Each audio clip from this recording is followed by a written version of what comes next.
And welcome to day 2 of the Assembly of First Nations 2024 Special Chiefs Assembly. A few housekeeping items before we get to our day's agenda. Just as a quick reminder again, for those of you who are here, we do have the Circle of Trade next door. The Circle of Trade will be open from 9 to 5. And if I can just maybe highlight them, we all have it on our card, the Survivors Circle for Reproductive Justice. My mom's there right now, so if you want to go stop by and say hi, you know her. Jane Gray's over there, just saying that. Again, today there might be a bit of French during the day. We know how these assemblies go. Je suis français aussi, donc ça peut être... I'm francophone too, so I might be the problem in certain cases. And everyone that we do have translation devices in the back. Quick word also on our code of conduct. So, as was mentioned yesterday during the update on panel 13, we do have a code of conduct that applies to all participants at these assemblies, and we just want to remind people to keep that good energy and keep talking in a good way. We do have certain subjects that might be a little more difficult today, let's say it that way, and we just want to make sure that we keep the discussion civil. We're all here to help our people. Quick reminder also, as you experienced for the first time yesterday, we have transitioned to a more modern approach to voting using the online voting platform. We saw that it worked quite efficiently. We had quite a few comments also yesterday on little things to change, so the team is working on that. But I just want to remind you that we do have a Wi-Fi available for our delegates here. So again, the Wi-Fi is 2024 AFNSCA, and the password, all in lowercase, is the word assembly. So just if ever you're having connectivity issues, we do have our distribution team with the blue lanyards that are there to help you and make sure that everyone can get their vote in quickly and efficiently. A few other points that we want to highlight. Late resolution deadline is this noon. So at 12 p.m., late resolutions will no longer be accepted. So if there are final resolutions that you want to get in, and if we have time, obviously, as per process, then they have to be in before noon today. For our brothers, sisters, and cousins joining us on Zoom, just a few reminders, if you can update your name, also the name of your community so that we know who we're talking to.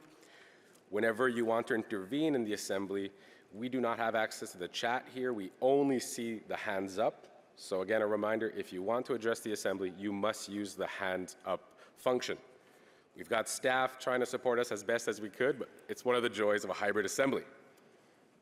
And finally, as was mentioned, we do have certain topics today that can be more difficult. I'll let my co-chairs get into it more, but just a quick reminder that in support room for wellness is in room 107. So on the first floor, you can have access to that room. I just also want to take the time to highlight today's agenda, and maybe before I get to that, recognize that the Knowledge Keepers Council yesterday had their election for their co-chairs, and I have the pleasure of also recognizing Knowledge Keeper Chuck Hume and Gwendolyn Point, who did receive another mandate as the co-chairs of the Knowledge Keepers Council.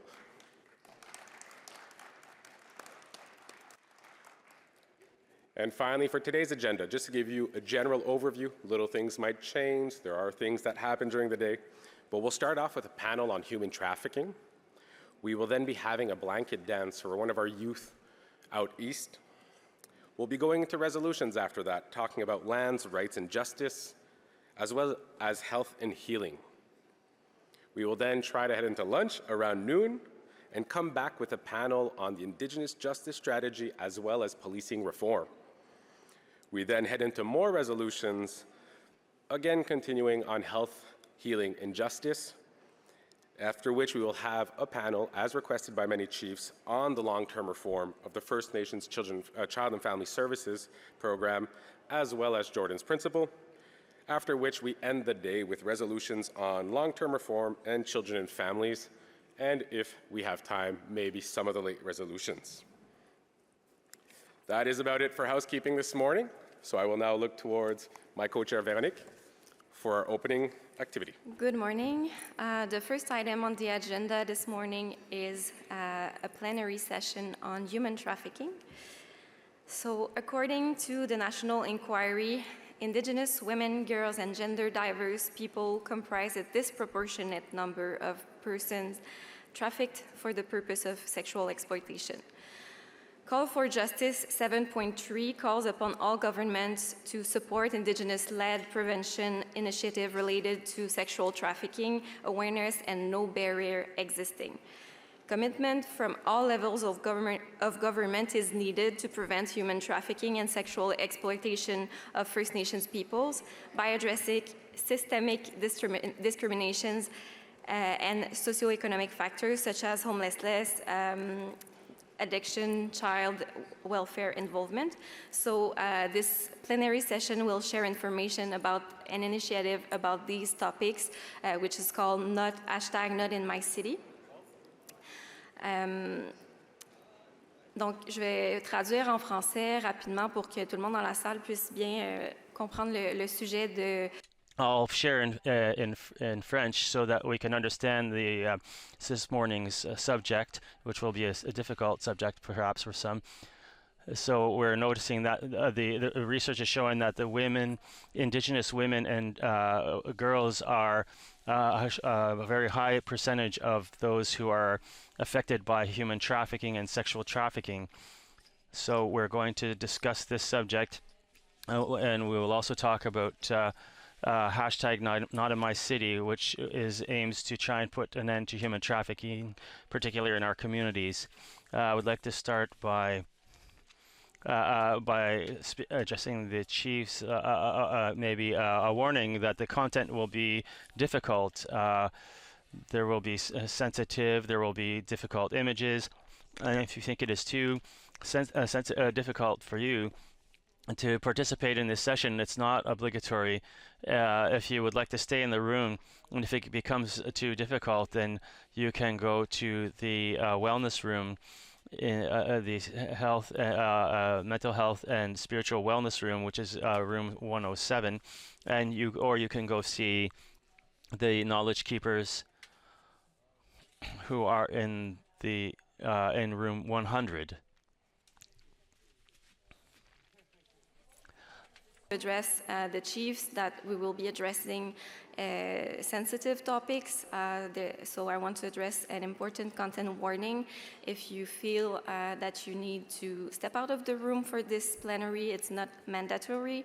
If you want to stay and that you feel that you need to leave at some point, there is the mental wellness room that's on the first floor, room 107, and there's also the knowledge keepers room that is in room 100. And I also want to acknowledge the presence on the stage of our elder and knowledge keeper, Chuck Hume, who will be there to assist his presence will be there for this plenary so that we keep a good mind. So we're ready to start. I just want to confirm a little something here. Okay.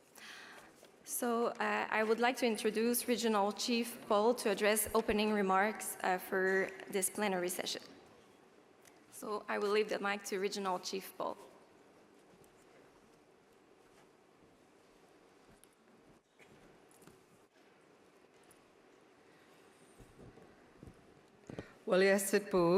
Good morning, and welcome everyone. I want to take a moment to hold space, to hold up all survivors of gender-based violence, human trafficking, and sexual exploitation, as well as their families and loved ones who demonstrate such strength as they continue to walk forward courageously. We are honored to have very distinguished panelists with us this morning to discuss the important work they are doing to address the critical issue of human trafficking. Thank you to Annie Daisley, Paul Brandt, and Teddy Manywounds for joining us to share their perspectives and expertise. The National Inquiry into Missing and Murdered Indigenous Women and Girls found that Indigenous women, girls, and gender-diverse people make up a disproportionate number of persons trafficked for the purposes of sexual exploitation.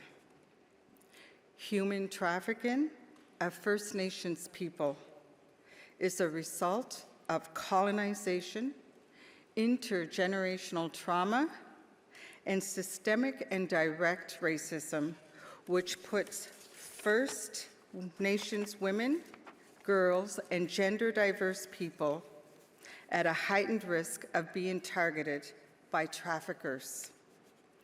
In addition, various socioeconomic factors such as homelessness, addiction, involvement in the child welfare system, underemployment, and over-policing, as well as other factors such as the proximity to resource extraction by multinational corporations, can further deepen the risk. Early intervention and prevention strategies are key to addressing this issue head-on. It is important to support individuals being trafficked through increase in awareness and implementing no-barrier exit strategies for those being trafficked. We must do everything we can to keep our young people safe. We know the unfortunate reality is that the child welfare system is a pipeline to human trafficking. This cycle must be broken. Too many times we have heard of our young people being groomed and I never know how to say that word, lured into trafficking, whether in urban cities or our small communities. We need to ensure First Nations youth are supported, and there are prevention mechanisms and wraparound supports in place to safeguard their futures. The inherent jurisdiction of First Nations to oversee the care of our children needs to be respected for real change to take place. The AFN has been advocating to advance every single one of the national inquiry's calls for justice, which includes calls to address human trafficking and sexual exploitation. This past June, the AFN released a progress report on the calls for justice, finding that there has been little or no progress on the vast majority. The AFN will continue to advocate for the full implementation of all calls to keep First Nations women, girls, and gender diverse people safe, including from human trafficking. The AFN will be hosting a national virtual forum on advancing the calls for justice on March 20th, 2025. Mark that in your calendars, March 20th, 2025.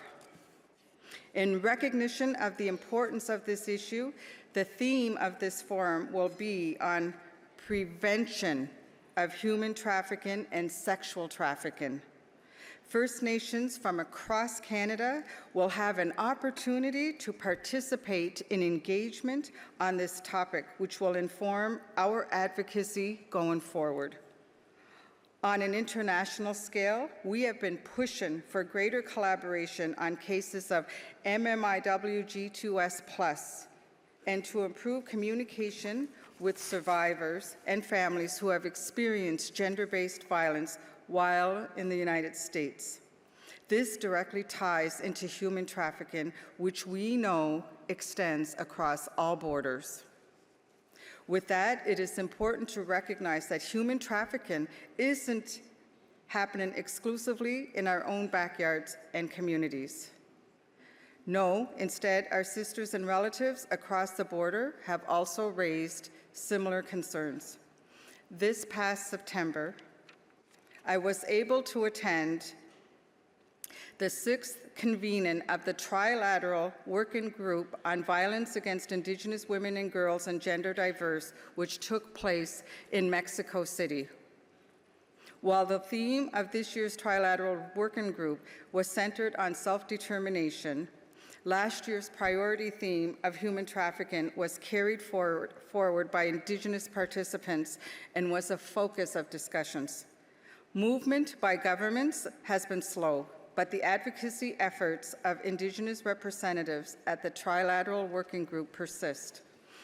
In a show of solidarity, commitment, and determination to stand united on the issue of human trafficking, Indigenous representatives who attended the Trilateral Working Group, including the AFN, released a signed statement.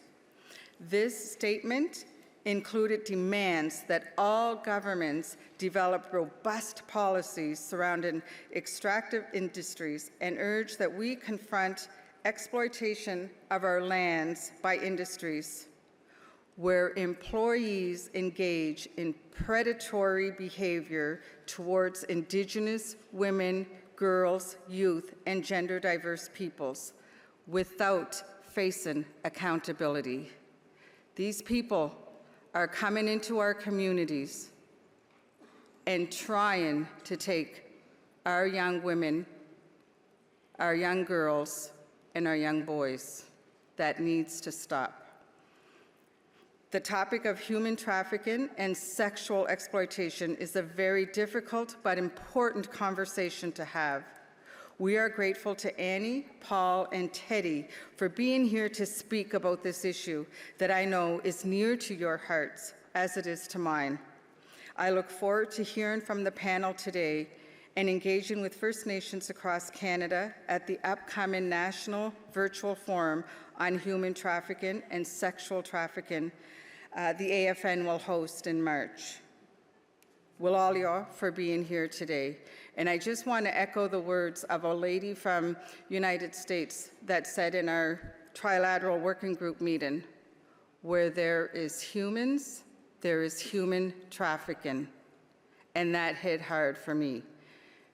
She also told the group, it's not just an urban issue. This is happening in our small communities.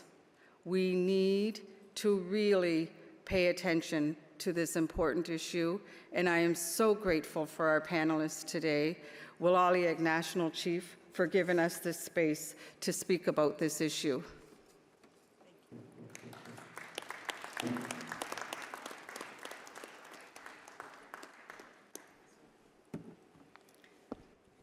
Well, Olin, thank you, Regional Chief Paul, for these opening remarks. Our first guest to speak about this matter is Annie Bernard-Daisley. She is a Mi'kmaq woman, a former chief in Nova Scotia. She is a strong advocate locally in her First Nations, but also provincially and federally on matters related to the National Inquiry on Missing and Murdered Indigenous Women. So please welcome Annie Bernard-Daisley. Willaliak, thank you for being with us this morning.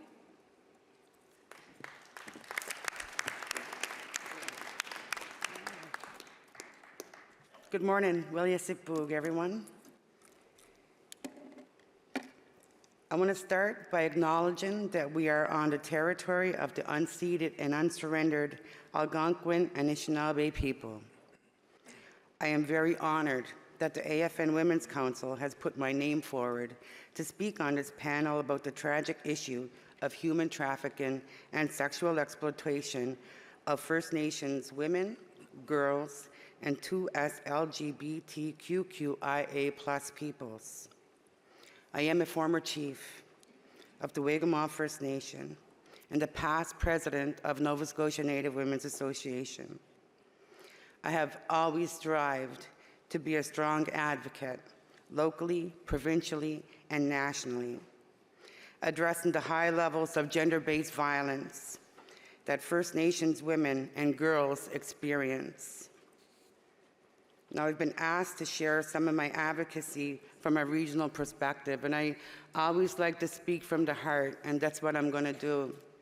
As an advocate, it's not always easy to put yourself out there to speak on behalf of our dangers that we face in this world. When I became a mother of my 3 daughters, it really highlighted and amplified the need for our voices to be heard, so that we can offer a safer environment for our children and our daughters and our sons. We need to create that. And advocacy is a way of doing that, because without our voices being heard, no one's going to know our stories. And there are real stories out there in our nation that are so important and impactful that need to be heard. And every one of us in this room and every one of us in this country who are Indigenous has a story and many stories to tell. I've always been blessed to work with other women around me and men that share the same feelings that I do. And they've also amplified the voices on a national level. So it's not just me that I'm telling this story about. It's about everyone who's walked this journey with me. And I don't want to start calling them out because I'll be here all day. Some of the work in advocacy in the province of Nova Scotia has been phenomenal. And I always give credit where credit is due, because we have to work with our allies. Without our allies in the provincial and federal government that we do create at times, we're not going to get anywhere. So with the work that we've done, we've been able to secure funding for the Jane Paul Center in the city of Sydney. In the city of Sydney in itself is another story that needs to be told, because there are so many of our women being murdered and without any justice being served or anyone being held accountable for their crimes. And it's a scary thought, because at any given time it could be one of our children. And when we think on that lens and change the narrative and we put our thinking into saying, is this going to be one of our children? That's when we really put that drive into force and start amplifying our advocacy. Human trafficking in the city of Sydney is very real, as it is real everywhere else. Also in the city of Halifax, Jabuktuk, where there is a port, and I'm going to get back to that in a second. When you go to the city of Sydney, and I encourage people to do so, if you're from the local area, drop into the Jane Paul Center, because you're going to be there and you're going to witness men that drive by who hunt and actually seek out our women as victims, who become victims of human trafficking. I know some real harrowing stories of women who have fought for their lives from being tied up, crawled out of ditches. These are real stories of women who are about to be trafficked and trafficked. The need for our voices in spaces as Indigenous women needs to be sacred. Our voices need to be told by us. Our stories need to be told by us. And this is so important. I also want to talk on the level of advocacy on the Resiliency Center in Millbrook. It's one of the things that I was passionate about as president of Nova Scotia Native Women's. The need for a center and a hub in the middle of our province to show that, hey, we're still standing and we're still fighting. We're fighting for all our people. Human trafficking is an international issue, which has disproportionately impacted Indigenous peoples and our nations across the globe.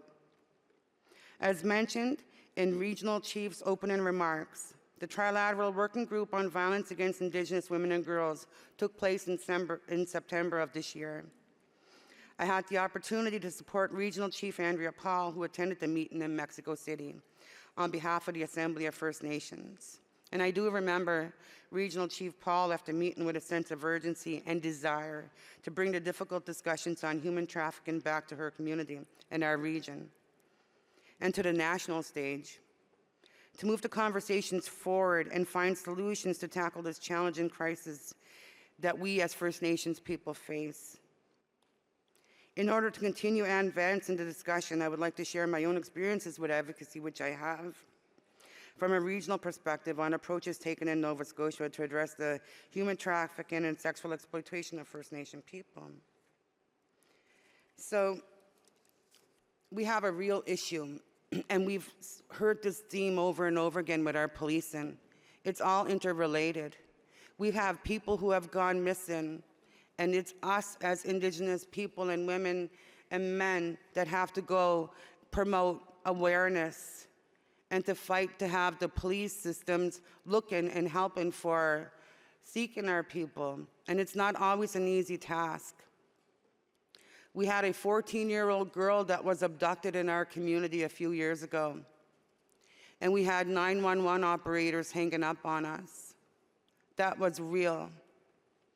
It took us as a group to find this child and bring her to safety, and it took over a week.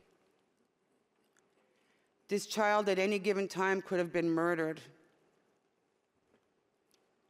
And the man who abducted her is out 4 years later.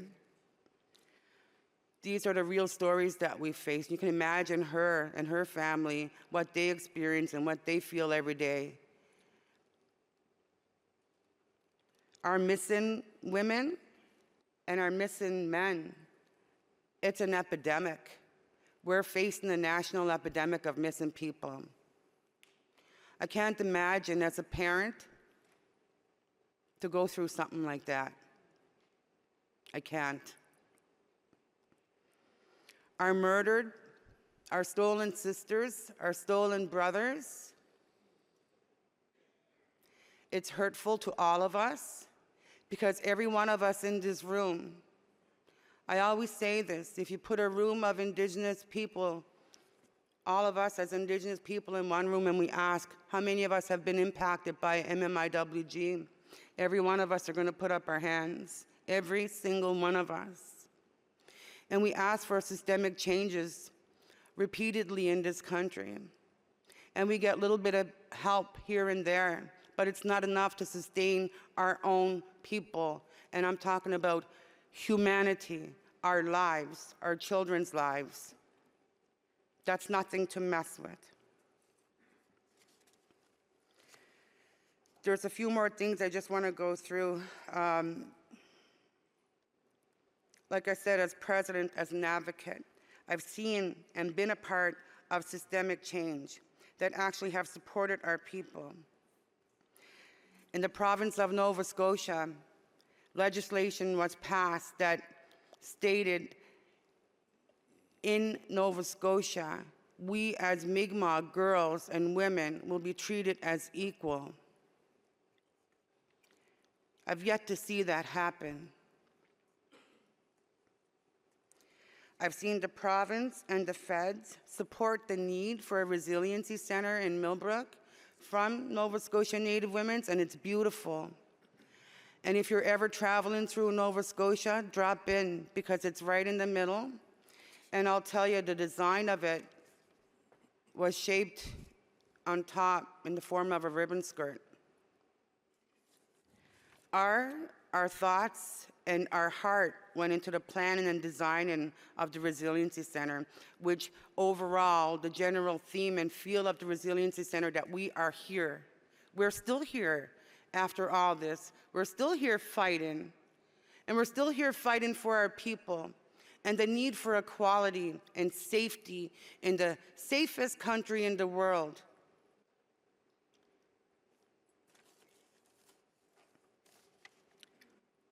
I've been a part of the province and feds contributing dollars to the Jane Paul Center under the human trafficking strategy, which was great. We got over $1 million at the time, but it's not enough.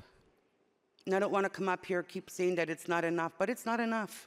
We need to have programming dollars in the buildings that they're funding, because without that, there's no point in having a building if you can't have programming that these people need. So way back before COVID, and I'm going to talk about the Jane Paul Center because that means a lot to me, and I'm going to take my time and my opportunity to speak about it. And I ask and encourage everybody to drop in.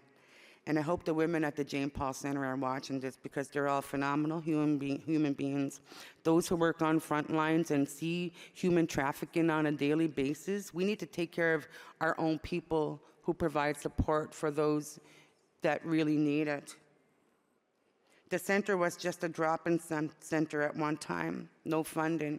We had volunteers such as former President Bernadette Marshall, who would go in, and Heidi Marshall, who's actually, I spoke to her this morning, they would go in and spend their time and their own dollars to make sure that the women were safe, safe from their pimps, safe from the people who buy them, and to be there as a support system when they weren't in safe situations and fed them.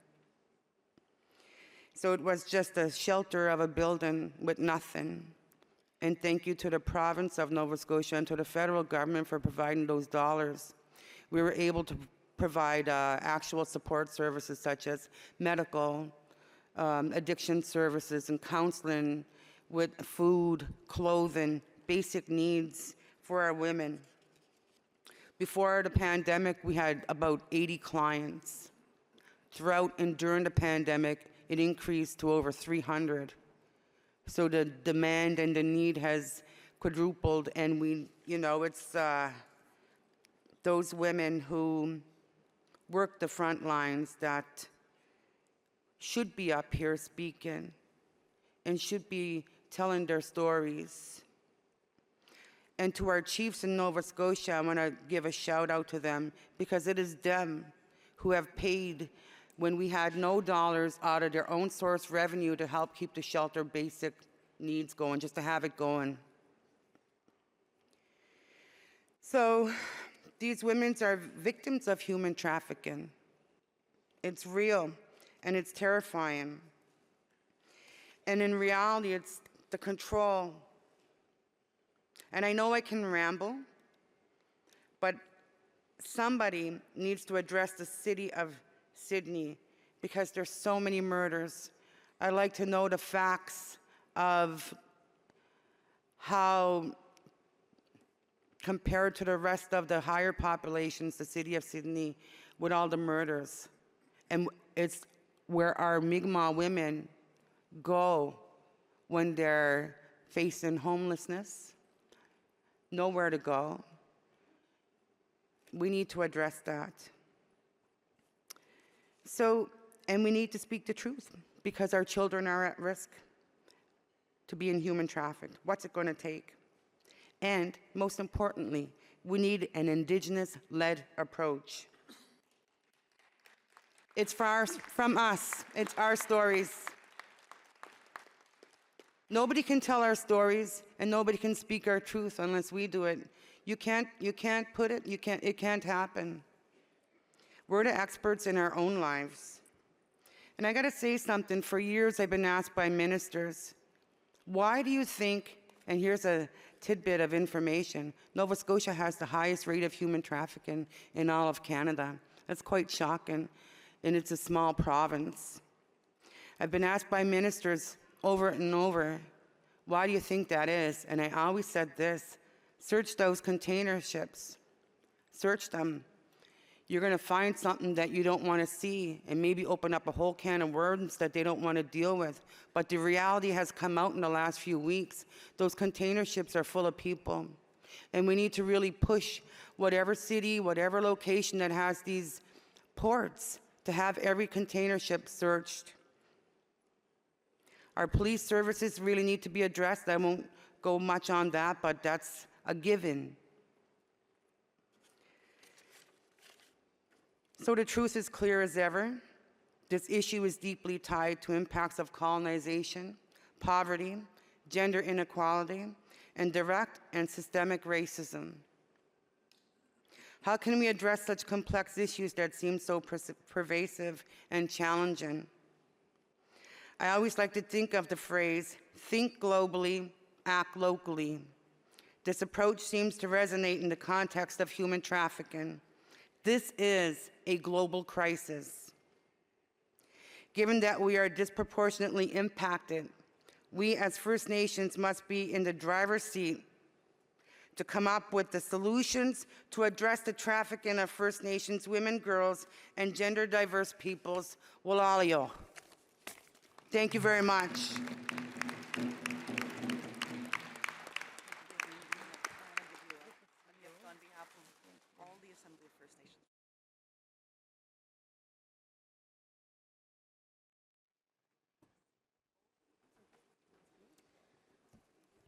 Walalio, Ms. Bernard. Country music singer Paul Brandt is an outspoken advocate against human trafficking. He's known for #NotInMyCity organization. Brandt uses his platform to raise awareness and combat human trafficking, especially in Canada. Please welcome Paul Brandt.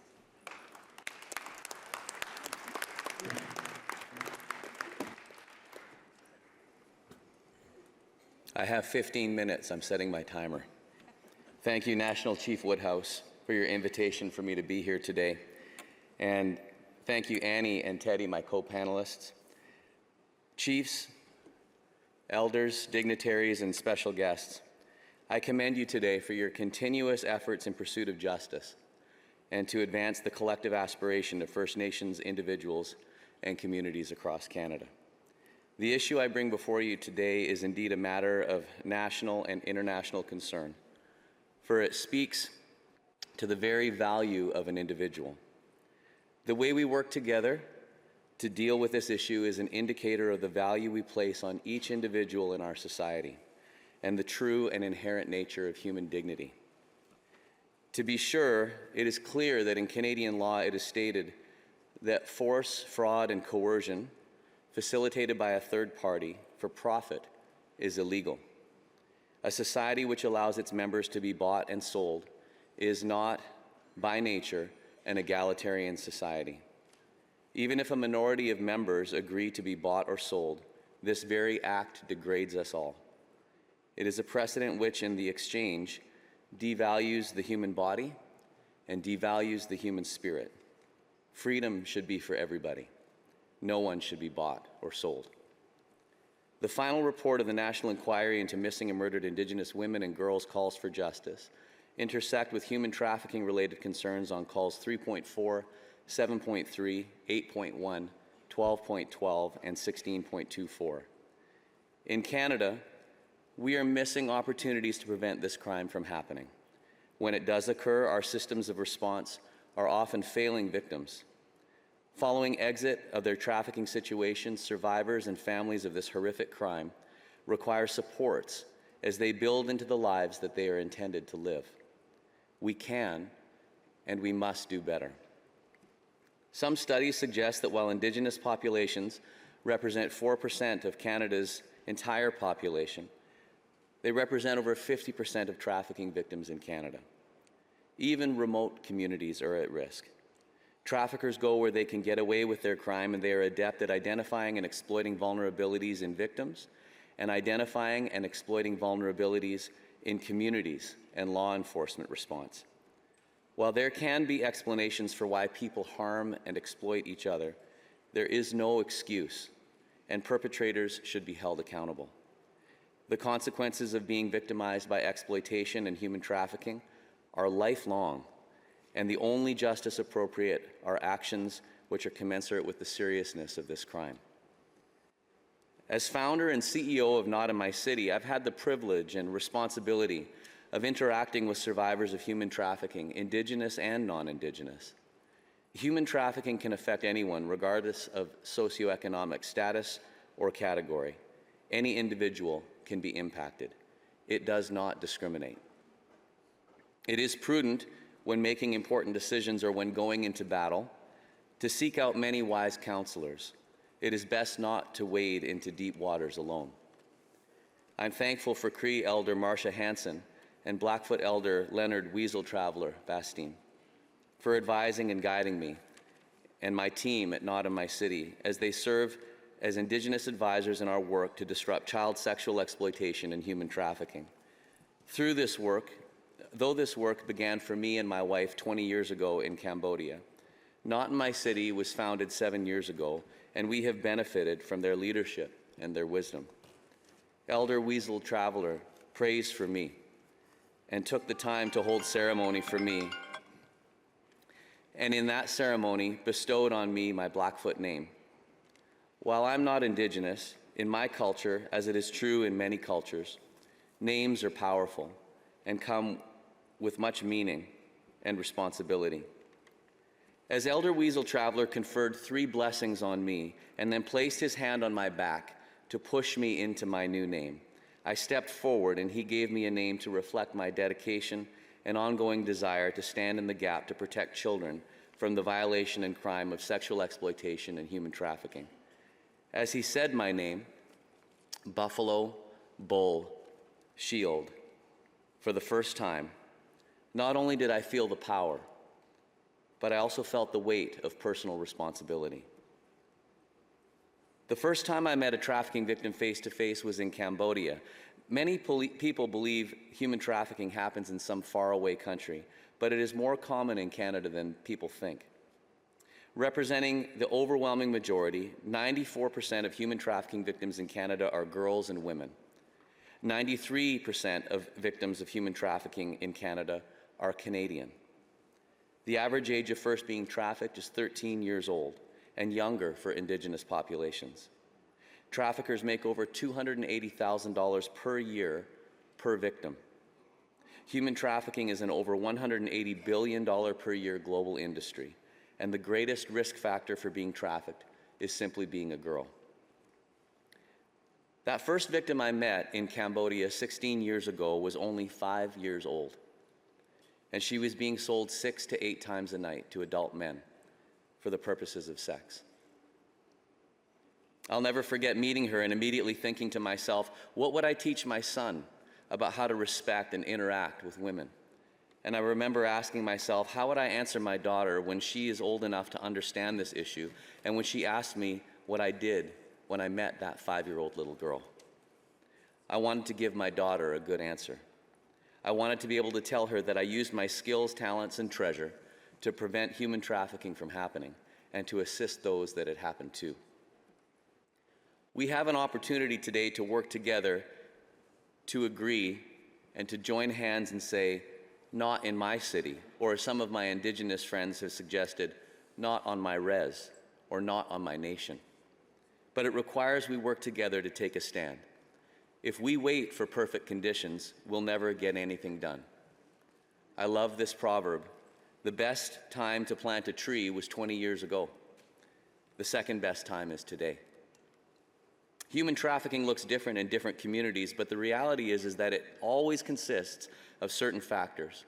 There are different recipes for trafficking in different communities and cultures, but it is always an outcome of exploitation and vulnerability. In Cambodia, many of the children had suffered generational trauma due to the war crimes carried out by the Khmer Rouge in the era of the killing fields. Post-war vulnerabilities led to a degradation of education and modern standards, and the entire society was thrown back into the Stone Age. Many communities didn't have clean or running water. Many parents contracted AIDS in post-war Cambodia, and as they died, they left orphaned, vulnerable children to fend for themselves. Some of the parents, also victims of trauma and poverty, sold their own children into slavery. In Cambodia, I visited a small community where a trafficker from California had begun construction on a 3-story sex destination hotel in order to bring in busloads and plane loads of men from around the world to sexually exploit young children. It was deliberate, organized, and premeditated. I was there with a former RCMP officer and a small group of friends. The trafficker found our presence there disruptive to his business. We worked with other leaders in the community, and there were risks, but the greatest risk was doing nothing. We decided not to wait. Faced with opposition, he decided to cut his losses and put the unfinished construction project on the market. Our small group pooled our resources, and we purchased the building and repurposed it to educate young Cambodians to effect change for their nation. When I returned 4 years later, the signs of trafficking had all but disappeared, save one small room in one of the buildings where young children had once been exploited in the past. The community kept it standing as a memorial to the slavery which had once been allowed to flourish, and as a caution to never let such evil enter their lives again. The community members were painting the exterior of their houses. Children were laughing and playing in the streets. This community had taken a stand and was on guard for the safety and health of their children. I've met victims of this same crime in Canada who were of the same age. One Indigenous friend of mine was 7 when she was first exploited and trafficked. Her mother was a residential school survivor, and her great-grandparents were slaves. I told her I was meeting with you today, and she asked me to share a story with you with the hope that it might be helpful to better understanding this issue and what it looked like in her life. The following are her own words, some of which are excerpts from the book, When Men Buy Sex, Who Really Pays? Juanita Murphy is a woman of two cultures, African Canadian and Cree First Nation, who has dedicated many years to helping create awareness of sexual exploitation. She was the recipient of a double lung transplant in 2022 due to the physical damage she endured through her trafficking situation. This is a poem she wrote, which she would like shared with you today. Familial Exploitation, Loyalty or Love, by Juanita Murphy. Familial exploitation, one seed of property, servitude to family, loyalty is dark. Familial exploitation, intertwined amongst my basic needs of survival, the seed feeds in umbilical poison of generations of trauma. Family blood is pumped into brain scattering dysfunction cell by cell. Neglect is weaved into my muscles. My heart was held together with money, pumping dollars for a meal and love. Lungs pumping like a coal-eating train screaming, "Save me, save me, save me," with each breath.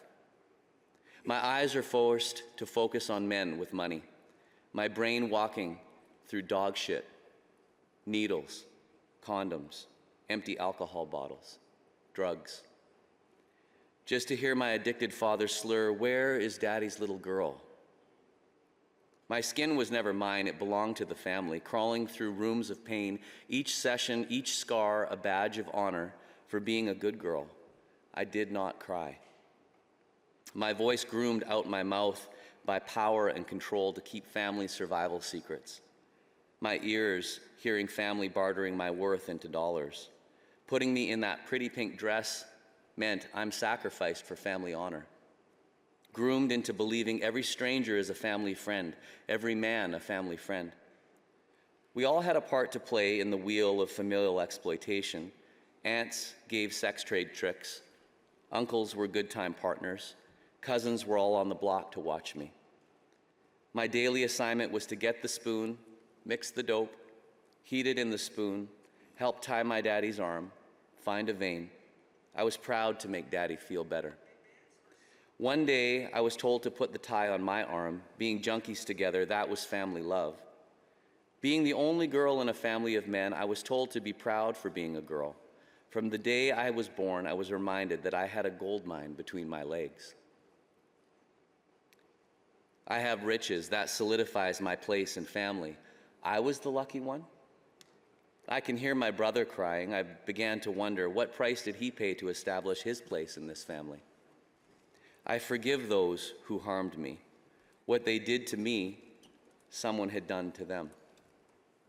The wheel of familial exploitation is a hard chain to break, but I did it.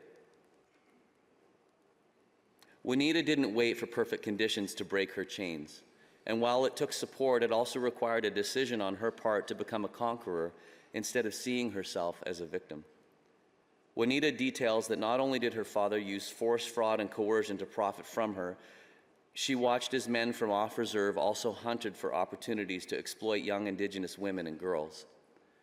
Juanita's FASD diagnosis makes it challenging for her to assess risk and understand consequences, but today she has a supportive community of friends who are there for her. This, combined with an exploitive and unhealthy family environment, made her incredibly vulnerable. Her focus and calling in life today is to care for others and to do all she can to ensure that Indigenous and non-Indigenous people understand human trafficking, and especially familial trafficking, so that knowledge can, as she explains it, break the chains that held her ancestors down. Her daughter now prepares for law school. One son strives and succeeds each day to be a strong and supportive father, and the other son is free to make his own choices and chase his dreams. Juanita has succeeded in breaking the cycle of exploitation. Men feel entitled to purchase access to women's bodies for sex in Canada, and this creates an environment which allows exploitation and trafficking to continue and to flourish. When applied, Canada currently has the best laws in the world to address human trafficking and the sex industry. If we turn a blind eye, or worse, allow the normalization and full decriminalization of the sex industry, I'm convinced that Canada will become the world's brothel, and Indigenous girls and women will bear the brunt of this assault. The support and partnership of the AFN in the work to prevent and disrupt human trafficking through the use of the existing equality model will not only protect Indigenous people, it will set an example and draw a line which could protect and support all of Canada. I believe this is a leadership opportunity for the AFN unlike any other you may have seen. My call to you today is threefold. First, go to notinmycity.ca and take our free e-learning program so that you can recognize the signs of human trafficking and so that you'll know what to do when you see it. It's free and it takes 25 minutes to complete. Tell 10 of your friends to do the same thing and join over the over 14,000 people who've taken our course. Second, please reach out to me directly or through National Chief Woodhouse's office and to work with me and my team to provide access to your community so that we can work with you on education, prevention, and aftercare programs. Whether through Not in My City or in my role as co-chair of the new Alberta Centre to End Trafficking in Persons, we would be grateful for the opportunity to work with you.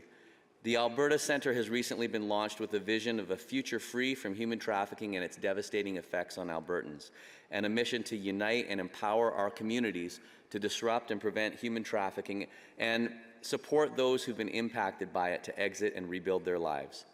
The Alberta Centre to End Trafficking in Persons is committed to disrupting and preventing human trafficking across Alberta and beyond.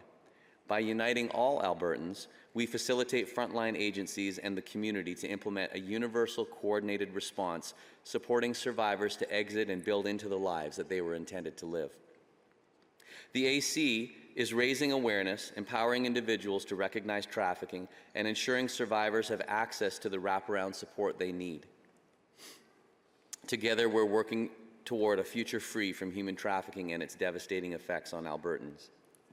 And finally, acknowledging the past, work with Indigenous and non-Indigenous partners to forge a path forward which will protect the most vulnerable in our communities. I wouldn't have been prepared to be here today without Indigenous partners, advisement, investment, and leadership. We truly are stronger together.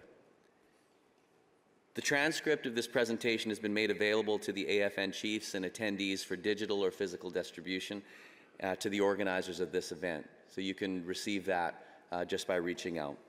And I'd like to thank you all so much for your time today.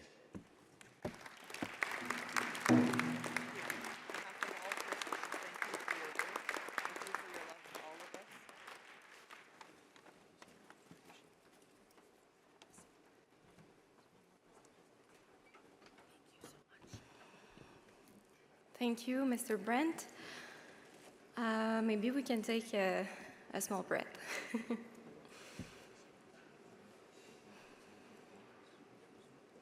I saw chiefs, council members, guests being very attentive to the two previous presentations. I just want to say thank you for being so sensitive to this topic. I want to remind you also that there's a mental wellness room on the first floor, room 107. So if you need to step out at any moment, you're welcome to do so and go to the mental wellness room. There's also people that are in the room for smudging if you need so. Our next guest, and last but not the least, Teddy Many Wounds. He is Two-Spirit from Tsuut'ina First Nation of Treaty 7. He currently serves as the G4 Stoney Dakota Tsuut'ina Tribal Council Justice Director. Teddy recently became chair for the First Nation Police Governance Council, and utilizing the principle of inclusivity, Teddy works to include all individuals, believing they have a voice at the table of justice. So please welcome them, Teddy Many Wounds. Thank you.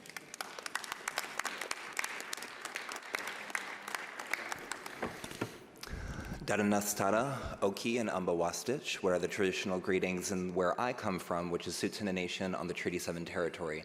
I want to thank the people of these lands and the inhabitants, and take some time to share with you what I have learned in the sphere of human trafficking. I understand that this is extremely heavy and this is extremely difficult, not only to process, but to recognize and to encounter. And so I want to thank you all for your fortitude and thank you all for your grace. It is not lost on me that as leaders, you are all continuously faced with those of our nations who you may meet on their worst day, and it is always such an honor to see how you all show up to support those of us who are, and those in our community who are continuing in our healing journey and continuing in learning processes that are more aligned with our ways of being and not in a way that was pre-prescribed by colonial government. And so I don't want to take up too much of your time in being cognizant of our time together, but I wanted to share with you the journey that I have experienced in the work regarding human trafficking. In 2021, I was so gracious to accept an invite from Paul Brandt and the Not in My City Foundation to go and meet with survivors to discuss a policy for an office that was going to be opened in Calgary regarding anti-human trafficking or to combat human trafficking. It was held at a place called Government House in Alberta, in Edmonton more specifically. And when I went in, I did notice that I was the only born male in a room full of females. And it is always my honor to be in a space with our Indigenous First Nations women. But I thought that was something very poignant, and it led me to believe that there was a lot of privilege in being in this space. In going and looking at all the photos on the wall, which are mostly of previous our predecessors in government, mostly white men, the women who were survivors, and I didn't know they were survivors at the time, came up to me and they had stated, "Can you imagine the amount of people that have come to these doors that have trafficked our women?" And another woman quickly retorted, "Can you imagine all the men in these pictures who were also guilty of committing such a crime?" And then it broke my heart to hear about their experiences. It broke my heart to hear that there are people in our community who now not only have to recognize and reconcile that as a woman in our community, it is not guaranteed that you'll reach elderdom, that you will reach adulthood. And when you have daughters, it's also not a guarantee that their safety is a guarantee when they leave the boundaries of our lands and of our home. It quickly gave me a realization that we now have another insidious and horrific thing to combat. And so, in that opportunity, I sat and I listened for a whole day. I listened to survivors speak about their challenges, speak about what had happened to them, speak about what it is that they were going through both after trafficking and as well while they were going through trafficking. I also later ran into a friend who is somebody who perpetuated human trafficking onto our women. This is one of our women who also was trafficking women but told herself she was helping. So in all of this realization and all of this understanding around human trafficking, around the missing and murdered crisis, it leads me to go and to seek the guidance of our elders. And when I sought the guidance of our elders, the biggest thing in our conversation that I could take away and that I could continue to administer as a call to action to everybody here is to continue to utilize our languages in finding solutions and continue to utilize our languages and the intention behind those to provide care and understanding to those who've experienced human trafficking. And I'm not just speaking to the people who have experienced trafficking firsthand, but the families and those who are friends, those who are mothers of daughters who've experienced this very, very, very violent and insidious practice. And I say that because our languages are language of intent, whereas the language to say what happened to you in place, we can start maybe asking, what has happened to you? Instead of asking what's wrong with you, we can ask, what were the things wrong that occurred to you? It's to say our languages of understanding, I do believe, are part of the keys to solutions regarding the human trafficking crisis that does not recognize borders, does not recognize socioeconomic borders, does not recognize the borders of race, of country, of credence. Justice and public safety are for all.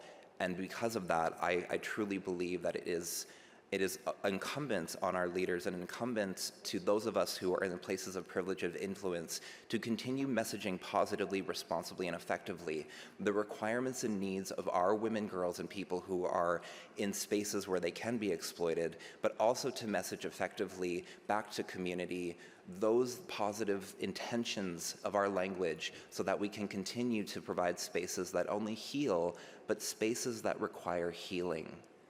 I say that because I also talk to a lot of my elders who talk about a generation of individuals, their generation, who didn't experience love because of the experiences in residential school. And when you don't experience love, as indicated by a sharing circle I have with many of our female elders, how are you able to administer that?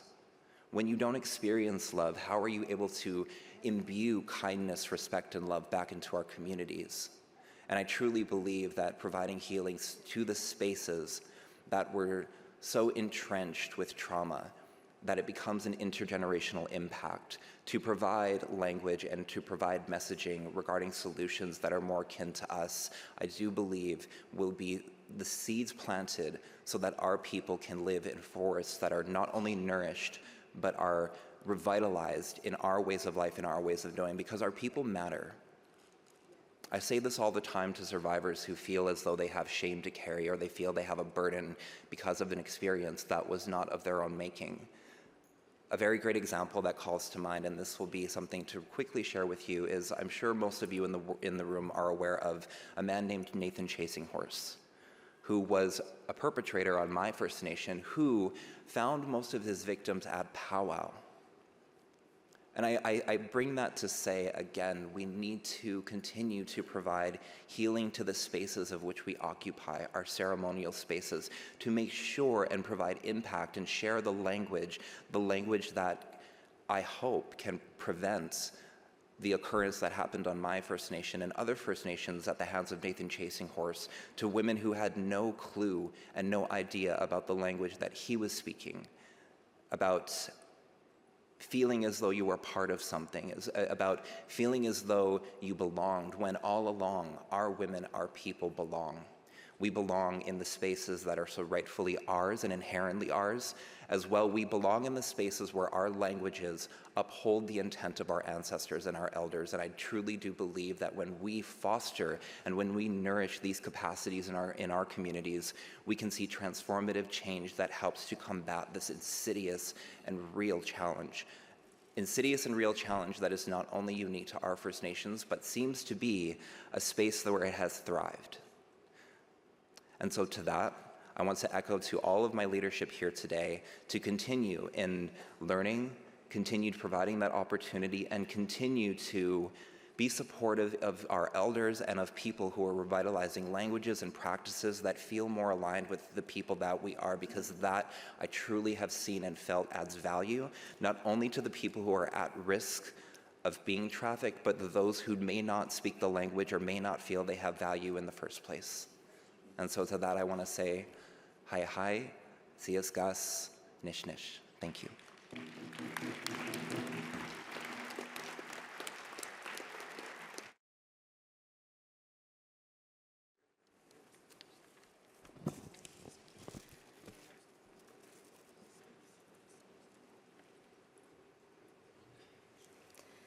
Thank you so much to our three guest speakers.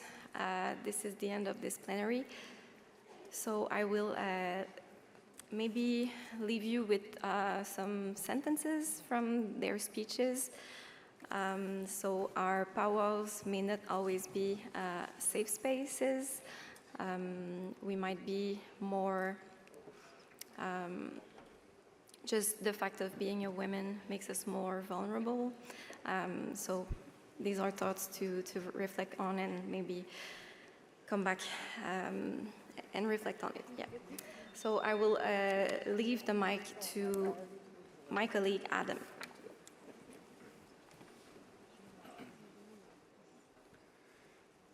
Miigwech, Veronique. So as you've noticed, we do have the smudging in the room, smudging at the podium. We've been dealing with a very heavy issue, heavy in our hearts, a very emotional issue. And it's important to do things in a good way, and it's important not to carry a heavy load as we move forward, that we do things in a good way. So we're very thankful for the smudging that has been taking place in the room, and also for anybody that wishes, the smudge is available. So miigwech. At this point on the agenda, we do not have officially on the agenda, but there is a request for a blanket dance, and I'm going to invite Regional Chief Andrea Paul, over here, to come and explain what will be happening, but the drum is here, the blanket will be over here, and individuals, you will be invited to come up and participate. So Regional Chief Andrea Paul.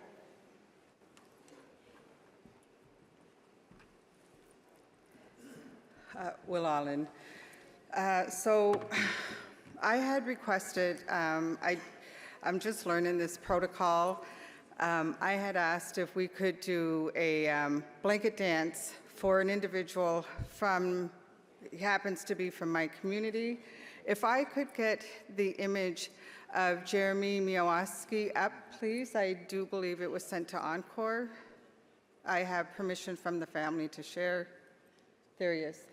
So Jeremy Miawaski and his mom, Marina Beadle, were the plaintiffs that were fighting Canada with regards to unfair treatment due to jurisdictional boundary.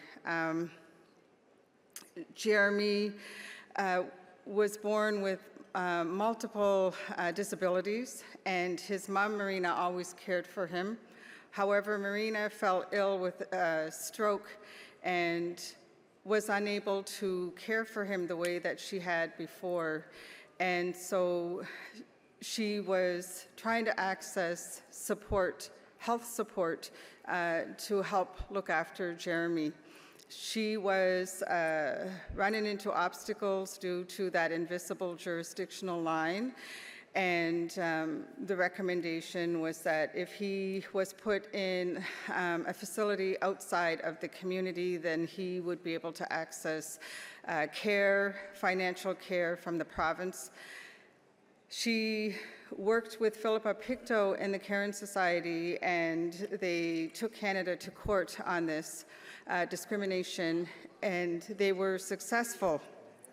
So the reason for the blanket dance is they fought for children all across Canada so that they would be looked after and able to stay in their homes. And Jeremy's mom unfortunately passed away in 2019. However, because Jeremy won this monumental court case, Jordan's principle applies to him. Even though he had aged out. And he receives 24-hour care in his home that he lived with his mother.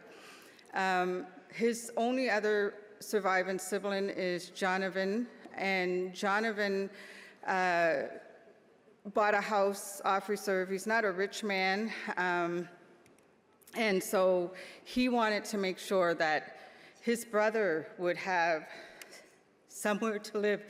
Sorry, I get emotional thinking about it. And so he lives off reserve, and he gave up so that his brother can continue to receive care and live the way that he lived before his mom passed. Jeremy has since fell ill. He actually got sick when we were in Calgary for the Special Chiefs Assembly on the FSA, and received a message that he was ambulanced. He is currently in a hospital 2 hours away, and he has a shunt that has it got infected, so they had to remove the shunt. He's had numerous operations since this has happened, and this has really set him back.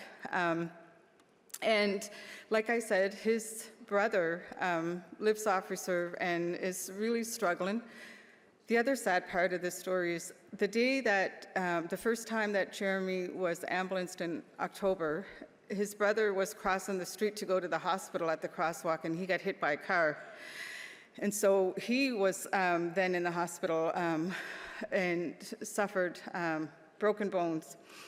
But yet, today he is still at the hospital in Halifax with Jeremy, and I was talking to him on the phone, and I asked him, how you holding up? And he said, it's really hard. I wish Rose could be here. That's his wife. He said, Rose is the one thing that's really helping me. And he said, my mental health is really taking a hit. Financially, it's been really difficult for them. And, you know, he has mortgage to pay, bills to pay, and also he wants to be there with his brother. So he is stable. He's not out of the woods. The shunt has been removed while they clear up the infection. He's on a feeding tube right now, and I'm really hoping that we can all help out with some financial support so that Jeremy can have his brother there, and his brother can be there without having to worry about nobody should ever have to worry about financial costs when they're dealing with someone that they love that's really sick. And so my hope is that we can all come to the blanket and give what you can. I know a lot of people don't hold cash, and the chief, Tamara, if you can stand up. Chief Tamara Young is also going to accept email transfers, and her email transfer is, if you want to write it down, Tamara, Tamara, I can't even see it. Young, YOUNG, at outlook.com. She will accept email transfers on behalf of the family and will make sure that they get that. I really appreciate this, and I wanted to say thank you to the executive and to the national chief and to the drum group for helping, because Marina gave so much of herself to make sure that no child will be without and that they will get the supports that they need. And I want to say thank you, Will Aliomsid, for coming together to support this family. And Jonathan wanted me to tell you all, he really appreciates it. And he said, can you tell everyone I said hello? So he says hello. I will let him know, National Chief. Will Alio, sorry for being emotional, but it's so emotional because I love them so much. All right, blanket. Thank you.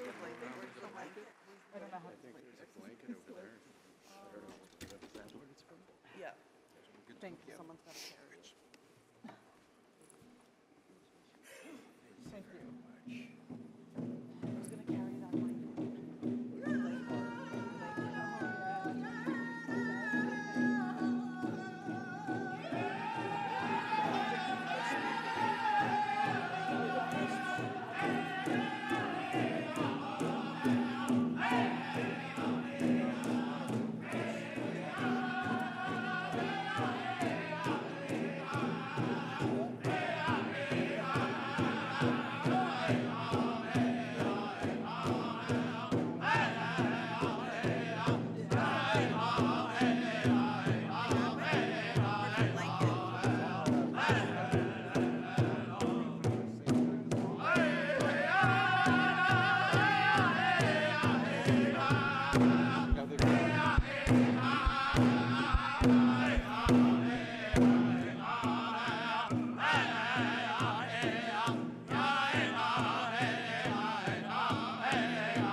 Miigwech to the Spirit Wolf drum for giving us the song, for rendering the song for the blanket song.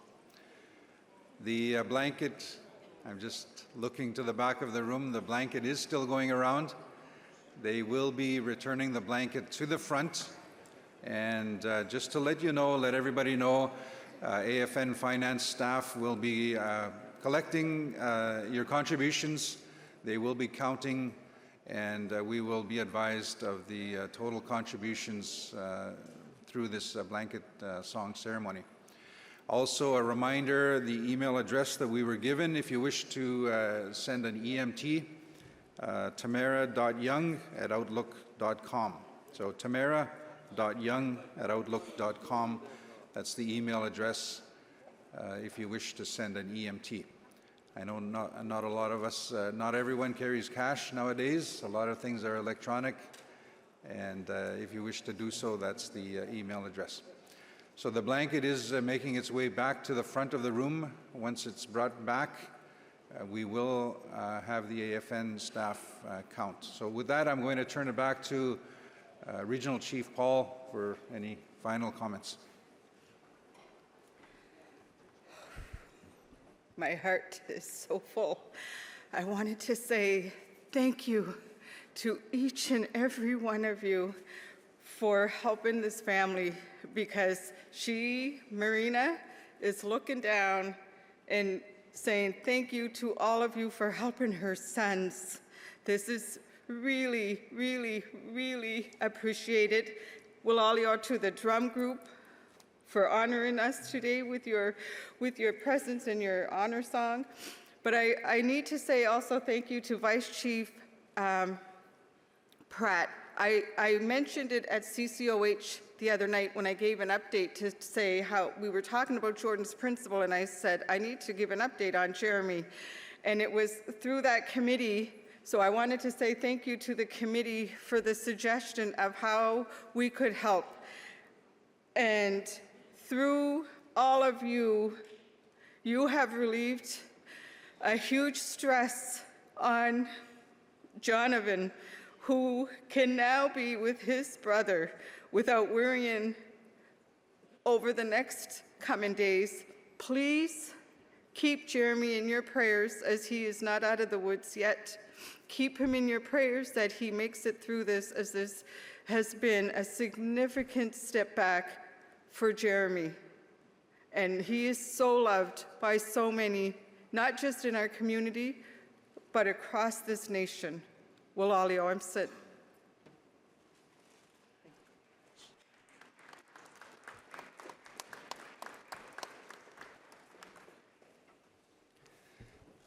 Again, thank you very much, Miigwech, to Regional Chief Andrea Paul, and thank all of you, Miigwech, for participating and contributing to the blanket song and the ceremony that we just went through. So we'd like to continue on with the agenda. We will be getting right into resolutions. Of course, we are continuing with the resolutions that we did not get to yesterday afternoon, and we'll be going through the various themes with the resolutions. Just to let you know, we will be completing the resolutions dealing with lands, rights, and justice, and then we will be turning to the health, healing, and justice resolutions throughout the day. That will continue this morning into this afternoon. And we are hopeful that we will be getting to the resolutions dealing with long-term reform of First Nations child and family services, as well as other resolutions dealing with children and families. A couple of announcements as we start with the resolutions. Chiefs, we hear you. There was a very clear indication yesterday about the colonialist term, omnibus resolution, and we hear you. I work with an elder in, back home on some work that we do, going back to our own laws, our own Indigenous laws, not Aboriginal law. Aboriginal law is actually Canadian law as it pertains to first Indigenous people, but true Indigenous law. And what he said was we have to go back to our own language, our own words. We have our own concepts, and they're embedded in our language. And so I was thinking about that yesterday. In my language, we have many languages, but the way I would describe it in my Shinimon language is Emamo Nagadegen Unakunagaunan. Emamo Nagadegen. Emamo Nagadeg. Mamo is together, to bring things together and discuss things together. Now, how do you say that in English? So we'll be calling them baskets of resolutions. We'll bring together the resolutions in baskets. So we hear you. We'd like to move away from the colonialist system, go back to our ways. So miigwech for the recommendation from yesterday. So we'd like to get right into the resolutions. Again, the last resolution we were dealing with yesterday was draft resolution number 10. So that's the resolution that we will be moving forward with. And I'm looking to Bram from the resolutions team, who will be up here joining us as we get right into it. Of course, as we indicated yesterday, we'll take some time once we get to the voting, and we'll go over that process. Things were really picking up yesterday. I was impressed as we moved forward with the resolution voting process. We thought it would take more time, but I think I was hearing we got some really good feedback online, also good feedback in the room. But of course, we're going to iron out the kinks as we move forward, and eventually this process will be quite efficient as we move forward to day 2 of this process, and then day 3, and then future assemblies. So we're really looking forward to that. So I'm going to ask the resolution team, as well as Encore, to put up on screen draft resolution number 10. And I'm going to make sure I have the correct resolution on my screen as well. So chiefs and proxy representatives, we have draft resolution number 10, 2024. It's titled Full Involvement of First Nations in Additions to Reserve Redesign. And it is moved by Chief Dalton Silver. Chief Silver, can I confirm that you are in the room? Oh yes, Chief Silver is here. Seconder is Chief Wilfred King, who is also in the room. So the resolution, the version that you would have had earlier, has been amended. My understanding is the mover and seconder have consented to some changes. So I will just read for the record what we have to this point. It is up on the screen. The last paragraph, the last section in the preamble, the whereas clause, I will read it for the record.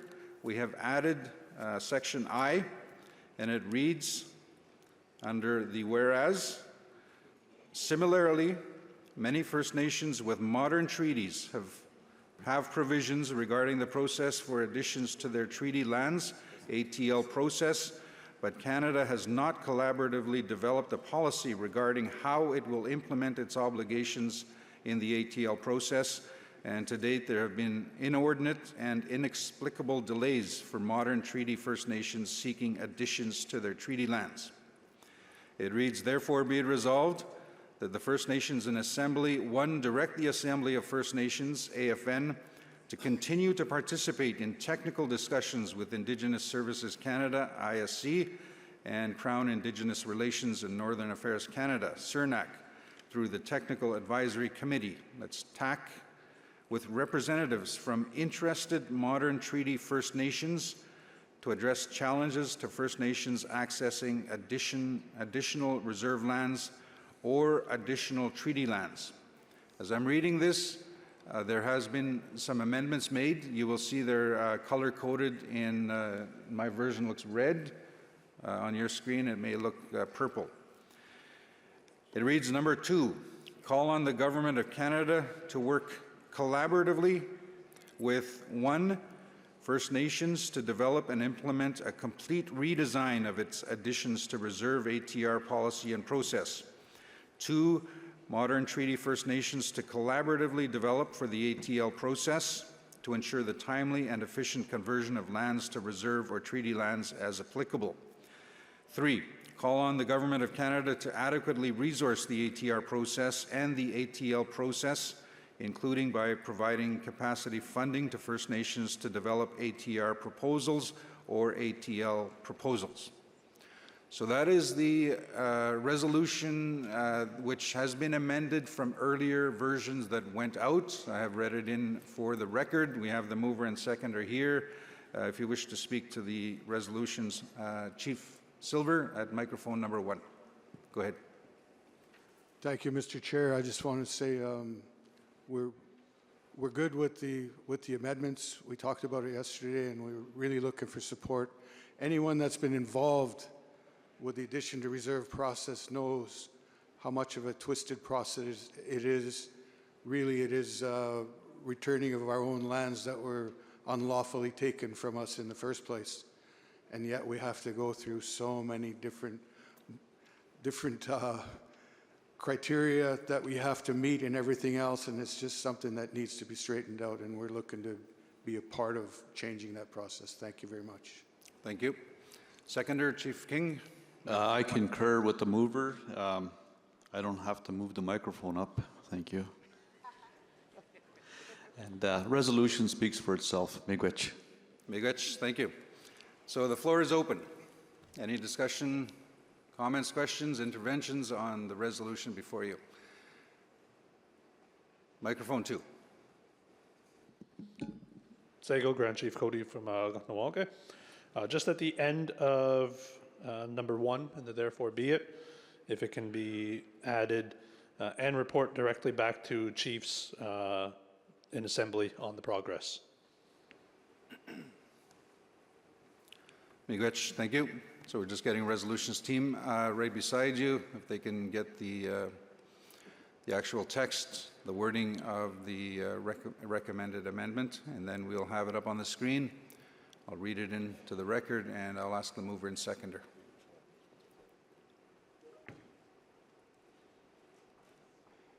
So we are just getting the actual text, and then I'll ask mover and seconder.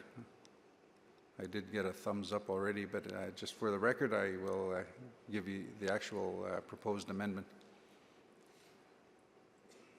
So it will be up on the screen. And just waiting on the resolutions team to finalize that. Just a reminder, up on the screen, of course, we have English on this side and French. Maybe I'm wrong. I can't turn my neck that far, but I think the idea was we would have English on one side and French on the other.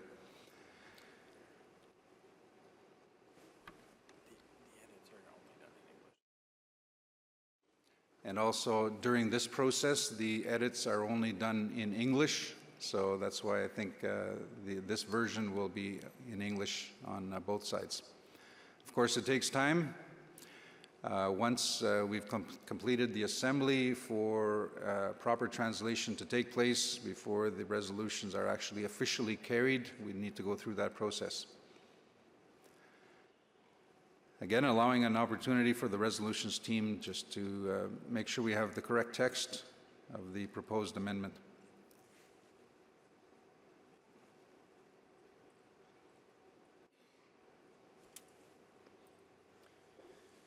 It's going into DR1 at the moment.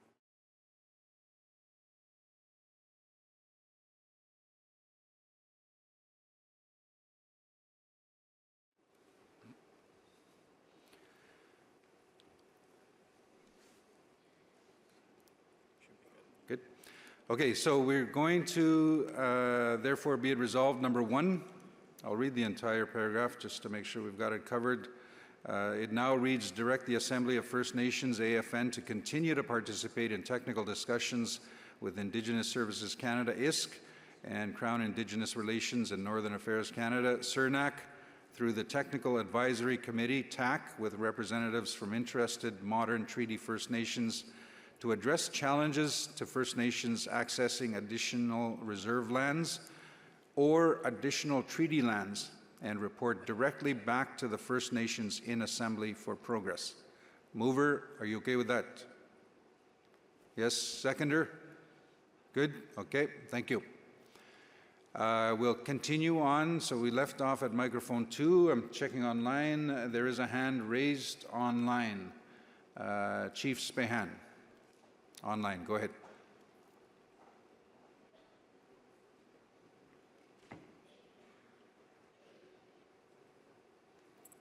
We're just waiting for you, Chief Spehan. I hope you have been unmuted. Yes, you've been unmuted. Go ahead, you have your hand raised. Ansla, Yarakshin Wanwan and Jawa and Shquash Lis Bahan, Cook Bevan Selectku in the Kapin Nation. I would just like to do a friendly amendment to the second, therefore be it resolved, where it states additions to reserve policy and process to ensure the timely and efficient conversion of lands to reserve, or unless agreed upon by both parties, which include the Government of Canada and the First Nations they are collaborating with.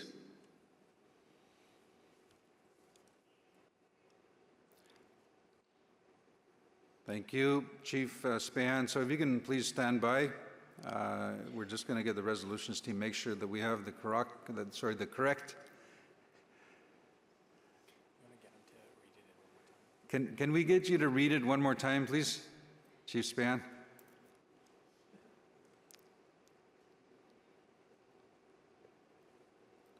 And process to ensure the timely and efficient conversion of lands to reserve unless agreed upon in a timely fashion by both parties. Because I say this because dealing with Canada and looking at the terms of reference for the additions to reserve, in one case when we met with them, it was it could be fast-tracked. So when there's a timeline set in place, it's in the favor of Canada, not for First Nations. So it should be done if it is fast-tracked, so in a more timely fashion, so the wait time is not so long.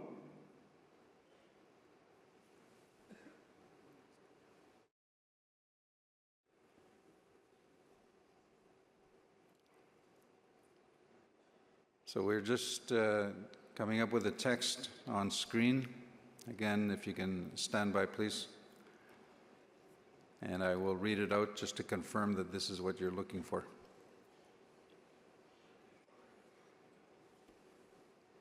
Yeah, we can go. Let's start with that. So this is under, therefore be resolved number 2.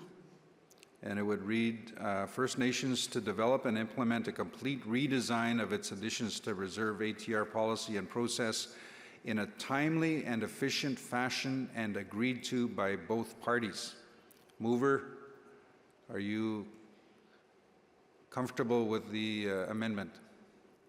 Microphone 1. Thanks, Mr. Chair, and thanks, Chief Spehan, for the suggestions. But I think it's covered in there, and the whole gist of the resolution itself is to speed up the process. So actually, we just talked with legal, who helped us with the resolution, and said, you know, he figures that the concerns that our relative Chief Spehan are speaking to are within the resolution itself already. So thank you. So just to clarify, are you comfortable with the proposed amendment? No, I don't think we need to change a whole lot as far as Okay. as far as that goes. We figure it's covered in there. Okay, so response, it's already covered that you don't support the requested amendment, so I'm not going to bother. Seconder? Yep.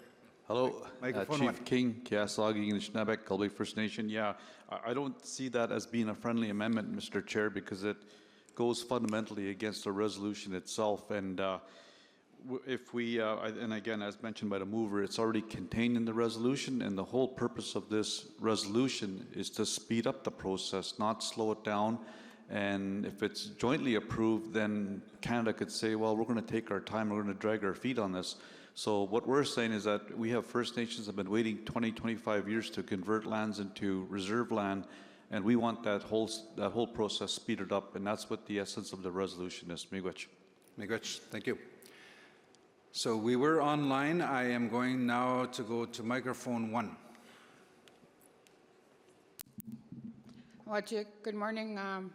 Sylvia Gustadjum and Tadawabani Nishnahasan at Dobiskitman Dostino Gumachat. Good morning, everybody. I'm from Attawabaskit First Nation Chief. You know, you heard our story about Attawabaskit many times, and I guess I just got clarification from the Chief here that this needs to happen, and this needs to happen now, because far too long we've been subjected to these processes that's killing our people. And it's time we tell Canada, like, this is our land, and just going through this process alone has been humiliating, degrading, and it's Canada buying our land, like, it's our land to begin with. And I've been at these tables discussions, and I feel like many times like I'm fighting these battles alone, and yet we are here today, and it's time we assert ourselves and telling Canada and everybody that we are here, and we've been here for a long time, and when we have rights. And I don't think we should be subjected to any more discrimination and racist policies that doesn't work for us, because our children are suffering. We need to grow.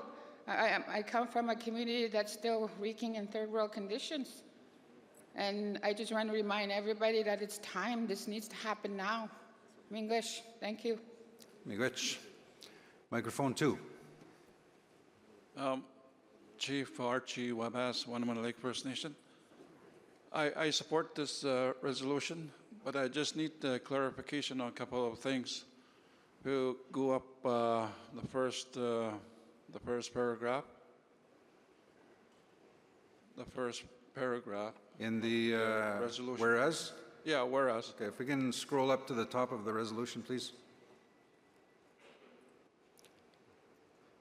If we can get it Encore or the resolutions team to scroll to the top, thank you. First, whereas, at the very top. I need clarification on the, what is that? No. On the last paragraph where it says additions to the treaty lands. So that's under therefore be it resolved? Okay. I think that's whereas, the last paragraph. Okay, so it's whereas paragraph I.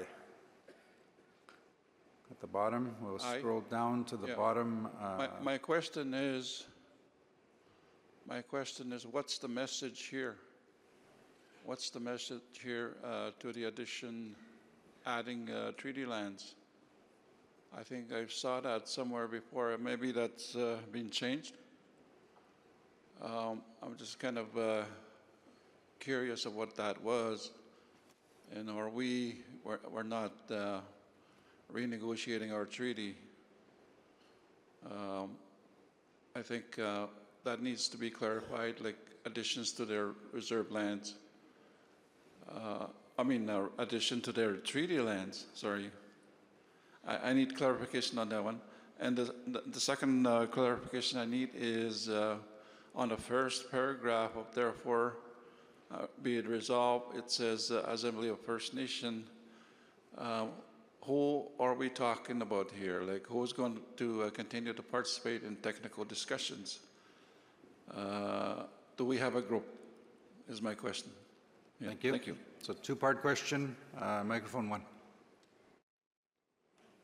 Thank you. The ATL, as it is was suggested, it's actually to accommodate the modern-day treaties that are, for the most part, I believe, in British Columbia, and the lands therein are not considered reserve lands, but are considered treaty lands. So the amendment was there to accommodate the needs of those there that may be looking at adding to their treaty lands there. And also the involvement in looking at changing the whole process. We have a committee here at the AFN, comes from the Chiefs Committee on Lands, Territories and Resources. They'll be participating in that. Thank you. Thank you. Microphone 1. Chief King, Kiaslagi, Nishnabek, Gulby First Nation. Yes, I concur with the first statements, and also Dalton is on that committee. I'm the national co-chair of that committee, and our Ontario Regional Chief is the chair. Miigwech. Miigwech. Thank you. So it does work when the mover and the seconder are the same height. They don't have to adjust the microphone. Microphone 2. Go ahead. Scully, thank you, Chair. Scully Skogego, Ladaslo Hani get so go on Loda, Anadaka, and Chief Todd Knares from United Nations at the Thames. Just looking to make a friendly amendment in regards to ATR. United Nations at the Thames is a settlement. I just would like to make a friendly amendment to add settlement to the process. In regards, we do support the process. We just need to add settlement to it. You want to go? Thank you. So it's just one word, sounds like. Resolutions team is right beside you. You've got it? We're good? Okay. Can you just point out to me where that is? Okay, so it's under paragraph number 2, and mover and seconder. I know you're having a sidebar discussion, a huddle. Mover, seconder. The requested amendment is to add settlement lands. So it now reads, Modern Treaty First Nations to collaboratively develop for the ATL process to ensure the timely and efficient conversion of lands to reserve, settlement lands, or treaty lands as applicable. Mover and seconder, you're good? Okay, thank you. We left off at microphone 2. I'm going to check online. Nothing online. Back to microphone 1. Do we have microphone 1? Did you want to speak? Yeah. Sure. Sure, why not? Why not, since I'm here? Dwayne Gastano-Qua, Tesan-Clica Council proxy. We have, in our settlements in the Yukon, we have processes to add to our settlement lands. So I'm just wondering, is there any way to add some kind of non-derogation clause just to make sure that Canada doesn't try to use this to interfere with the processes that we already have? Okay, thank you.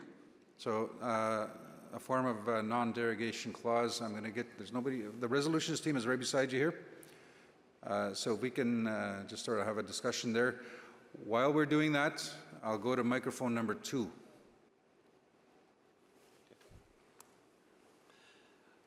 Our claims are rooted in pre-Confederation Treaty 3 and 3.5, that's commonly called the Simcoe Deed. The Crown was to protect the land from trespassers. Lands have been taken from our community that have never been surrendered. And so I would like a clause in there that the new ATR redesign, incorporate that the Crown is obligated to respect all the provisions in pre-Confederation treaties. Thank you. So the resolutions team is right beside you. We'll get you to give them the text of your recommended amendment. But while we're doing that, so we'd like to deal with one amendment at a time. So this is now the second amendment. So whichever one is first, we'll come back and deal with that. But in the meantime, microphone 1. Chief Wilfred King, Kiaslagi and Schnebek. We talked to the, it's a friendly amendment, and we're asking that a non-abrogation, non-derogation clause be added so that that would protect any of those other processes. And hopefully that'll address the amendment by my friend, Chief Miracle. So does that address the first request as well? Yes, it does. Sounds like it does. It will. It might address both. Yeah, it might address both. Thank you. So just stand by.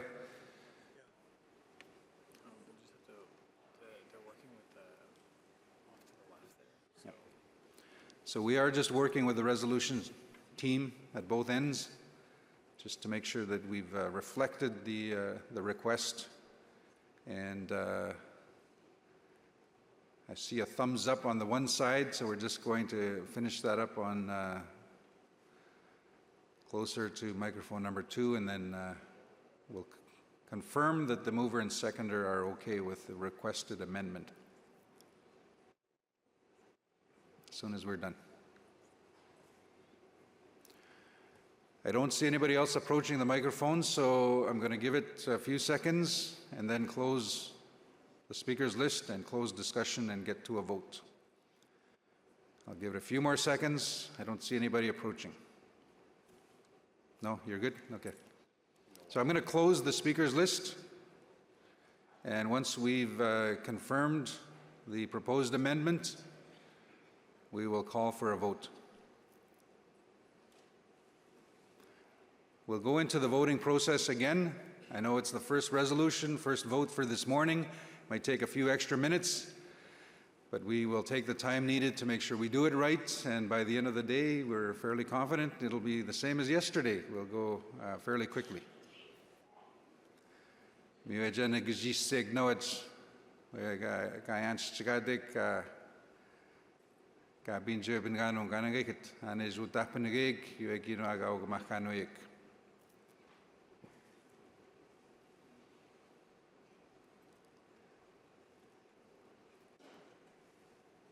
Just waiting on resolutions team to confirm the text.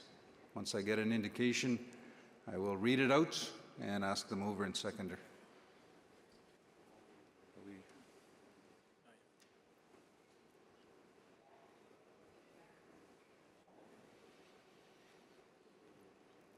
Following this resolution, the next resolution that we will be presenting is draft resolution number 14. Just so that we can start preparing. The following resolution is, again, draft resolution 14. So I'm going to read in the preamble the whereas I. I'm not sure what the change is. Something might have been removed. So I is brand new. So I would now read: the redesign of the ATR process must not derogate from existing processes to add lands to reserve or modern treaty lands. That's the addition. I believe that's the only addition, but I will deal with that first. Mover, are you okay with that? Where did the mover go? Seconder, are you okay with it? Yes, seconder is okay. Mover, Chief Silver. He's good. Oh, over here, thank you. Yes, I got the thumbs up. So we're good with that. Now, does that do it for the request for the non-derogation? I think we're good with that. Chief Miracle, does that do it? Does that address your concern? You're good with it? Okay. So the amended resolution is before you. I'm now going to call for a question, and we will now open the polls online. Encore, please open the electronic voting. I'll do a recap, just a quick a quick lesson again on voting. So we've modernized the process. We are doing electronic voting. Chiefs and proxy representatives, you should receive an email. If you are registered, you will receive an email. So check your devices, whether it's whether it's your phone or your laptop or an iPad or any other tablet that you have. Check your devices. You should have an email. In that email, you have a password. It's a 6-digit password. We went through this yesterday. You can either write it down or you can copy and paste, copy that password, click on a link, and it'll take you to your own secure site for voting. All of the information is encrypted, and nobody knows how you voted. When you get the email for the first time, you will get another email at the next vote, a reminder, and another email again. But once you get an email today, it takes you to the exact same site. If you leave that window open, it'll always be there. You don't have to reopen your email. So once you've got the email today, it's the same email that you can use for all future voting throughout today. Just because this is the first one for this morning, we will take some time The poll's been open for about 1 minute and 45 seconds. We'll give it a couple of minutes, but I do see we have a lot of votes that have been cast on the resolution. So it's looking good. The numbers are coming in. And again, thank you for your patience. It's a learning process for all of us, and I think yesterday went fairly smoothly. As I indicated earlier, we got some good feedback online, also in the room. In fact, some, what's the nice way of saying it? Some more elderly voters that actually said they were quite comfortable with the process. Just open up your email, click on it, open it, and vote. If you have any questions or if you're having challenges, raise your hand. We've got the team with the blue lanyards over at distribution. It's not a large team, but they have blue lanyards. They are available to help you out. So I see a hand raised over here to my right. Any issues regarding your email or your voting? I only see one hand, so we're dealing with that. Otherwise, we will assume that you're doing okay. Actually, we've got a lot of votes coming in. I see a hand raised over here. Is that okay? Thank you. We'll have staff over. There we go. I'm looking in the room. If you're on Zoom, and I don't know, I don't have access to the chat box on Zoom, but if you have any questions, you can send an email to registration, or is it registrations or registration? At afn.ca. Don't have my notes for registrations at afn.ca. There's also a phone number you can call. That number is available in your kits. There's a full guide in terms of voting. The chiefs that have raised their hands, I just want to make sure that they're okay. Chief Solomon, you're good? All righty. I think we're dealing with an issue over here. So I see one more. I just want to make sure we're good. To my left, there was a chief that raised their hand. Have we dealt with that? We're good? So we'll give it about, well, polls have been open for 4.5 minutes. We'll go to 5 minutes. And I think this will be the longest one for today. It'll be getting quicker after this. So about 20 more seconds. And we really appreciate your support as we, again, modernize the process and create efficiencies at in the future days, coming days, and future assemblies.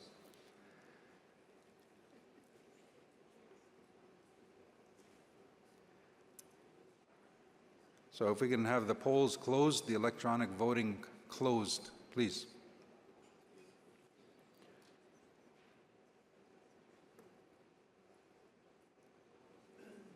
So it looks like the voting is open. If we can have the voting closed and give us our numbers. So up on the screen there was a request to see some of the numbers, but I will give you the numbers. I have the numbers here. We're just technically trying to be able to put it up here, but the resolution before you, 6 abstentions, 1 opposed, 192 in favor. So the resolution carries. Miigwech. Thank you.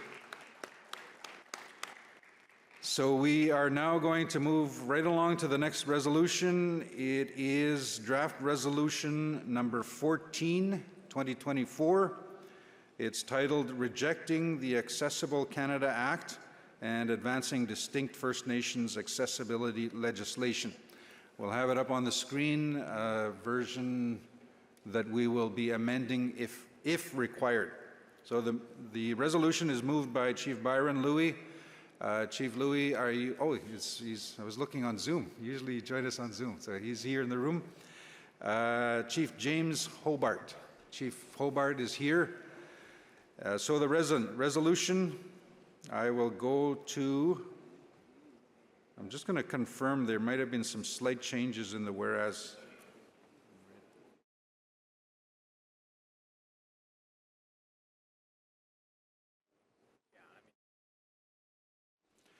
There's some very minimal changes from the original version that went out in the original packages, so I'm just going to read the additional words.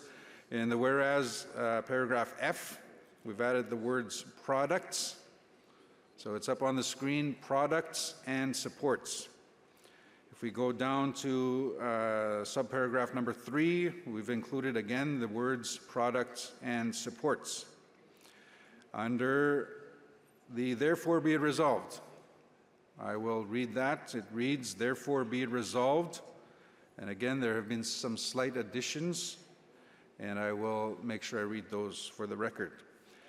Therefore be it resolved, 1, that AFN Special Chiefs Assembly, therefore be it resolved that the First Nations in Assembly, 1, reject the Accessible Canada Act, ACA, and its application to First Nations by 2026, given its colonial framework, its incompatibility with First Nations cultural worldview and governance systems, its disregard for the significant infrastructure gap that exists within the First Nations, and the lack of relevant and necessary infrastructure, data, and culturally appropriate services, products, and supports in First Nation communities.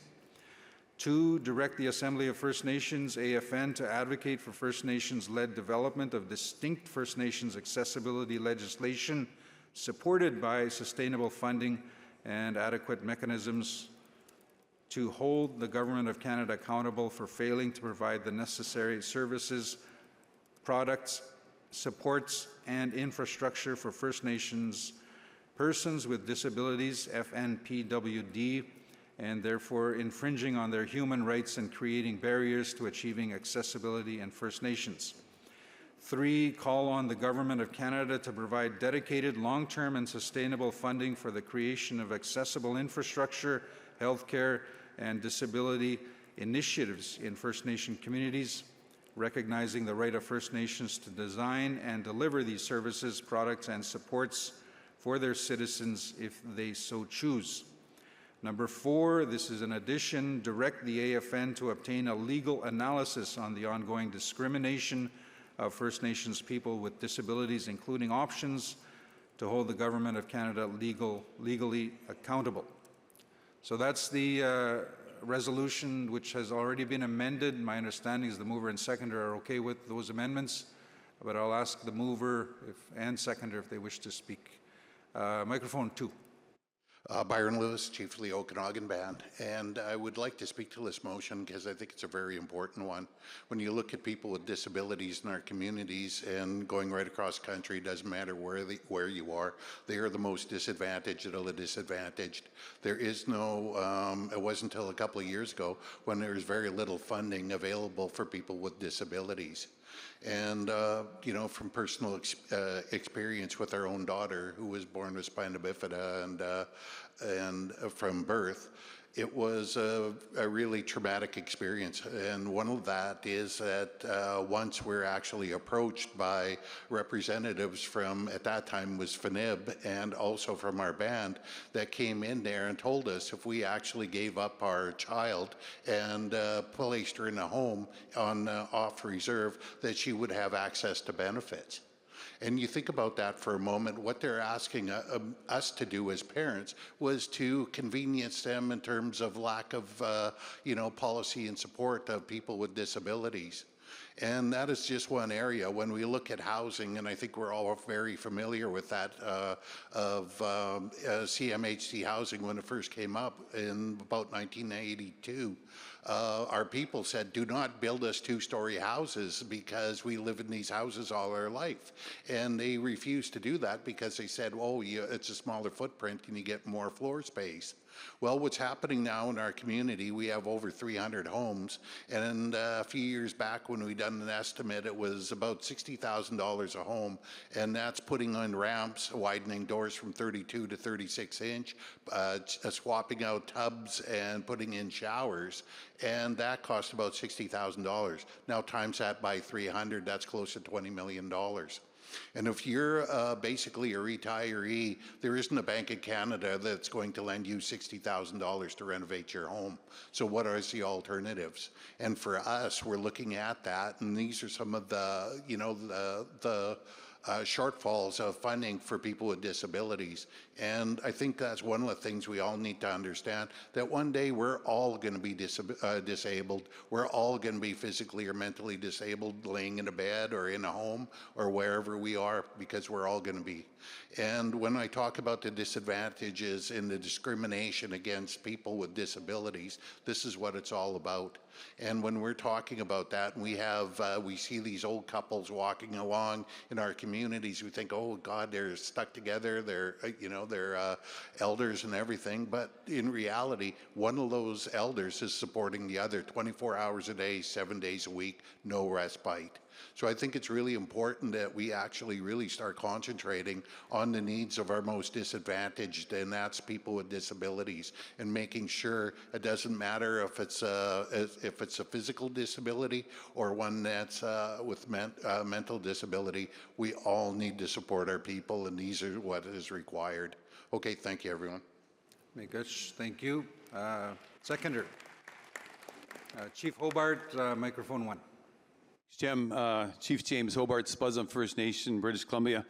I'm speaking on in support of this resolution to reject the legislation, mostly due to being treated like this off the side of a desk, actually an add-on to a legislation that catches a lot in Canada but doesn't do anything for our nations. It's like the pendulum swinging to the middle doesn't help. It has to swing hard in our direction in order for us to feel acknowledged and accepted in any sort of documentation going forward. And I think the misdiagnosis that happens in our territories and in our communities is a key understanding of how lack of knowledge can go a long ways to hurting a nation. And the data that they're going by, we don't have data that they can share with us. And I don't think they even have the data on our nation's most vulnerable people. And I think that's where they're coming from. A place of lack of knowledge and still trying to spoon feed us something that really isn't going to work and isn't going to be a one-size-fit-all. So I think that what I'm asking about is the nations to agree to reject this for now, so vote yes on this resolution, to no longer be an add-on to a conversation, to be full-on, as implementation and people rolling up their sleeves to do the work. We've already had a resolution to create a committee to help us do this. And that was the last resolution, our last big meeting, we had that. And so we just want to make sure that our own people benefit from what's going forward. And the only way we can do that is to be part of the conversation right from the start. So I'm asking people to vote yes to reject what's happening right now with the legislation. I also want to thank Marie and her team for putting together such good work for us to be, and the trust in Byron and I to be able to move this resolution. Kuksjem. Thank you. So we've heard from the mover and the seconder. I don't see any questions online. I don't see anyone approaching the microphone here in the room. Final look around. So I'm going to call for question. Can we please have the voting opened, please?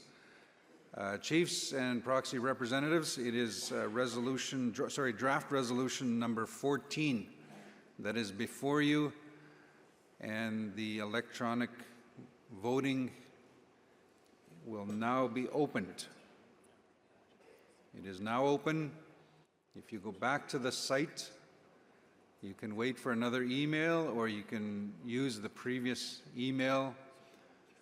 If you're doing it for the first time, you will need the 6-digit code, your individualized code. Otherwise, if you've already logged in, it should be right there. I'm thinking this will be a shorter vote. Chiefs and proxy representatives, anybody in the room need some help? Raise your hand, please, and our team would gladly come and help. They're wearing the blue lanyards. If anyone needs some help in the room. If you're having any issues, I know there are staff in the Zoom. You could probably ask the question in the chat box. Anything in the chat box, of course, is not on the record. As co-chairs, the speakers of the Assembly, we don't have access to it. It's the same as any discussions happening out in the hallway. But you can get some assistance from the staff that are logged in as well. I don't see any hands raised, so that's good. Things are moving quicker. I see quite a number of people have voted already online. The numbers are increasing, so it's been open for about a minute and a half. I'll probably take it for another minute or so, just under a minute. Maybe I'll take it to 2.5 minutes. And again, thank you so much for your patience, and it seems to be working out well.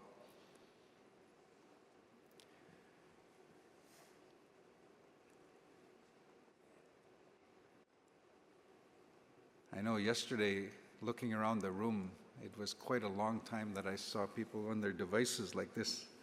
But everybody's head is back up, so that means you voted already. So that's a good sign.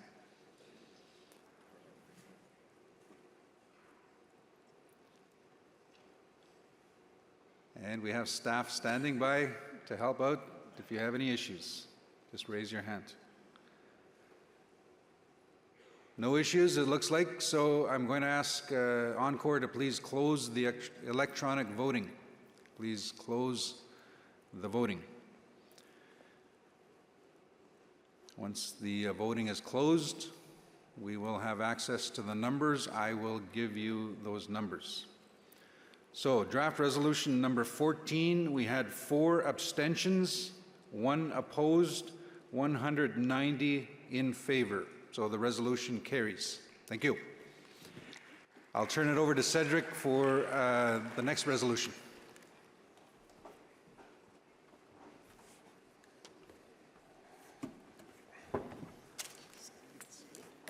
Thank you, Adam. So just a quick note, we were going to go to draft resolution 15. However, the mover has tabled it to the next assembly to allow for further discussion. So we will be moving on to draft resolution 16, treaty right to tax exemption. If I can have our technical staff have those put up.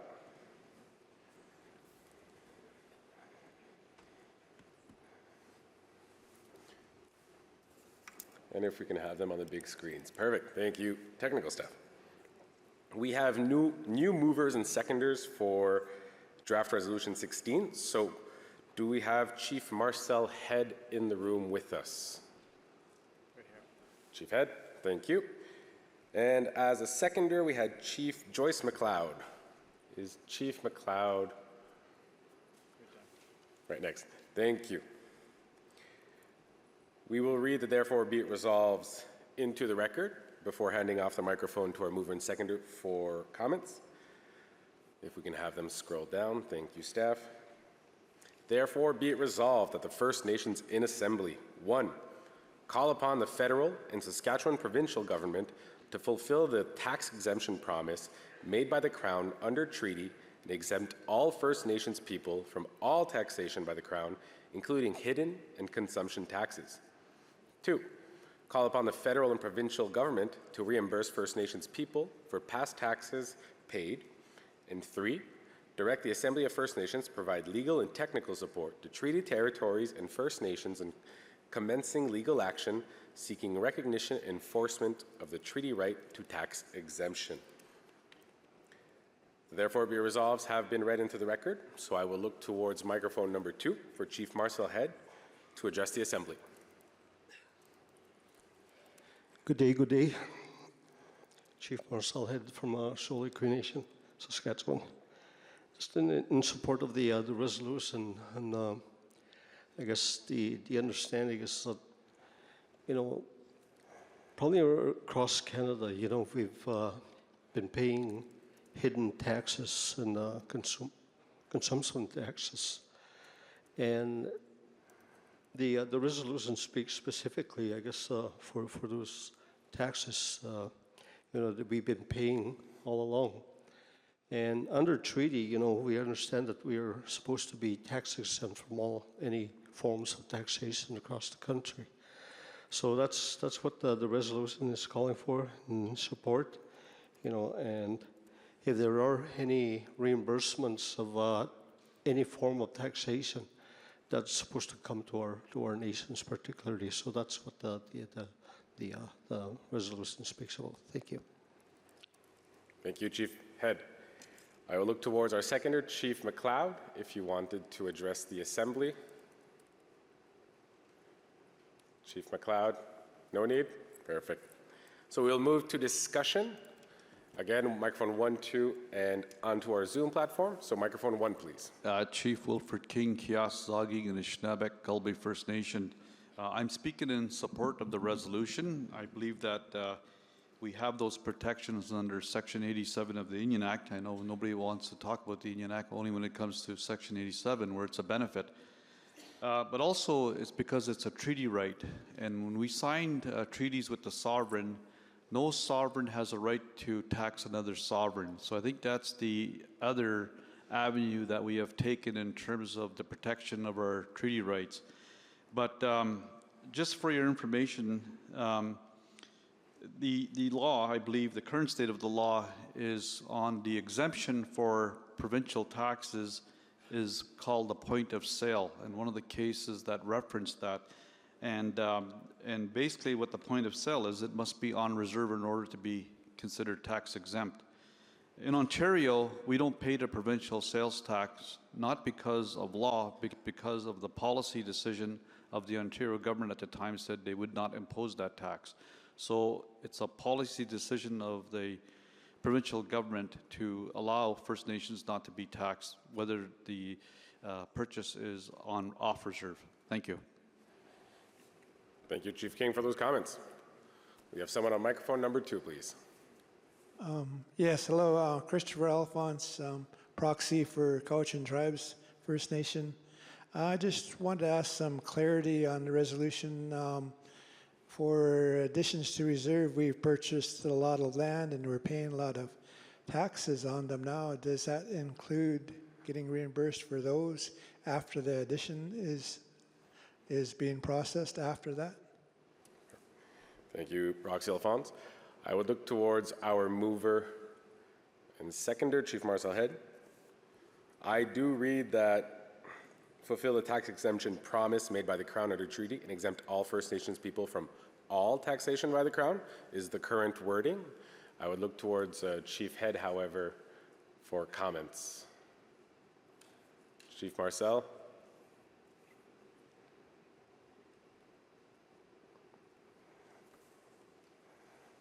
On microphone number 2.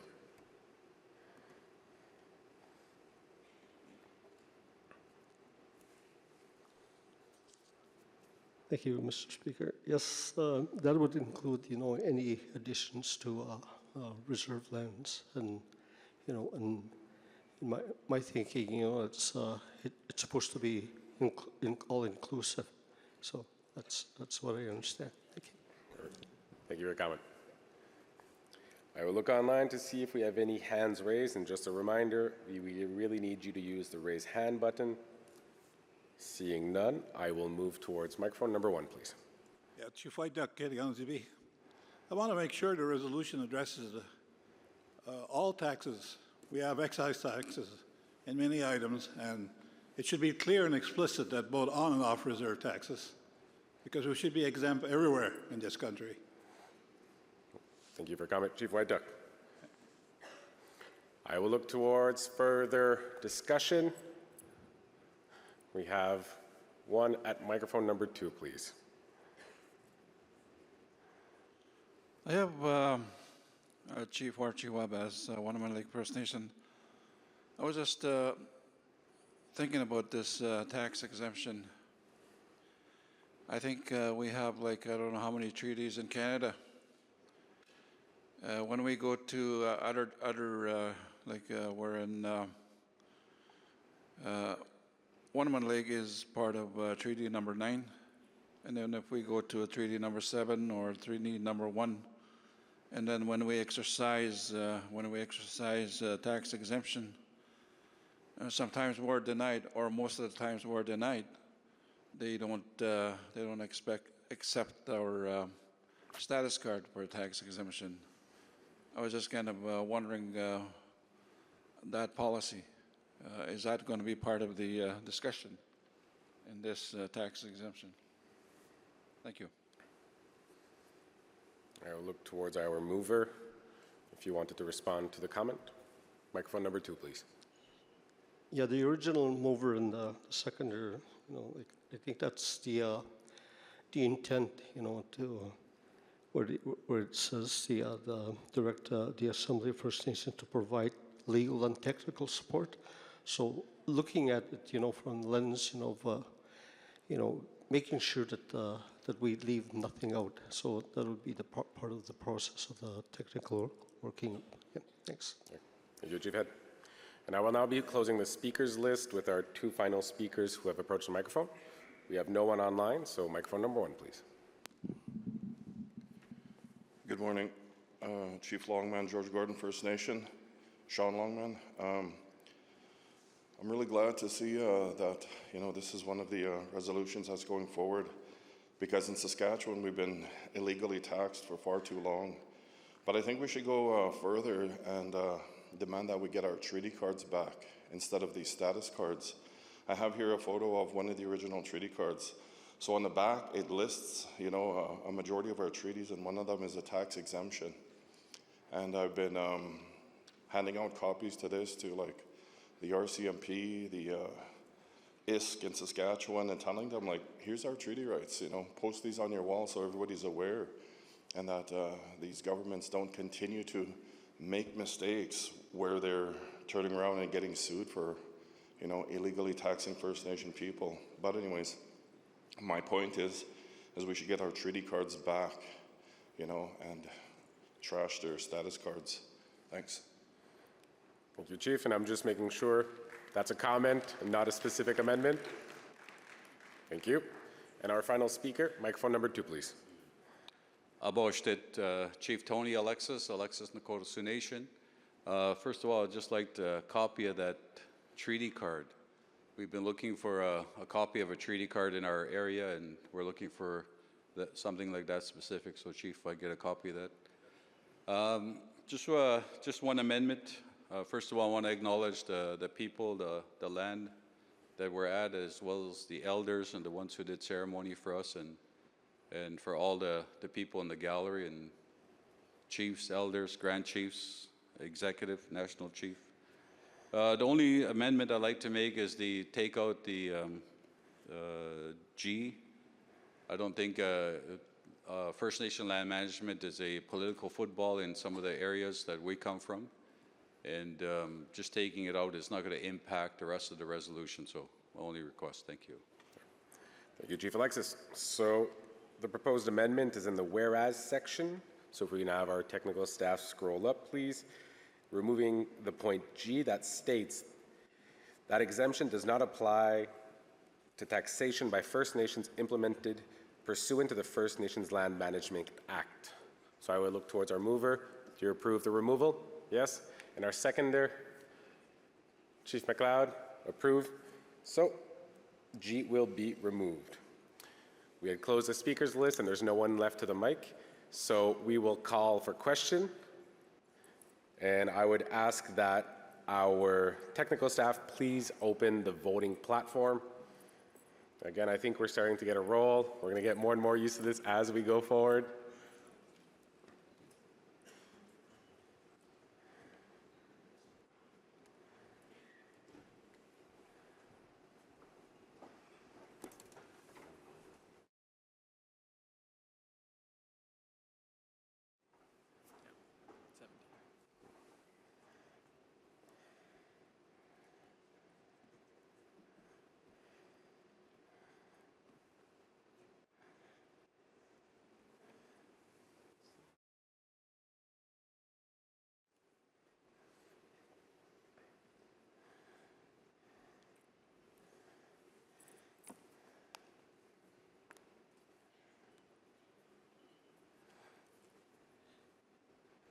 Seeing a few heads popping up. Our team is still around. We have a few people walking here in the center of the aisles and at each end if ever there are any issues.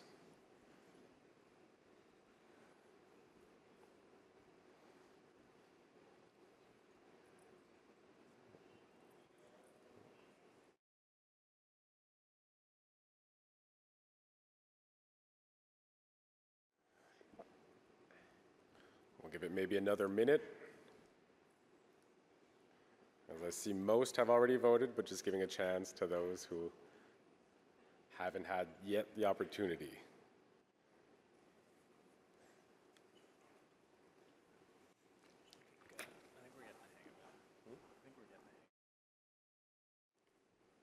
I'm just comparing the numbers.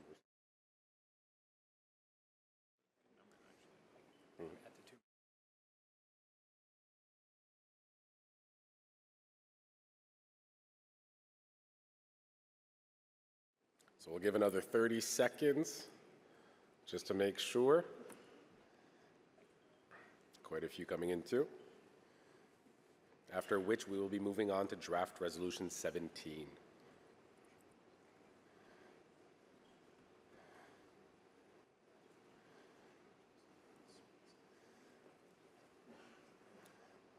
So final 10 seconds, unless I see a movement of hands, of panic in your eyes. Seeing none, I will ask for the voting to be closed.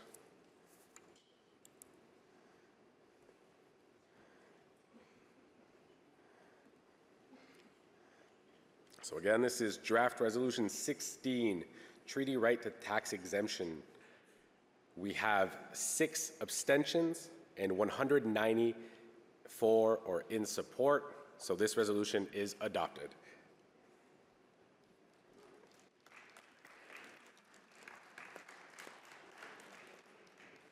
We will now move on to draft resolution 17. If I can have our technical staff have that set up.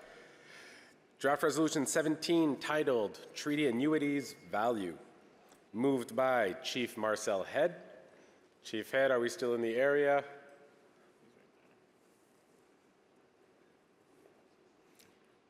So is our mover, Chief Marcel Head. I see you standing. And our seconder, Chief Joyce McLeod from I see you standing. We will read that therefore be it resolved. There have been no modification to the whereas. We will read that therefore be it resolved into the record. Therefore be it resolved that the First Nations in Assembly, 1, call on the Government of Canada to stop fighting First Nations in court and negotiate the settlement of such lawsuits in good faith in a manner that supports meaningful and genuine reconciliation. 2, support First Nations treaty annuity lawsuits such as by First Nations in Saskatchewan regarding Treaty 4, and call for any settlements to be excluded from taxation and are not considered income for the purpose of calculating any benefits, such as social assistance or old age security benefits. And 3, direct the Assembly of First Nations to support treaty territories and First Nations in launching legal action on indexing annuities by providing legal and technical support, including an economic study on the value of treaty annuities from the past to the present and in perpetuity for all generations, all future generations. So I will move to opening address by our mover, Chief Marcel Head. Microphone number 2, please.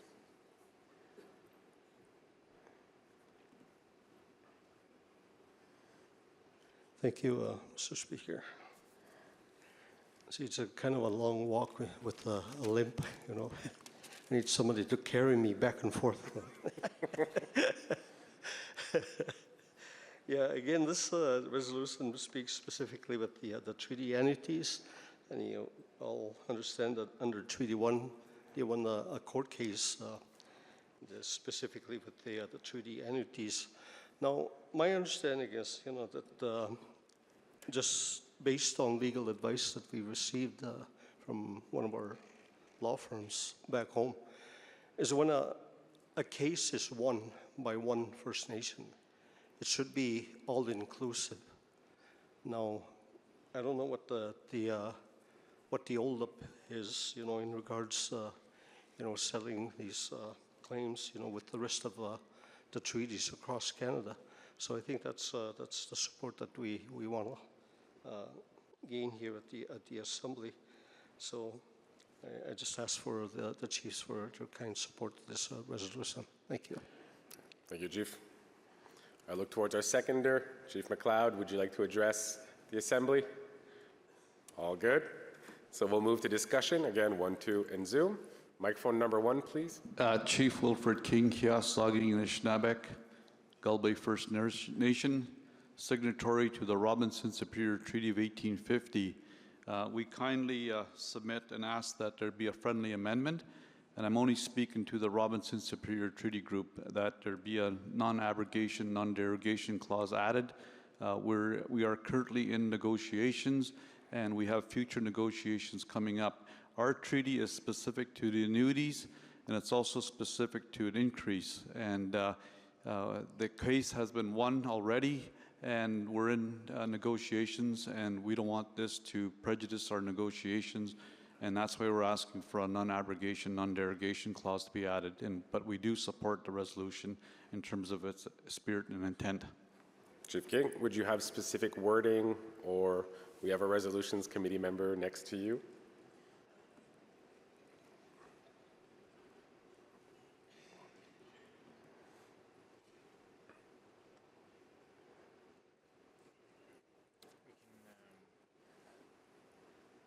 We can go to microphone 2. Let him chat for now. Yeah.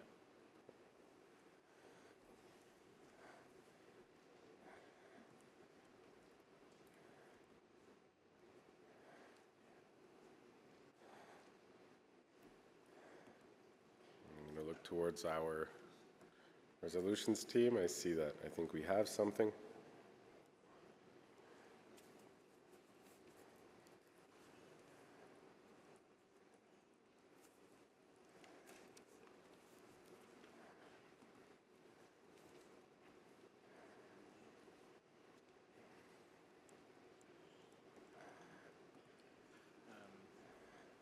will be at the end of L. So they're going to put something in.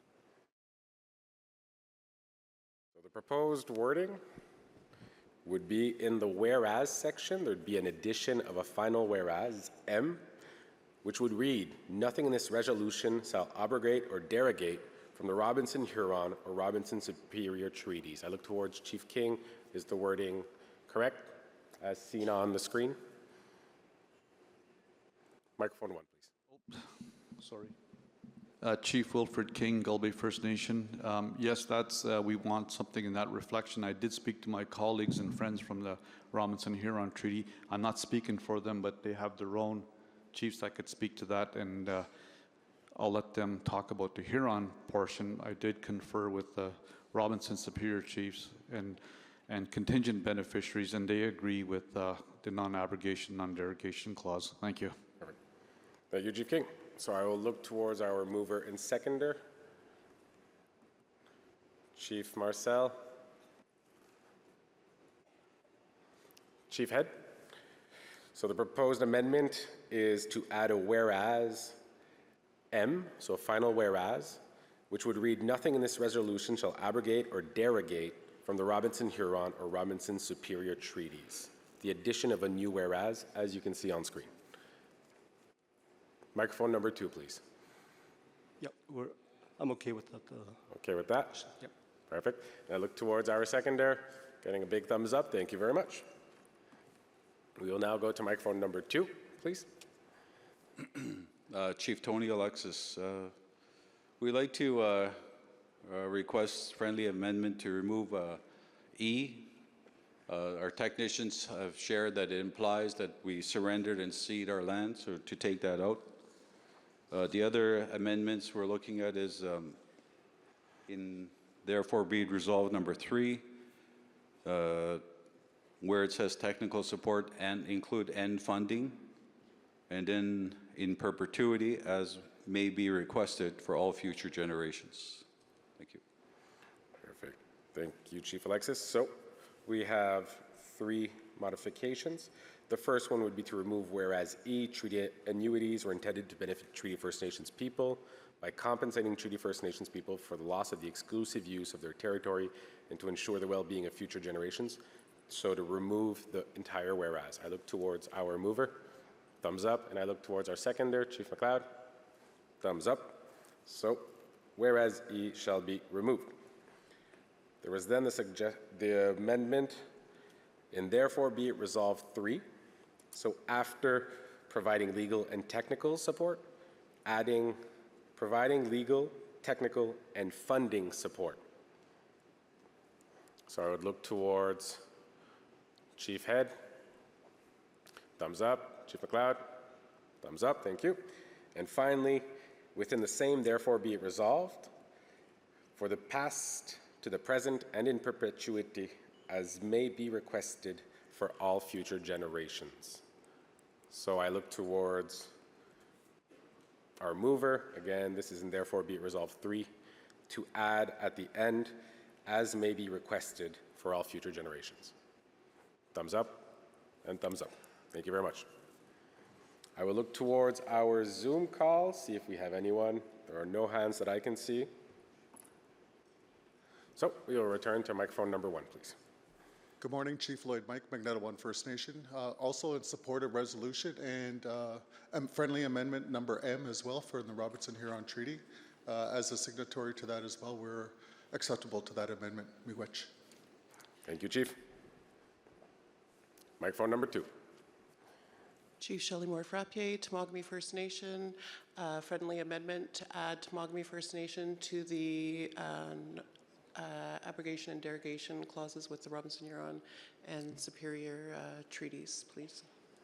So the amendment would be in the new M to add Robinson-Huron or Robinson Superior treaties. And Temagami First Nation. And Temagami First Nation. Mm-hmm. Thank you. Chief Head, thumbs up. Chief McLeod, thumbs up. Thank you. We will now also be closing the speakers list as we have it here. So I have no one on Zoom. So microphone number 1, please. Miigwech, Chief Linné Koos from Sagame Anishinaabeg in Treaty Number 4. I support the resolution but want to add 2 friendly amendments in number 2. After Treaty 4 and call for any settlements and future annuities to be excluded from taxation and not considered income.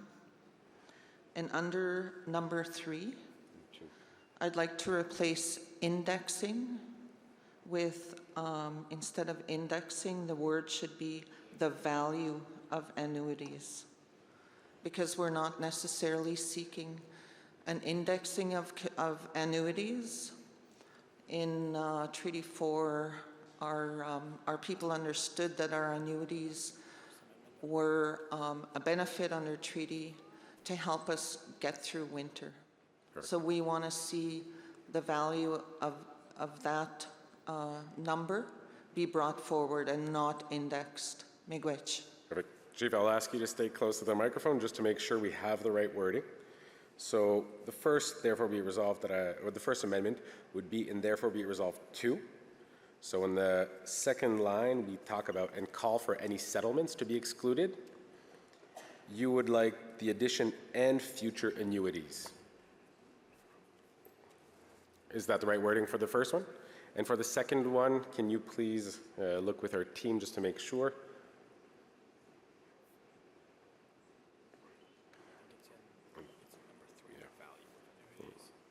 With indexing annuities, looking towards our resolutions team, who I have to say thank you for your work, by the way. I like this, having you guys at the mics.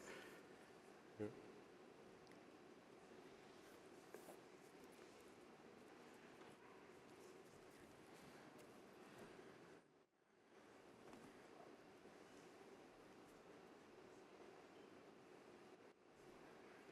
I'm looking for the updated version.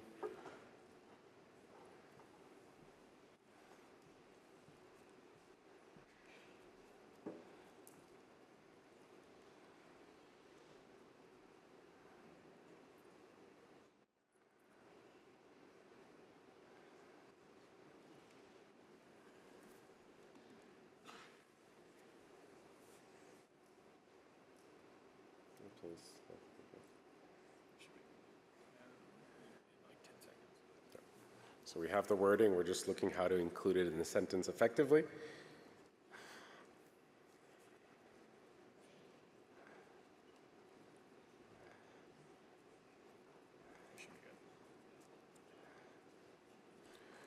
So what I'm seeing is in therefore be it resolved 3. When we speak on launching legal action on indexing annuities, we would replace the word indexing by on the value of, as is on the screen. Are those correct? Perfect. Thank you, Chair Ackles. I would look towards our mover. Again, there's 2 amendments. The first one would be to add and future annuities, and therefore be it resolved 2. If we can have microphone number 2 open, please. Yes, although the value is worded within the I think it's under D. Like it really explains, the value of the purchasing power of the so I'm not sure if that's can be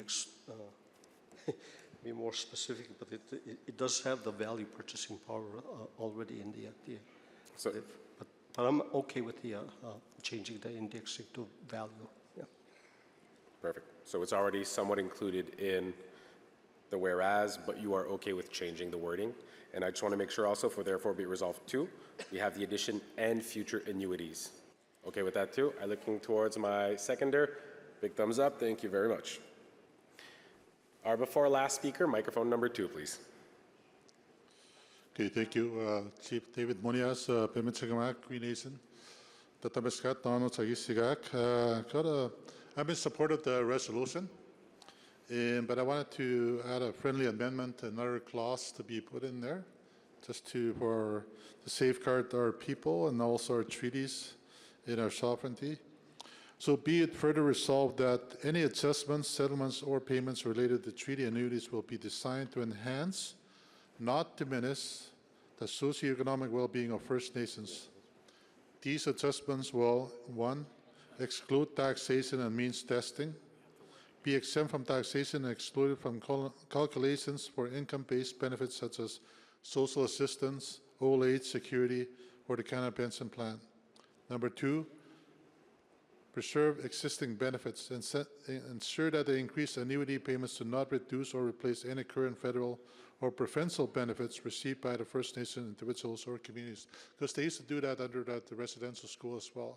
So we should follow the suit.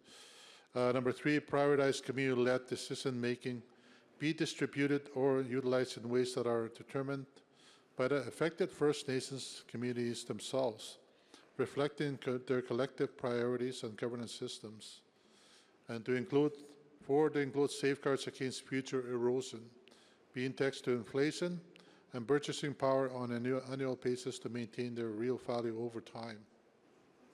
And basically, this is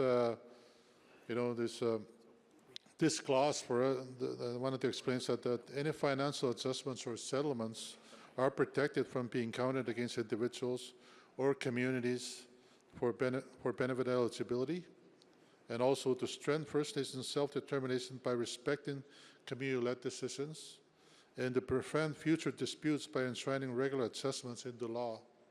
So thank you. So those are my suggestions for a friendly amendment. Perfect. Thank you, Chief Moyes. Seeing as how it's quite an addition, I know our resolutions team is working on that right away. If I can ask you to remain at microphone 2, we will go to the comment on microphone 1, and then we'll come back to the addition of your amendment. So if I can have microphone number 1, please. Bonjour. Kisoe koe petijna kazma kwani dodum ogma koe mishpakatan and Dinjaba. I'm Angima Kwe Patricia Kanji from Mishpakatan First Nation, and I would first of all like to acknowledge the sacred items that we have, the ceremonies that we had, the elders' prayers, and invite Creator into our midst. I am in support of this resolution, and particularly item M, that speaks to the non-abrogation and derogation clause. We're part of the Robinson Superior Treaty Area, and the Robinson Superior and Robinson Huron treaties are the only ones that have annuities clauses. So I just want to express the support of Mishpakatan First Nation in this particular clause. Miigwech. Thank you.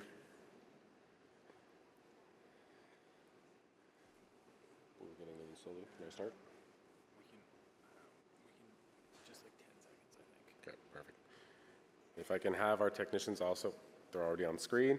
Perfect. So our team is working on having them added. We're good. So the proposed amendment by Chief Munoz is to add a new therefore be it resolved. As you can see on the screen, point 4, that would say affirm that any adjustments, settlements, or payments related to treaty annuities will be designed to enhance, not diminish, the socioeconomic well-being of First Nations. These adjustments will, A, exclude taxation and means testing, be exempt from taxation and excluded from calculations for income-based benefits such as social assistance, old age security, or the Canada Pension Plan. B, preserve existing benefits, ensure that increased annuity payments do not reduce or replace any current federal or provincial benefits received by First Nations individuals or communities. And C, prioritize community-led decision-making, be distributed or utilized in ways that are determined by the affected First Nations communities themselves, reflecting their collective priorities and governance systems. So I will look towards Chief Munoz just to make sure that the wording is correct. It is correct, thank you very much. And then I will move to our mover. For the addition, I get a thumbs up, and for our seconder, I get a thumbs up. Thank you very much, Chiefs. I had closed the speakers list at this point, so we will be calling for question. I do see the time it is also. So if I can have our technical team open up the vote for Draft Resolution 17, Treaty Annuities Value, moved by Marcel Head and seconded by Chief McLeod. So voting is open. You should have received your notice. So we'll give maybe another 45 seconds, let's say. I see that most of our answers are pretty much in. And again, as a reminder, we do have staff around the room with blue lanyards that can help you out. And also maybe as a quick reminder, don't forget to confirm that vote. They ask you a second time, are you sure this is your vote? Make sure you press that if you want your vote to be registered.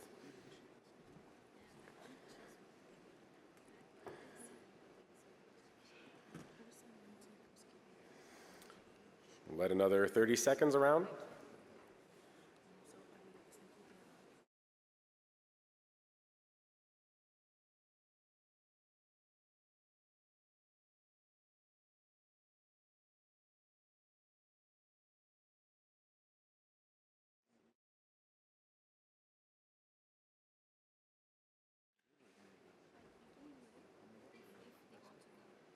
So I will now ask one final look around. There's no terror yet. So I will ask that our technicians please close the voting.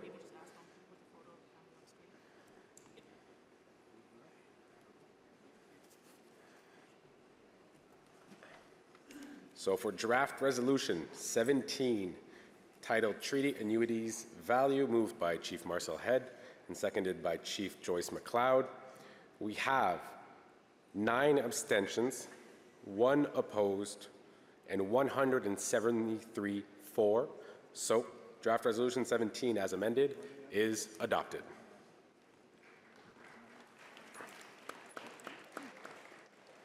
We now have a question, and I don't think we need an official vote, maybe just a chat would work. We do have quite a large basket of resolutions to get through, but it is 11:53. So we're just wondering, would you like to continue on and move forward and get through the process? Or would you prefer to go to lunch, which you can do anyways, right? So looking around, just maybe nods of heads. There's a lot of lunches.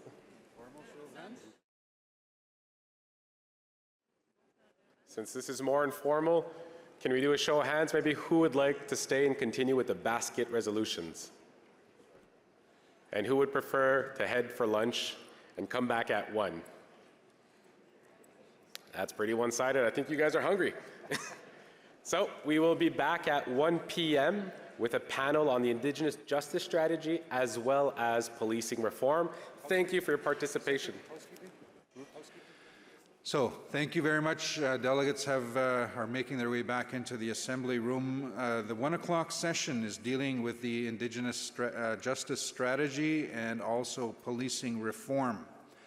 So, to provide some introductions, and as we wait on Regional Chief Terry Teegee to make his way back from the press conference happening right now, I'm going to turn it over to Corey Wilson. Corey Wilson, of course, is with the BC Justice Council to give us some background and provide some information. So, Corey.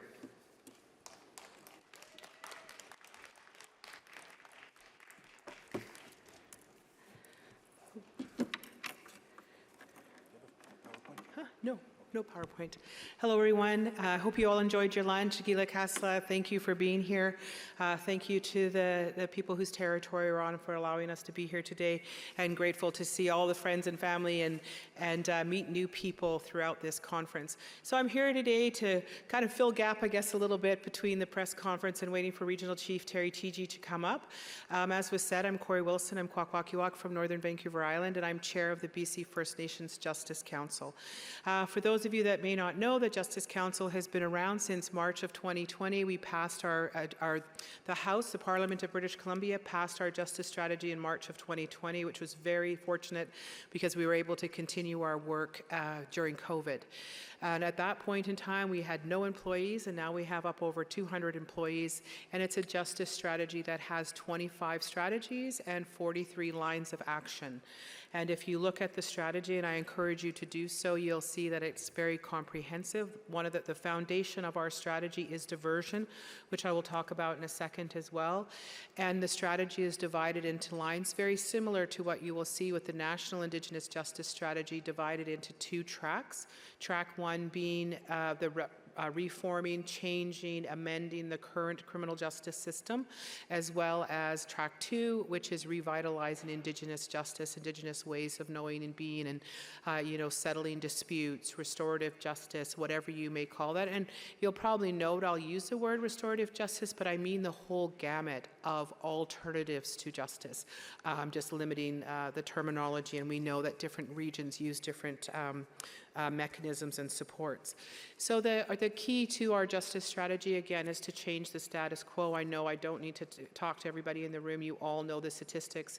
We make up 5.9% of the Canadian population, but we're grossly overrepresented in every single negative socioeconomic indicator, particularly when it comes to the justice system. 50% of the women incarcerated are Indigenous. Vast majority of the overall people incarcerated are Indigenous. We know the challenges with children and family. We know the challenges with denial of bail, the lack of legal representation, all of those types of things. And we know that inherently, and I know the emergency resolution from yesterday, we know that a lot of this is due to not only the legacy of colonization, but the fact that there is still systemic, historical, inherent racism and discrimination, not only within our justice system, but of course within all of the systems and institutions that we have. Because if that wasn't the case, and often people will challenge me, well, that's not true, there is no other way to explain the overrepresentation of Indigenous people at the rate that we're overrepresented. So there are things going on, things that are causing this overrepresentation, because we all know, you know, that our family members, our community members are as talented and as capable as everyone else. But often there's a whole bunch of trauma that comes to it, intergenerational trauma, the legacies of residential school, of course also poverty, and all of the challenges that we face, whether that comes from the education system, the healthcare system, the social systems, and we also know that women and girls are disproportionately affected by the system as well. So these are the goals of the Justice Council Justice Strategy. It is a BC Justice Strategy because it's a BC First Nations Justice Strategy. However, I really encourage you to have a look at it, because one of the things that is going to make us successful, and I'll talk a little bit about the national strategy in a second, is we have to go beyond regions. We have to we recognize that the issues and challenges facing us in the criminal justice system or facing Indigenous people affect all of us. They transcend our regions, they transcend our cultures, they transcend our different languages. We all want our children to succeed. We all want to live in safe, healthy communities. We want the opioid crisis to change. We want our children to be self-determining. We want our communities to have economic development, and we want them to thrive, and we all want to move beyond the Indian Act and towards self-determination for ourselves and for our people. And so we know that these issues are similar and same for all of us. The difference comes in how we implement these types of differences. So we're aimed at, with the Justice Council, aimed at making these changes and making these amendments across the entire spectrum, from corrections to courts to GLADU. Some of the things that we're really proud of in the last little while is we have taken over writing all of the GLADU reports in British Columbia. Legal Services was doing about 75 to 100 per year. We are now up to 350 plus per year, and we've changed the model. We don't contract with a GLADU writer who comes in and writes, takes the information, writes the report, and then is gone. We have hired GLADU writers as part of our permanent staff within our Indigenous Justice Centres of now, which we have 15 around the province. And the GLADU writer works with our support workers and wraparound support services, such as our aunties, to ensure that not only are we supporting them with a GLADU report, but also supporting them to find and attach to services and people that can help them make some different choices, help them with their, if they have addictions, help them if they need access to counseling, help them if their children are in care.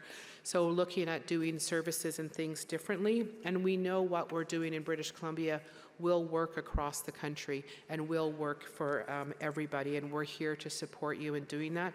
We know that we want all of our people to be self-determining, and community safety and security is a huge issue for all of us. We have been working with the AFN, and we're very grateful to the AFN to involve us in the consultations around the National Indigenous Justice Strategy. And as you know, the federal government has provided money to do consultation across the country. Some specific organizations were asked to contribute, as well as they held engagement sessions across the country. And we worked with the AFN to have discussions around doing this. And Canada, of course, came out with the 24 shared priorities that we have, again, continued to be working on. So the priorities are short-term, mid-term, long-term. We know it's taken 150 years to get us to this situation. It's going to take a lot of time to get us out of this situation as well. But we know that there are things that can happen literally tomorrow that can start to make a difference. And we're here to share our experience. We recognize and acknowledge the situation that we have in British Columbia, where we have been supported by our provincial government. I know not all provinces have the same level of support. We do have 204 First Nations in British Columbia that have come together to work on this, and that in itself is quite a heroic feat. That does not mean we always agree, but what it means is we have been able to get beyond some of the differences and some of those challenges and recognize, and this is what I encourage as well for our national strategy, recognize that we all have the same goals, we all have the same needs. We want our people to succeed, we want safer communities. So we have been sharing and been very grateful to share with the AFN the lessons that we've learned and the challenges that we've had. We do know that it is a challenging situation. It is for those of us who are Indigenous, and 60% of our employees, our 200 plus employees, are Indigenous, which is wonderful, but we're working in justice. Just like those of you that work in children and family and various other areas, it's a very difficult, very challenging area. So we're really trying to put a lot of emphasis on wellness, but recognizing that the lived experiences and continuing to work in that can be exceptionally challenging. So those are some of the lessons learned. Some of the other biggest challenges I briefly mentioned too is working together. And when we're talking about the National Indigenous Justice Strategy, which we're very happy to contribute to and be involved in, the most important thing that in many ways developing the strategy and engaging and meeting on the strategy and doing the research and doing the work and doing all of that stuff and actually coming up with a strategy, which I understand from the feds will be out in January. That's the easy part in many ways. Creating the actual strategy is the easy part. The hard part is actually implementing it and ensuring that you have enough funding, enough resources, human and otherwise, to be able to actually implement the strategy and implement it in a way that is the most effective and the most most efficient. And the last thing we want, and I'm sure not to speak for everybody in the room, but I'm quite certain the vast majority of us don't want another document that's going to sit on a shelf or be on wherever they want to put it. But we want to make sure that we want to have an implementation plan and have an action plan that will start to make differences across the country for our people as quickly as possible. So it'll be important that all of us work together, that we recognize that, there's no question we have regional differences, we have personality differences, we have priority differences, we have differences between and amongst us for whatever reason, but I know that we all have to remember too that we're here for the same reasons and on the same page, and that we need to work together. So I really encourage that working together and that we make sure we do that. And as from the BC First Nations Justice Council, our technical team has been working with the AFN technical team. We have all kinds of resources at our hands, and we're really open as well. As I said, it is called the BC First Nations Justice Strategy, but it really is the strategy for all of us. We are open 100% to be transparent and to be accountable. We will share all of our lessons learned, the good, bad, and the ugly, because we have made some mistakes going forward, but we want to make sure that when we get this National Indigenous Justice Strategy, that we will work with the AFN, we will work with all of the other organizations and groups to ensure that we actually action this plan and that we're able to implement this plan. And one of the things that has allowed us to be very successful in British Columbia is not only do we have the support of the 204 First Nations and the 3 political organizations in British Columbia, but we have built relationships and partnerships and collaborated with all of the existing organizations. For example, there's the Native Counseling, Native Court Worker Association in British Columbia. We're not going to duplicate what they're doing, but we meet with them and continuously check in with how can we support you, what can we do to help you, and they ask what they can do to help us. So it's about leveraging all of the existing resources out there and making sure we use these resources as effectively and efficiently as possible. Because gone are the days where we can just have a commission and spend a whole bunch of money doing that commission and not having an actual action plan, because it's going to, one more month, it'll be January 2025, and I'm sure in January 2026, we don't want to be in the same position. I would love to see us at our assembly, even in July, which I just saw the dates, the July assembly, July 15th to 17th, we'll be able to show something that we've already started to change. And 2 of our team is here, our senior policy lawyer and our consultants are here. One of our consultants is also here. We'd be willing to answer any questions and work with your region and share all of the information that we have possible.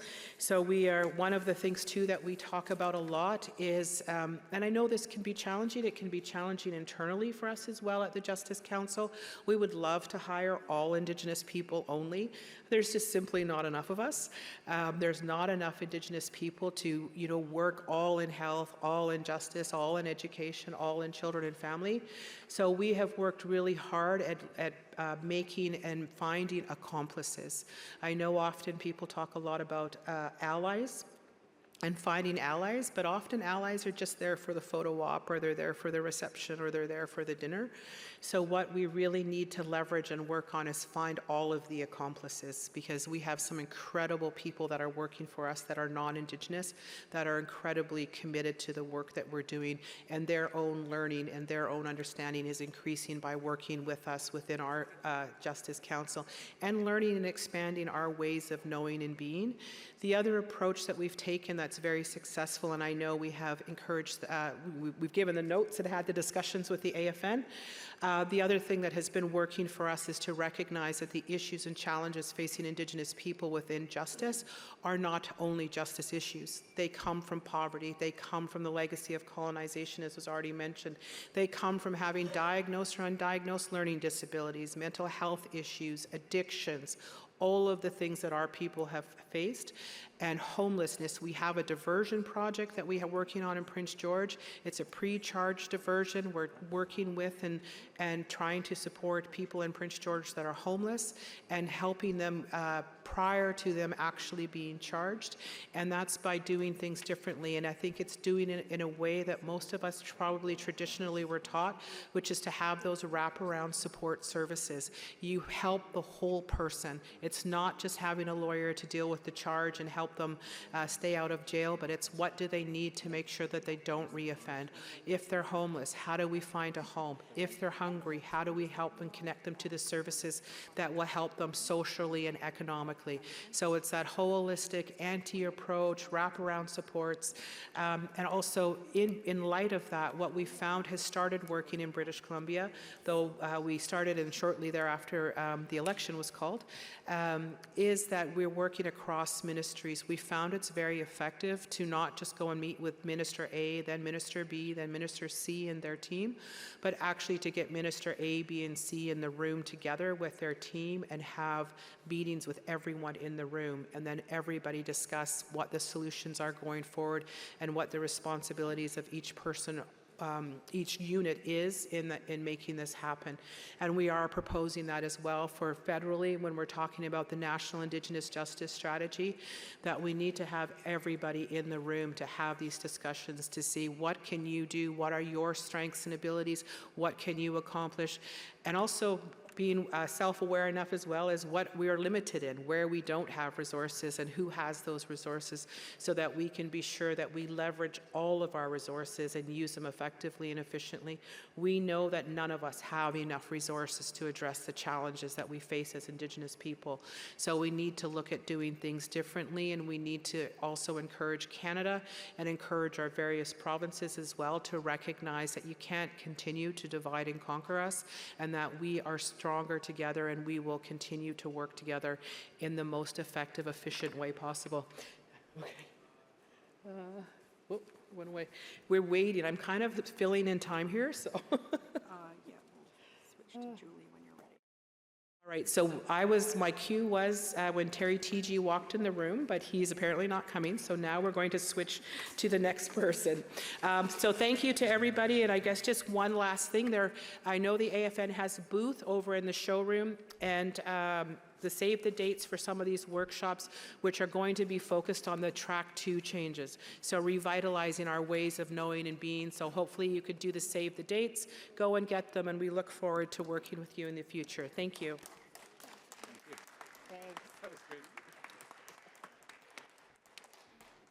Thank you so much.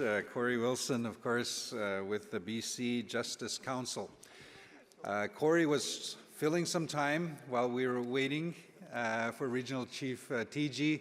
Just so you're aware, if you've just come in, we were sharing the fact that there is a news conference happening right now.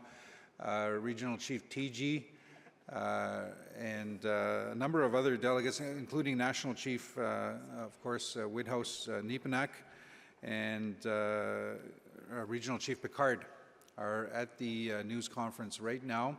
So, of course, this session we're on right now is dealing with two issues, the Indigenous Justice Strategy as well as policing reform. So we've sort of merged the two together, and when Regional Chief TG and Picard are back, we will give them some time to address the Assembly as well. But at this point, we will transition into policing reform. So I'm going to invite Julie McGregor, AFN Senior Legal Counsel, to come and address the Assembly.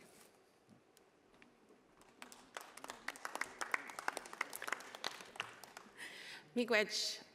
Quite good afternoon, everyone. My name is Julie McGregor. I am Senior Legal Counsel at the AFN. I'm a member of Kitigan-Zibi First Nation, so this is my home traditional territory of Kitigan-Zibi, and I'd like to extend a welcome to everyone here today onto our territory.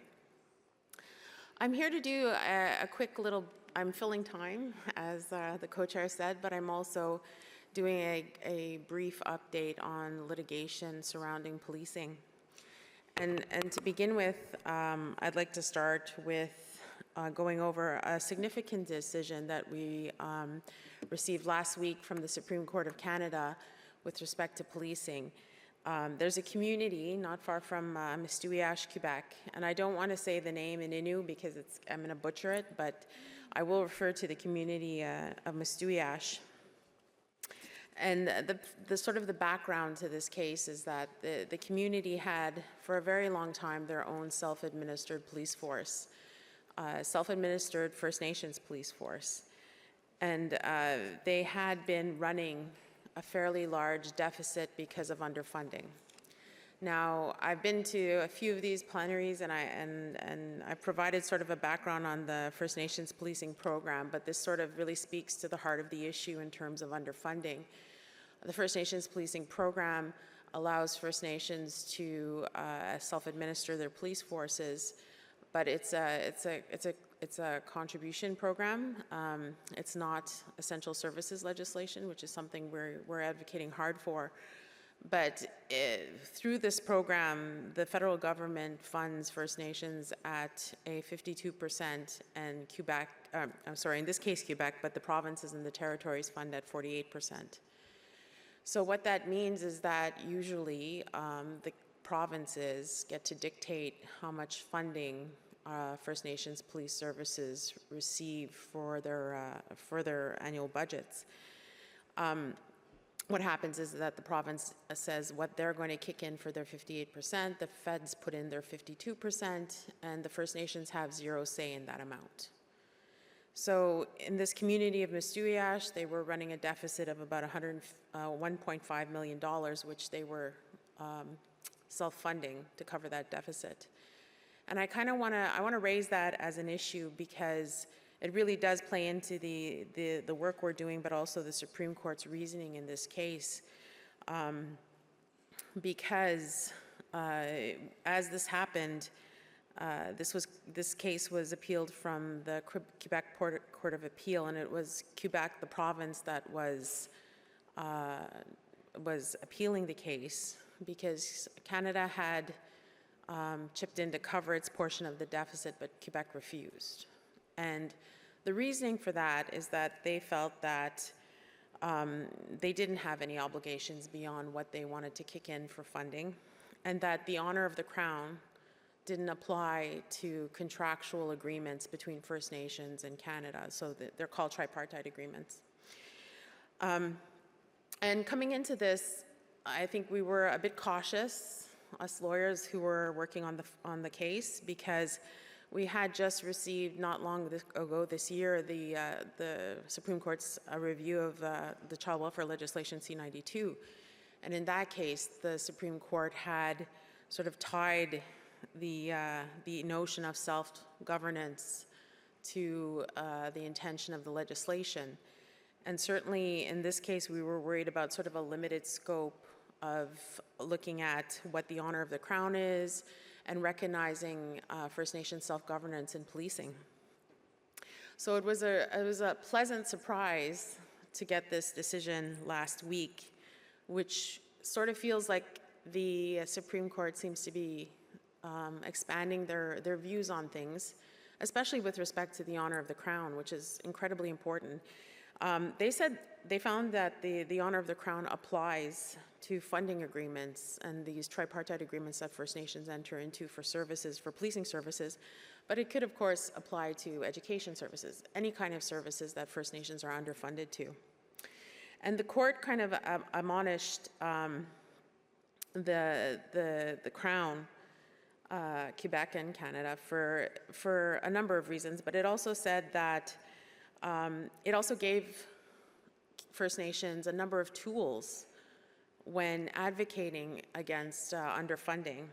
It said that, you know, the Crown is prohibited against sharp dealing, and now, while that normally applies in situations of contracts, it was never expanded on with respect to the context beyond like treaties. So now we're looking at contractual obligations with respect to First Nations funding. So there's a prohibition on sharp dealing. They also expanded a list of prohibited conduct that the Crown cannot engage in. The first is in transience. When they're negotiating these funding agreements, they can't, just stick to their positions and not look for better alternatives. And ignoring First Nations' repeated assertions that they're being underfunded. They can't just say, oh, too bad, you're being underfunded, too bad. And we know this is significant given the number of deaths in policing that have occurred in even this recent year. And they can't, most importantly, they can't give First Nations take it or leave it deals, and they really do that. They go to the province kicks in what it wants, the feds kick in their portion, and then boom, you take it or leave it, First Nation. Either you work within the confines of underfunding, taking from education services, taking from housing to cover the deficits, or you don't have a police service. And we know a number of First Nations police services have actually folded because of those circumstances. And it imposed standards on the Crown, this decision, which is also very helpful to First Nations, that their conduct needs to meet a certain level to uphold the honor of the Crown when negotiating agreements. And another thing is that the court also looked at, from the contract interpretation aspect, they said also that the Crown had breached its duty of good faith in terms of its contract. So, not only the honor of the Crown, but also in contracts. And I think one of the truly interesting parts of this case, and sort of the surprising parts, and one of the things that we certainly advocated from the AFN, was the award of damages. So, as I said earlier, Canada had kicked in its portion of its deficit that the First Nations had run, but Quebec refused, and the Supreme Court awarded damages. Now, that's extraordinary in the case of First Nations litigation, because normally we get, from the Supreme Court anyway, a declaration that there was bad conduct, and they either send it down to the lower court to assess damages, or they tell the parties, negotiate. But the Supreme Court actually felt that this was egregious enough in this circumstance to award the community of Mistouyash over $700,000 in damages. And so it's incredibly important, because it has sort of from our perspective at the AFN, it needed to have some sort of a punitary effect, because we have 36 other First Nations self-administered police forces who are in the exact same circumstance as Mistouyash, where they are being shortchanged. And there had to be some sort of way of slapping the Crown's hand and saying, you can't keep doing this, you can't keep underfunding. So the damage award was really one very significant part of this decision that we were happy to see. But the court also went on and sort of talked about remedies in general, and how the Crown, in remedying this situation, in stopping the underfunding, has to be generous, and they have to be flexible in terms of remedies. And it's what they called, and they termed a new word for this, reconciliatory justice, that the Crown has to go above and beyond, instead of constantly, giving the least amount to First Nations as opposed to other groups, and then, you figure it out sort of a situation for the First Nations. It's another significant thing that I wanted to say, that in Canada, as I sort of want to talk a bit about the self-governance aspect of it, of the decision. Canada, in the hearing, again, like I said, they paid their portion of the deficit, but they said before the Supreme Court that they recognize First Nations' inherent right to self-governance in policing. And it's significant because they don't do that in terms of the legislation, in terms of the discussions we've been having with respect to essential services designations legislation. As we heard from the minister just in Montreal, he said he wanted a two-track process. One would be to introduce legislation that recognizes First Nations as an essential service and the funding towards that, and then leave the idea of jurisdiction, the idea of self-governance to another day or a different tract. But the Supreme Court didn't. They went there with self-governance, and we're very happy that they did as well. The Supreme Court said that self-governance itself does not have to be a proven right with respect to a First Nations exercise of their rights in policing. You don't have to prove it in court to say you have a right to self-governance over policing. It's enough that they're self-administering their policing. That is an act of self-governance. And the court was clear in upholding that the Crown has to recognize that as well. They can no longer just say, you know, oh, you don't have a right to self-governance that's proven in court, so you don't have a right to decide for your community what your self-governance needs are, what your policing needs are, what funding you need. You know, it's not enough anymore to leave First Nations out of the conversation with respect to their policing needs. And also, I think I just sort of want to touch a little bit before I wrap up on the Supreme Court decision.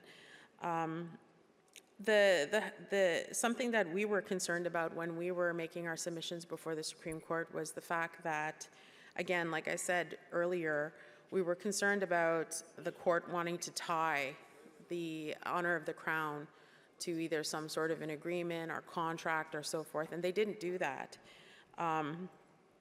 In fact, they said that you know, it goes back to the special relationship First Nations have with the Crown. That goes back to contact and early in the colonization process. So we're not narrowing that anymore. It's a movement towards expanding and certainly recognizing the special relationship First Nations have with the Crown. So that was also very encouraging. I just want to say that I think Chief Gilbert Dominic is possibly in the room. He is, he's here. Okay, great. I invite you, Chief, if you want to say a few words with respect to the decision. Anytime. Call on microphone 2. If we can have microphone number 2 open, please. Miigwech. Kwei notem check. Mr. Meladen, Tukshanan, Nishnabasi. Très heureux d'être ici. I'm really happy to be here on Anishinaabe territory. I am from the Pequakami Nation. This lake is called Lac Saint-Jean in French. It is the territory of my ancestors. It's located in Quebec. In 2017, our First Nation sued the Quebec Superior Court, sued at the Quebec Superior Court to obtain our deficit of public safety caused by chronic underfunding from Quebec and from Canada. After obtaining a negative answer, we went to the Court of Appeal. The Quebec Appeal Court in December 2022 allowed us to succeed and condemned provincial and federal government to reimburse 1.6 million. It concluded that the Quebec and Canadian governments are acting without honor and abusively when it comes to funding Indigenous policing services. This reality has been highly documented. Canada paid after this after this message and did not go further. However, in Quebec, there has been an appeal to move the file to the next step, and it appeared in front of the court in summer 2024. As you've mentioned, the Supreme Court refused Quebec's appeal and requests the payment of the accumulated funds. Canada needed to reimburse $800,000 and has done it months ago. The fact that Quebec refuses to renew, or rather to pay its contribution, is not something that was done in good faith. Quebec knew that the police services was underfunded and that there would be risks for our First Nation. There was also an additional acknowledgement of having to act with honor and with integrity towards our First Nation. This has been imposed on the government of Quebec and Canada.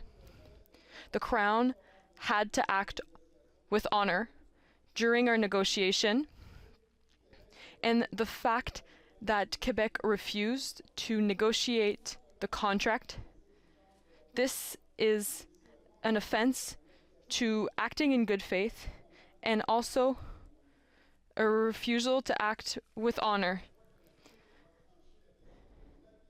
This is the first time that such a decision is done through a contract towards an indigenous group.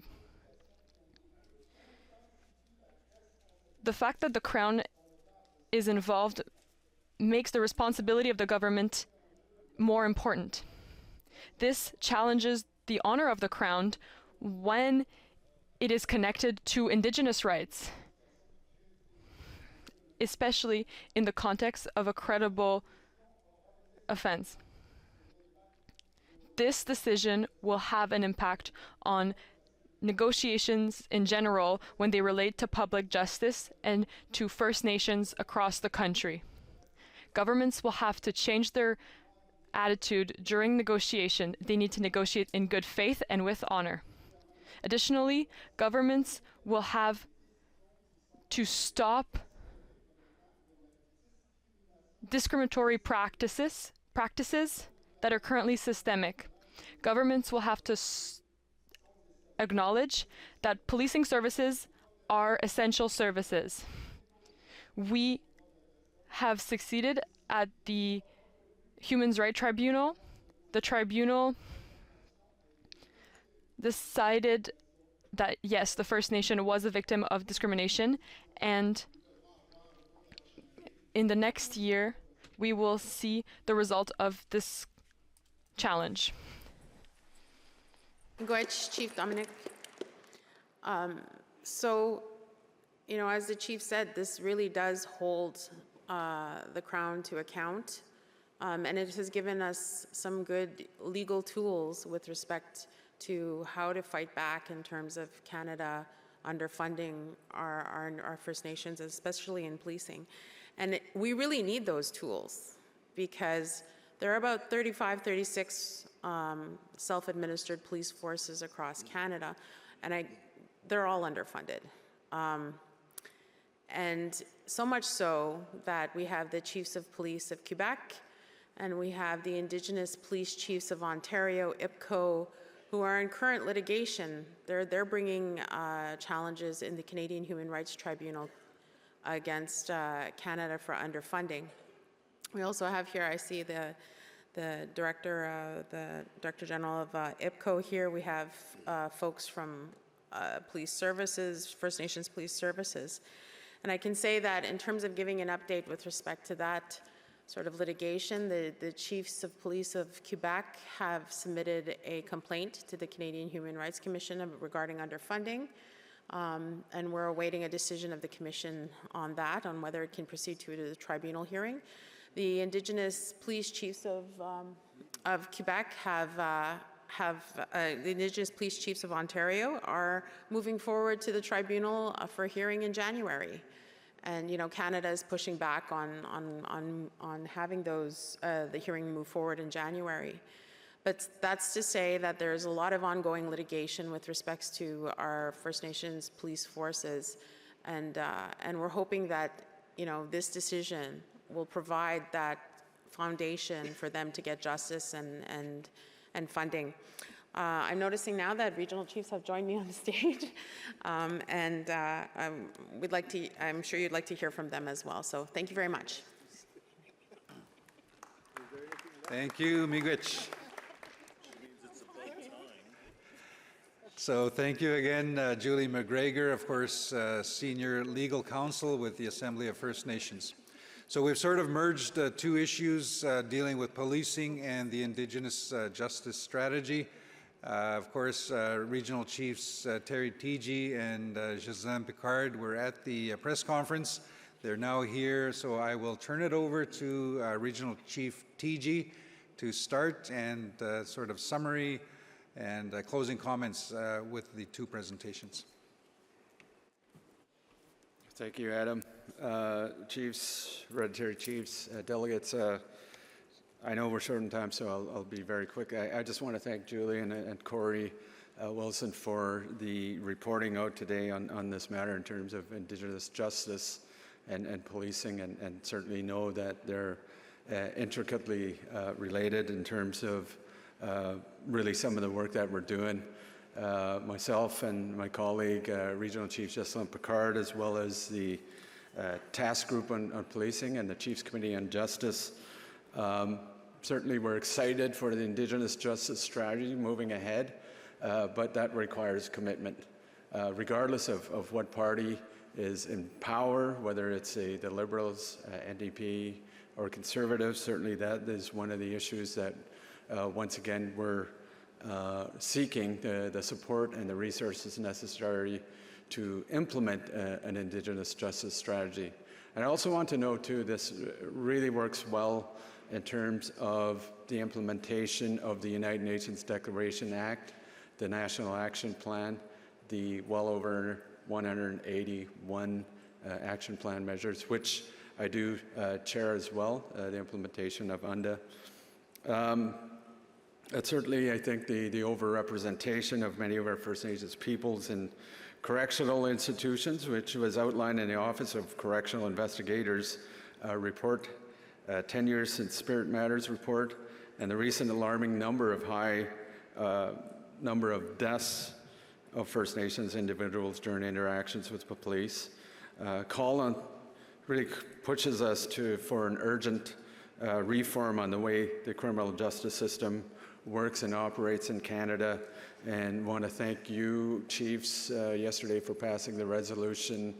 As Adam said, we were at the press conference speaking to the policing matters, the many deaths that we've witnessed over the last several months, but further to that, the many deaths over several years, and we did have John Wells' mother as well as Chantel Moore's mother at the press conference, and certainly they shared their story that the deaths in custody not only affected their family, but it affected the community, and it's wide-ranging. So I want to thank you for that, and certainly we put the Government of Canada on notice in terms that we're seeking an inquiry to make changes to the policing and justice system. So that being said, I think it's really necessary to have the necessary resources for this justice strategy, but also really implement other things that have been supported by this room, and also the work that we've done in terms of, for example, the 231 calls to justice for missing marriages, women and girls. We've all know of the Truth and Reconciliation Commission. Marie Sinclair, one of the commissioners, and the 94 calls to action really includes a semblance of justice and also a view that we need our own justice system.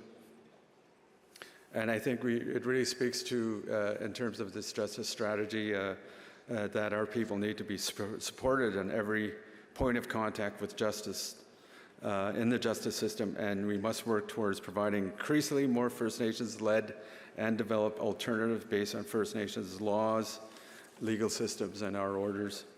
So that being said, I know we're short on time, so I'll leave it at that and pass on to my colleague, Ghislaine Picard. Thank you. Merci.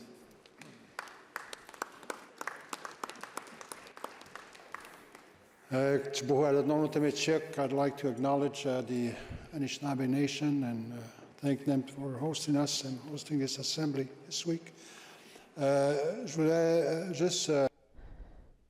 I'd like to thank Chef Dominic for giving the Assembly a detailed summary on the Supreme Court decision last week. I think that this truly shows that we need brave and courageous people within our leadership to bring justice to the next level. The process lasted 8 years. I wanted to highlight the work and the patience of our community. To add a piece on public safety and like my colleague, Regional Chief DG, thank Corey Wilson and also Judy for filling up the time while we were absent. But we were downstairs on this very important matter as a follow-up to the decision by the Assembly yesterday calling for a national inquiry on the systemic racism. And thankful as well to Edith Wells and Martha Martin for standing with us this afternoon, this morning. A few of the questions that came from the media addressed the issue of the inquiry, but as well raised a number of questions regarding the process that we have been trying to engage in for the past at least 4 years. And I want to acknowledge the members of the task force on policing who have been very patient over the last 3-4 years and put a lot of their efforts and energy into a process that would see the co-development of a legislation to look at First Nation policing as an essential service. We've been more than once disappointed at the willingness or the absence of it by Canada. We made a call to the current minister, Minister LeBlanc, back in August when he was appointed last year as the new Minister for Public Safety. And we haven't really received any indication or signal on his part that is willing to sit down with the task force until July of this year. So one would question the commitment by Canada. And to me, these are the questions that were raised by the media just a few moments ago. What about this upcoming election? What about the position by Poilievre and his Conservatives? And to me, those questions have no value. We need to stay the course. It doesn't matter which government will be on the Hill. The issue of public safety is a key piece, a key priority for our First Nations, and they need to be addressed. And we voted on a resolution at the executive level to set up a task group that would be responsible for, at least our part, developing a legislative piece on policing. And I think we have a very diversified group of people. We have police chiefs on the task force, we have chiefs, we have police officers, police chiefs, and I think everybody will be put to task on this process. And whatever happens in the coming months, coming years, we have a very uncertain political environment in Ottawa, a minority situation with the current government, but to me it makes no difference. We need to do that work on behalf of our peoples and on behalf of our policing services in our communities. As was mentioned earlier, 36 agreements across the country. In Quebec alone, that's 22 agreements, one of the bigger regions. But I think we've made the demonstration over time that these policing services are essential. And the only word that can be said is that we need to stay the course. And no matter what happens and no matter who is in power, public safety has to be a given right for our peoples as well. Thank you very much, Mr. Commandant.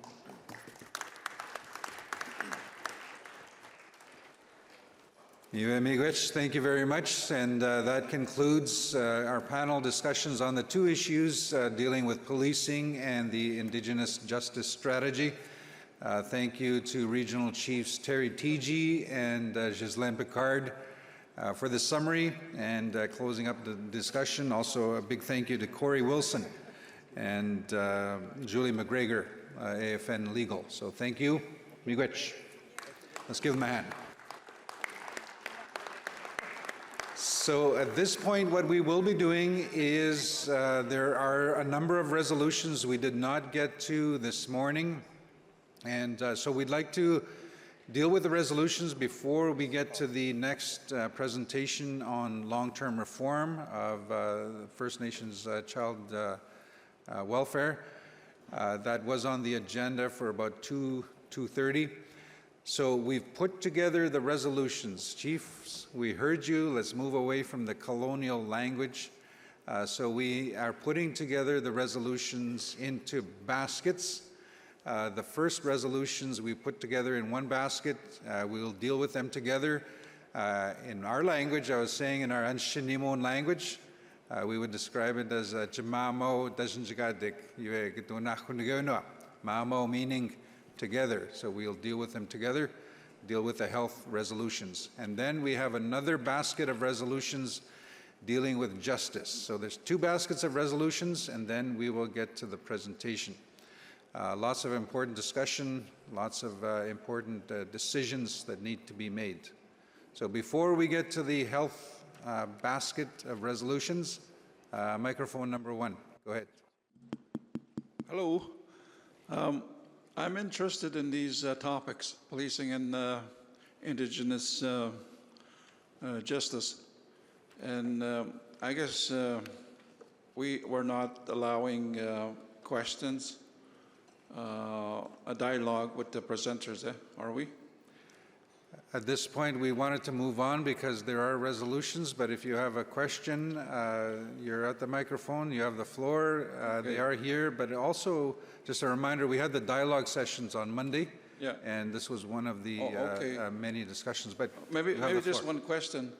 You know, my community, from Wannaman Lake First Nation, I'm the chief, my name is Archie Wabas. I've always think about our justice system, and Corey's presentation was really a good presentation, and there is a plan in place, right? There is a plan in place, and it has to be implemented and put it into action. My question is, in order to get that program or funding or an arrangement with Canada, how can I get that program or the fiscal arrangement with Canada? Like what I need is our own restorative justice system. We need peace officers, police officers, airport securities, things like that. And there's more than what we need. We need facility, we need services, and that kind of thing. Like, is it just a one package for all First Nations, or do we have to kind of adjust or design the program, or in terms of getting funding for it? That's my question. I was very interested in that topic. Thank you very much. Miigwech, Chief Wabas, a very good question. There's more actually of statements and some commentary in there. Corey Wilson, I can't tell, I think might still be in the room, but Chief Wabas, we also have the Justice Department staff from the AFN at the Circle of Trade. So we invite you and encourage you to have those discussions, but your statements have been heard. So miigwech, Chief Wabas. One more before we get to resolutions. Microphone number 1. Chief Wilfred King, Kiasagi, Schnabek, Gulby First Nation. I just want to raise some issues on point of order, but more on the general point of order before we get into the resolutions. I know at times the chairs, when a point of order is raised, the chairs must address the point of order. I think that's very fundamental procedure in terms of our assemblies. One of the other things is that, as you mentioned this morning, you talked about when the Assembly adopts the rules of procedures, we must follow those rules of procedures, not only the chairpersons, but also all chiefs. When we're looking at the decision making, and I've been through quite a few assemblies here, been chief for 20 years, and I noticed at the last few assemblies how our decisions are being addressed, and I've seen confusion amongst the chiefs in terms of when a resolution is presented and how it's being presented and so forth. I know that we talked about, we want consensus making here, and we know some resolutions don't have that consensus built in, so we want to make sure we do that if we can. But in particular, I'd like to raise the issue of, what I raised yesterday about, in terms of if someone votes against a resolution and wished or want to declare their abstention, it says here the chair may publicly enter into the record. So you have that discretion, Mr. Chair, to, even though they vehemently want to put their name and record their opposition or abstention, you may say, sorry, I have that discretion not to. So that's something that I think that needs to be changed within the rules of procedure, but I'm not asking that today. We live with the rules today. There's a 60-day period in order to make those changes to the rules of procedure. And again, the issue of when we do make a decision making, and I've seen when it does go to a vote, one of the first questions is asked is that, according to the rules, is that you ask if anybody is opposed to the resolution. Then the second one is, are there any abstentions? And then you ask for, are those in support? But I've seen that reverse many times by the chair.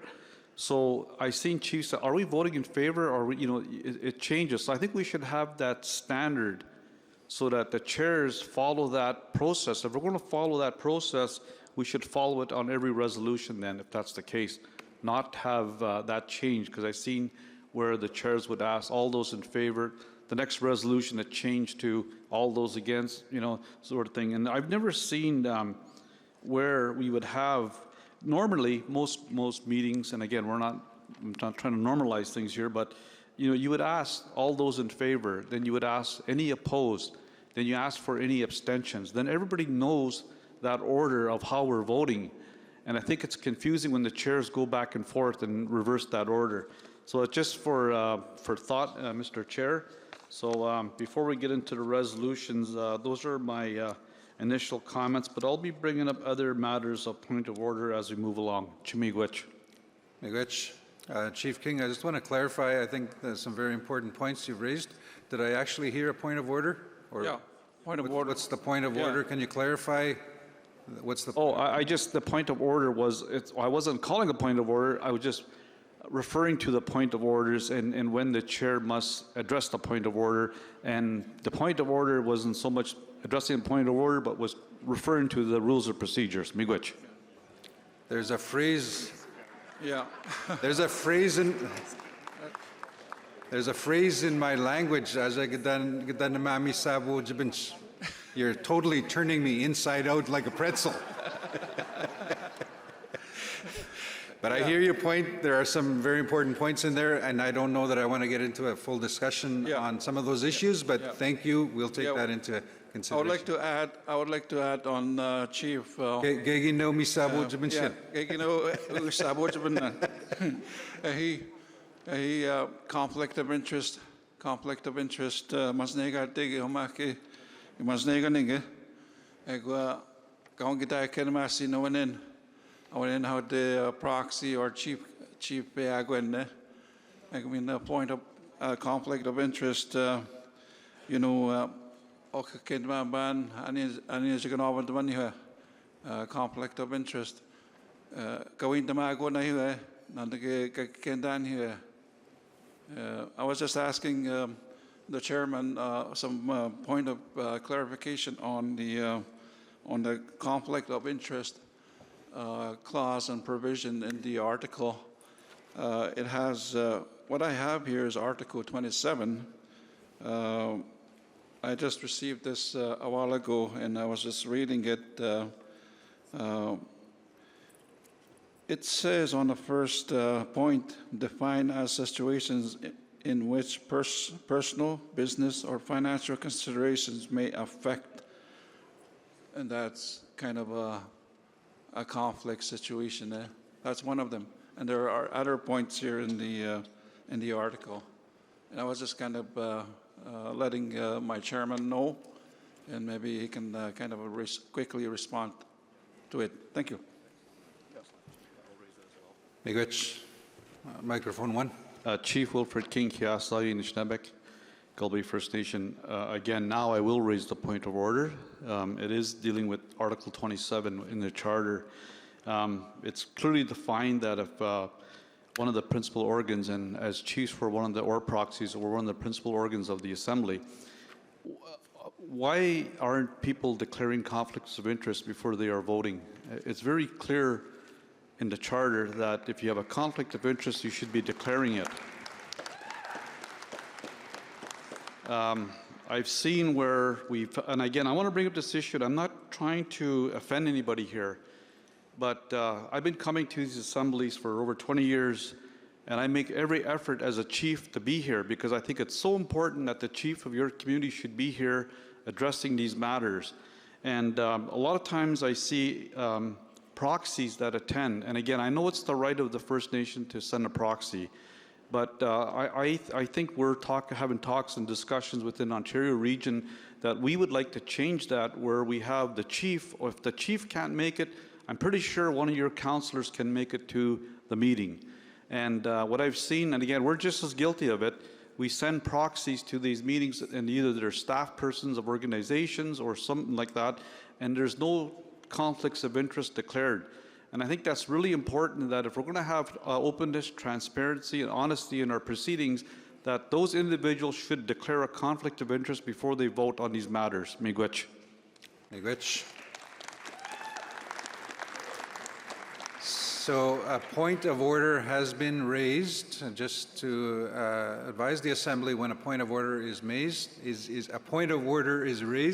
or made, the co-chairs will discuss and decide collectively. So we'll have that quick discussion. We'll take a short 15-second recess. Miigwech, we will reconvene after a short recess. So the point of order that was raised deals with the conflict of interest guidelines that are actually in the Charter, Section 27, that was referenced. Yes, there are conflict of interest guidelines in the Charter. In terms of the logistics and how that is enforced has not been clearly identified in the rules of procedure.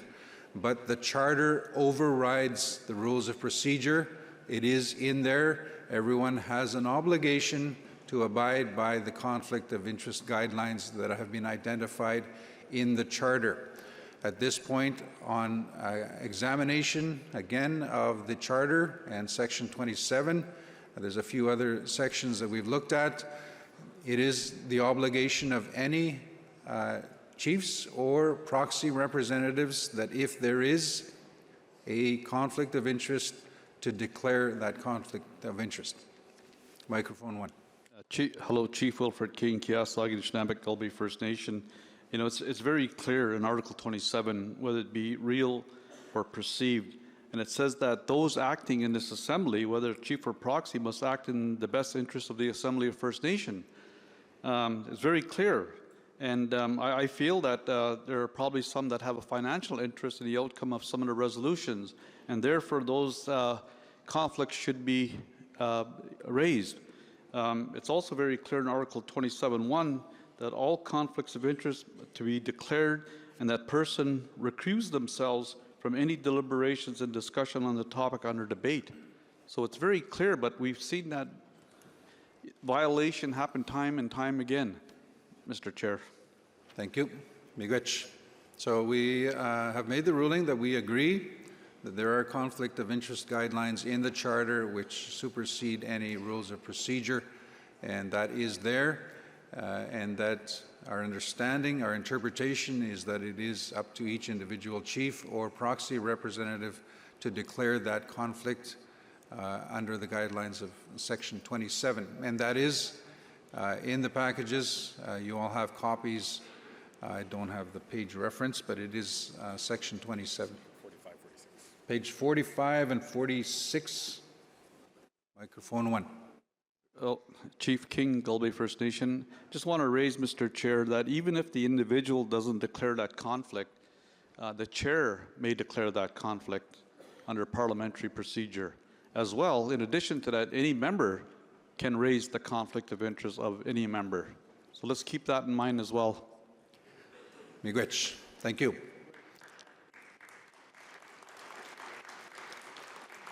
So we would like to get into the basket of resolutions. So I'm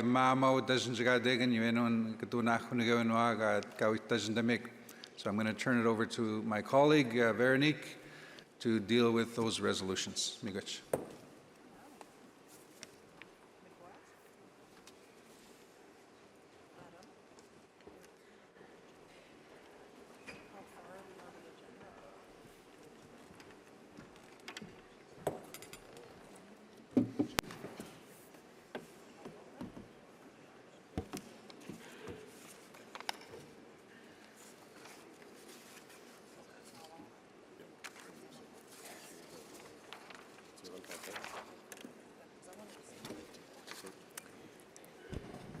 Okay, so this morning we didn't have time to address the basket of resolution on health. So we have 8 resolutions in this basket. What I will do is read all of them, all the therefore be it resolved. And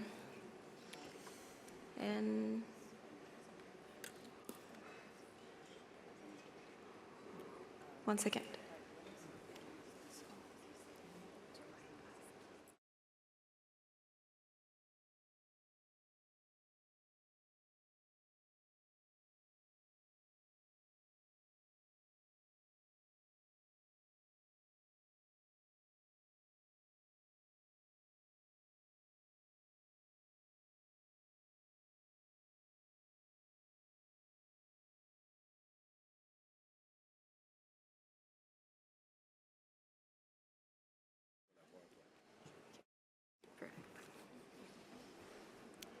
So I will ask our mover and seconder for the omnibus basket to approach the microphones and stay near the microphones while we are reading the resolutions. So we have mover Chief John Powell and seconder Chief Wade Grant. Proxy Wade Grant. Draft resolution number 18, entitled Expanding Non-Insured Health Benefits Coverage to Include Allied Health Services. Therefore, be it resolved.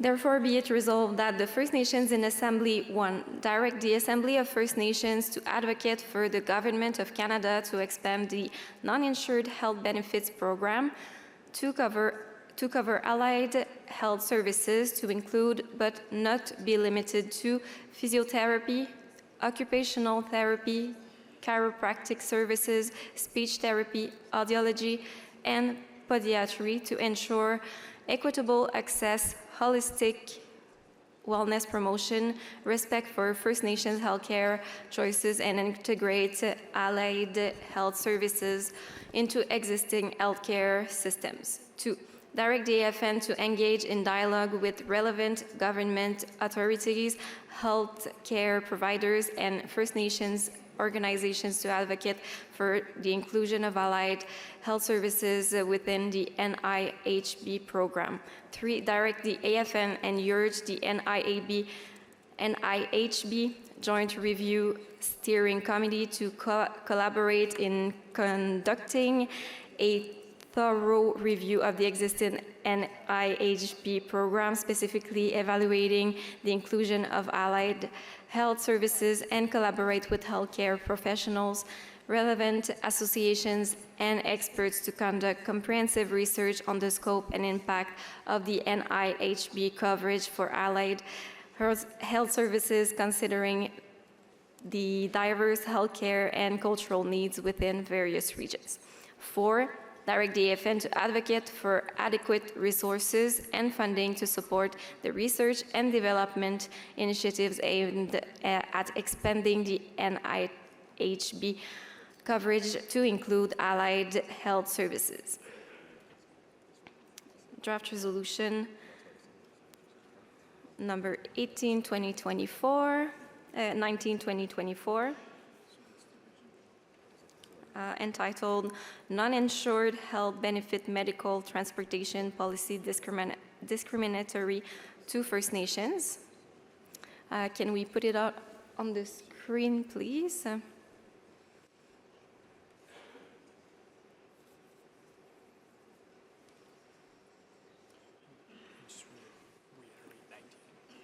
Draft resolution 19/2024, please. Thank you. So, non-insured health benefits medical transportation policy discriminatory to First Nations. And can we go to the therefore be it resolved section? So, therefore, be it resolved that the First Nations in Assembly 1 call on the Government of Canada and the Minister of Indigenous Services Canada to eliminate Section 12E of the Non-Insured Health Benefits NIHB Medical Transportation Policy Framework for First Nations and Inuit, as it is discriminatory against First Nations members residing off reserve. We can now read draft resolution number 20/2024.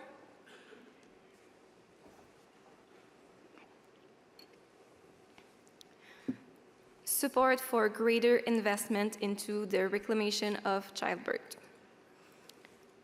And therefore be it resolved that the First Nations in Assembly direct the Assembly of First Nations to call on the federal, provincial, and territorial governments to immediately commit to increased and sustained investments in Indigenous midwifery and related infrastructures in Canada. 2, direct the AFN to call on the federal government to immediately commit to investments in Indigenous-led, community-based midwifery education pathways in First Nations and continue to support opportunities for community-based midwifery education in partnership with National Council of Indigenous Midwives, NCIM, and First Nations. 3, direct the AFN to continue to work with NCIM in the mobilization of an Indigenous midwifery-led health human resource strategy.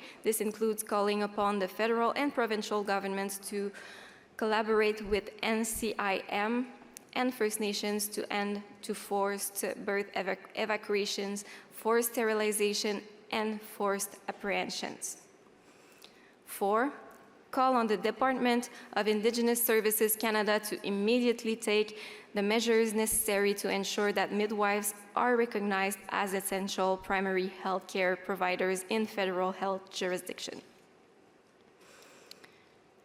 We can now read draft resolution 21/2024, developing a First Nations tuberculosis elimination strategy in Canada. Therefore, be it resolved that the First Nations in Assembly direct the Assembly of First Nations to establish a First Nation technical response for eliminating all tuberculosis, FN threat, committee, subject to available financial and staffing resources that will consist of regional First Nations health organizations, federal and provincial governments, and tuberculosis, TB, related health organizations to develop a First Nations-led TB elimination strategy. To direct the AFN to seek and, where possible, secure adequate and appropriate resources from the federal government to support the FN Threat Committee's work in developing a strategic plan, including funding for regional consultation, expert meetings, and data gathering. 3. Direct the AFN to report back to the First Nations in Assembly within 1 year on the progress of developing the TB elimination strategy, including key findings from community engagement, and present a First Nations-led TB elimination strategy for consideration and approval. Draft Resolution 22-2024, sorry. Enhanced health emergency management funding and naloxone access to address First Nations dying at higher rates. Therefore, be it resolved that the First Nations in Assembly, call on Canada to work with First Nations to review the non-insured health benefits policy regarding community access to Narcan, naloxone nasal spray, to ensure ease of access to the life-saving tool when it is most needed. 2. Call on Canada to work with First Nations to review and make recommended revisions to the funding criteria of the Health Emergency Management Program, allowing First Nations to access the necessary supplies and equipment during their response to health emergencies. 3. Call on Canada to ensure that the HEM program is supported by a funding envelope that is sufficient to ensure First Nations can manage crises in a timely, reliable manner. Draft Resolution number 23-2024. Call for sustainable and predictable funding in First Nations health services and emergency response services.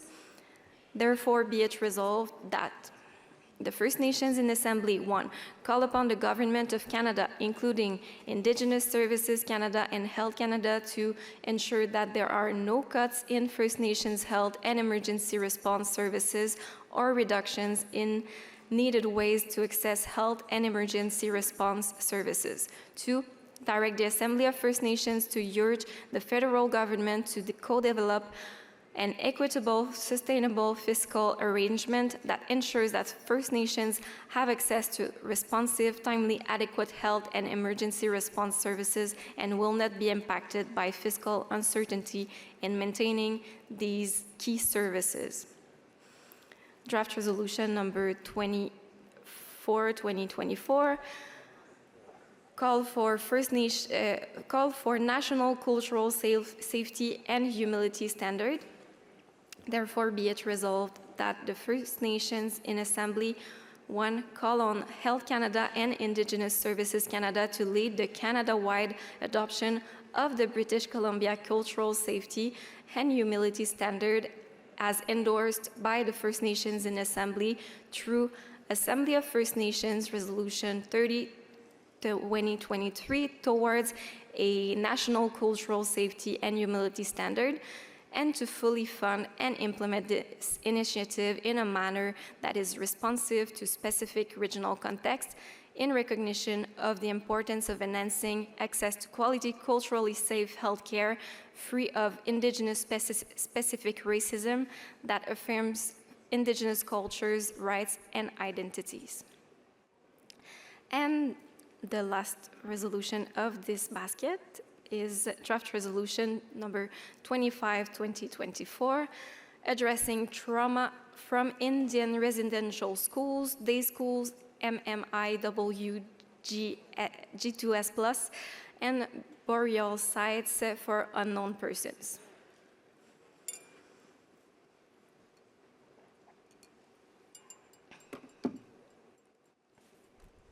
Therefore, be it resolved that the First Nations in Assembly 1 direct the Assembly of First Nations to call upon Indigenous Service Canada and Crown Indigenous Relations and Northern Affairs Canada to, in cooperation with First Nations elder, knowledge keepers, 2S LGBTQIA+ people, men, women, and youth, develop and invest a long-term sustainable plan to address the trauma arising from the ongoing crisis of missing and murdered Indigenous women and girls, and the discovery of Indian residential schools, unmarked burials, and mass graves.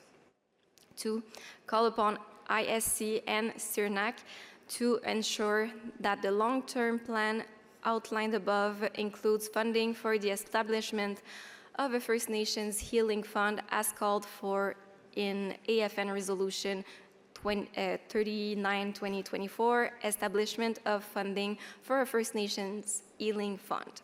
3. Direct the AFN to call upon ISC and CIRNAC to ensure that any models for developing and investing in long-term sustainable plans to establish First Nations-centered health and support programs, lodges and centers are created by and for First Nations, and that funding is sustainable, predictable, and flexible in meeting the needs of those affected by the ongoing crisis of MMIYG2S+ and IRC unmarked burials and mass graves. So, and now that we have read all the TBIR, therefore be it resolved, I will ask our mover, Chief John Paul, to address the Assembly about this basket. We can open microphone number 2. Yes, can I please ask you to go back to therefore on draft resolution number 23? Yes, of course. There was an amendment made in our caucus at lunch, and it didn't find its way into your printed. So I just wanted to make sure. On number 2, you have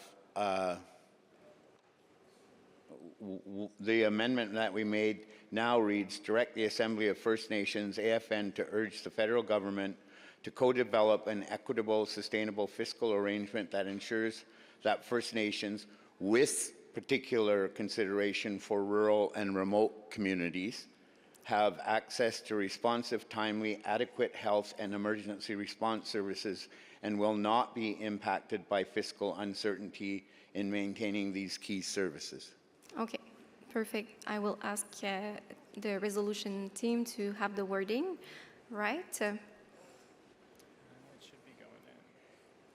Okay, it will be going in soon. If you want, you can continue your to Yes. address the Assembly, and we will get that. Thank you, Chair. When you decided to bundle all of these resolutions, myself and Wade agreed to be the mover and the seconder, but I will speak specifically to 23, 24, and 25. Just an overview on draft resolution 23, call for sustainable and predictable funding in First Nations health services and emergency response services. Calls on ISC and Health Canada to prevent cuts in key health and emergency response service areas or reductions to access health and emergency response services, as well as directs AFN to urge the federal government to co-develop an equitable, sustainable fiscal arrangement that ensures that First Nations have access to responsive, timely, adequate health and emergency response services without the impacts of fiscal uncertainty. The rationale behind this is that health inequities, including higher rates of chronic illness, mental health challenges, and preventable diseases experienced by First Nations peoples and communities, are well documented and inextricably linked to colonialism, the Indian residential school system, and land displacement. recent overlapping health emergencies, including the COVID-19 pandemic and ongoing toxic drug crisis, have highlighted severe gaps in emergency response services and health infrastructure. This resolution calls on Canada to ensure that there are no funding cuts in areas of First Nations health and emergency response services, and tasks the federal government to co-develop with AFN sustainable fiscal arrangements that ensure that critical areas are not impacted by future fiscal uncertainty. And then for draft Resolution 24, call for national safety and humility standard. An overview calls on Health Canada and Indigenous Services Canada to lead the Canada-wide adoption of British Columbia's cultural safety and humility standard as endorsed by First Nations in Assembly through AFN Resolution 30-2023 towards a national cultural safety and humility standard, and fully fund and implement this initiative within specific regional contexts to enhance access to quality cultural safe health care. The rationale, this resolution calls on Canada to lead by example and build on the success of the British Columbia Cultural Safety and Humility Standard, which is the first of its kind in Canada. It builds on AFN Resolution 30-2023 towards a national cultural safety and humility standard, and acknowledges current work by FNHA and health standards organizations to advance cultural safety and humility throughout Canada healthcare system through a development of a new national standard, the Winds of Change. This new national standard will give health and social service providers a framework to design, implement, and evaluate culturally safe systems, and will also include a suite of implementation tools and resources. Maybe summarize it in like one sentence, the rest, sorry. Okay. Draft 25, intergenerational trauma resulting from colonialism continues to impact us physically, mentally, spiritually, and emotionally. Thank you, Chief Powell.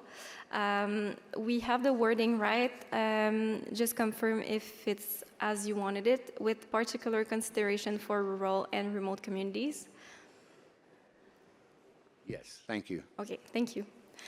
We can now hear the seconder. Wade Grant, proxy for the Nanaimo First Nation. Just had a request just to reiterate with the omnibus basket of resolutions what numbers they were again, just to double check that. If you could announce them. I don't have them. I only have the three that we have. If 18, 19, 20, 21, 22, 23, 24, 25. Yeah. There you go. That's correct. And 18 to 25. I'm proud to second this resolution with my friend here. Thank you. Thank you. We have a lot of chiefs that want to speak on this, this basket. I will start.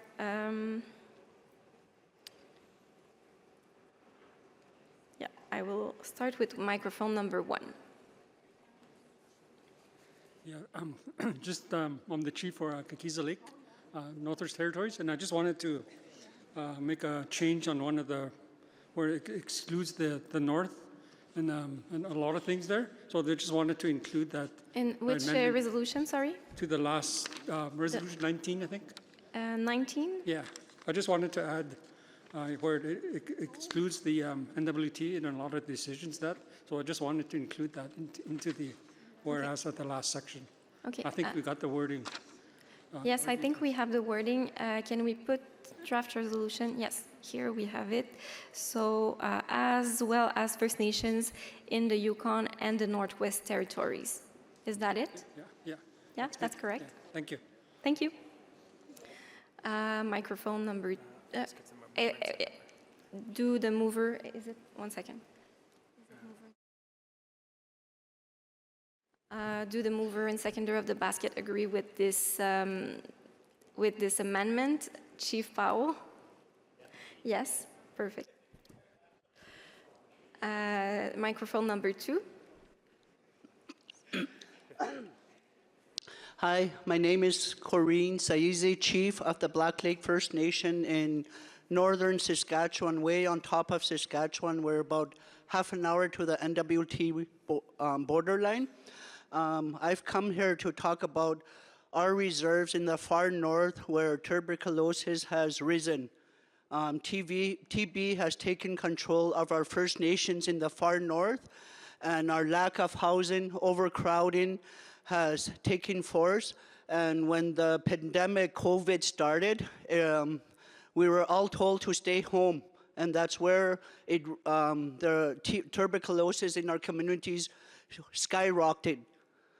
And we had a family on our reserve that a family of 12, a couple with 10 children. And since then, TB has taken lives, and it's now a family of 6 from 12. Like, we cannot take any more lives from our community. We are slowly losing lives.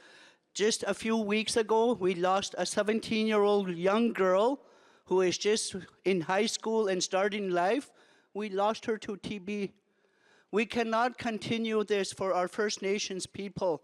We need more adequate housing to stop the 2-3 generation in one family, in one household.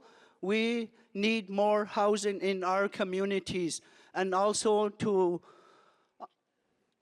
have more.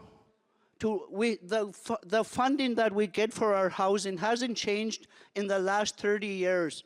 And we need to improve our First Nations housing, have better, adequate housing for our people. Marcy Chok. Thank you, Chief. We will go to microphone number 1 and then go to microphone number 2. Ani Kinua, Kinugiji Kondizhnikosh, Shawanagadom Megazidodem, Nishnaba and Dow. Good afternoon, everyone. I'm Adam Pewis from Shawanaga First Nation. Nice to meet you, Veronique. Nice to meet you. Good to see you at the Assembly. I have a friendly amendment for item number 19 for consideration by the Assembly. In the therefore be it resolved, we would add a number 2, suggesting to call on the Government of Canada and Indigenous Services Canada to implement and use the Treasury Board rate for medical travel, currently at 60 cents a kilometre, ending the discriminatory treatment to First Nation individuals currently receiving 22.6 cents per kilometre. And that would be my submission to the Assembly. Miigwech. Okay, thank you. I will read it again. So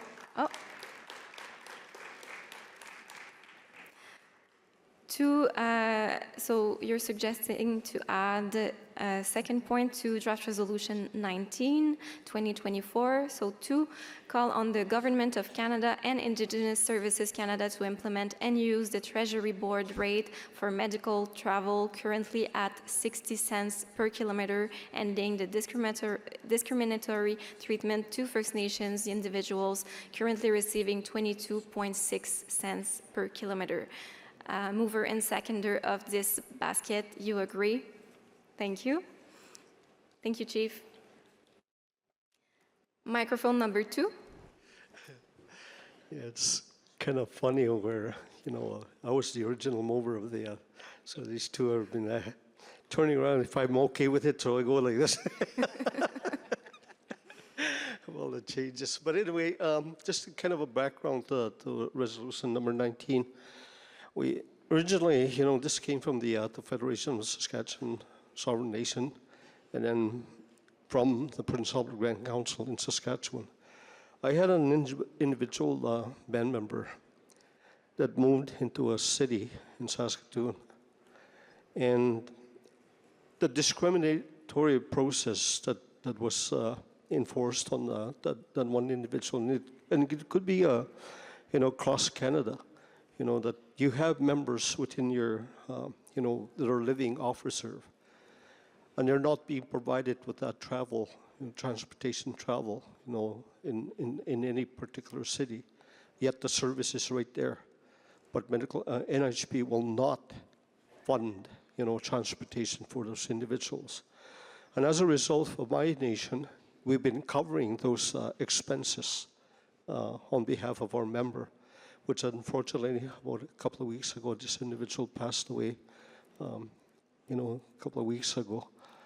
So I don't want to see that discriminatory action against our people anymore. So I'm just asking, the chiefs in Assembly, to support this resolution. And again, I'm okay with the changes and the additions, so thank you. Thank you, Chief. Microphone number 1. Byron Lewis, Chief of the Okanagan Band. I'd like to yield my time to an elder from Saugeen who wants to talk to the Chiefs Assembly about uninsured health benefits. Miigwech Chief Cynthia Pandishnika Saugeen Dunji. My clan is Mako.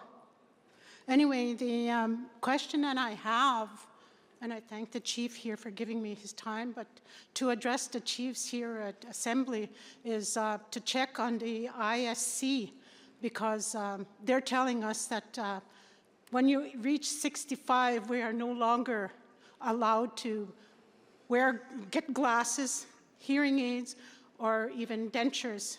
So they're denying us that. They're actually discriminating against us when we reach the pension age. And I want to know if the chiefs are aware of that all across Canada, that ISC is doing this, not only to Saugeen, but to other First Nation communities in Manitoba. So I want that answered.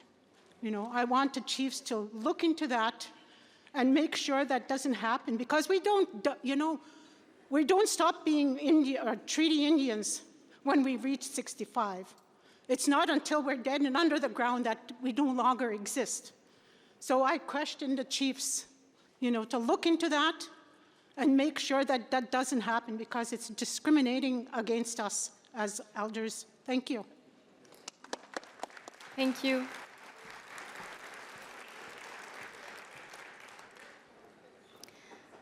Microphone number 2. Chief Archie Webas, Waterman Lake First Nation. In relations to draft resolution 22, 2024, I find this very interesting because whereas I, and 5, sub 5, it also talks about opioid and other drug crises, and we're looking for some alternative solutions. I have an information to share to the audience and to the chiefs and proxies to check this drug-free device. And I believe Canada is reviewing this. It's called Sparrow Ascent. If you can look it up, you'll find it. I don't know if Canada has it. I can't confirm that. But for alternative solutions, measures, I'm letting everybody know here. Sparrow Ascent device is effective in reducing opioid withdrawal symptoms, offering a non-invasive, drug-free alternative for individuals seeking relief during detoxification. And they're using this in the United States, and it has positive results. Guys, thank you. Thank you. Thank you, Chief. I will soon close the speakers list. So if,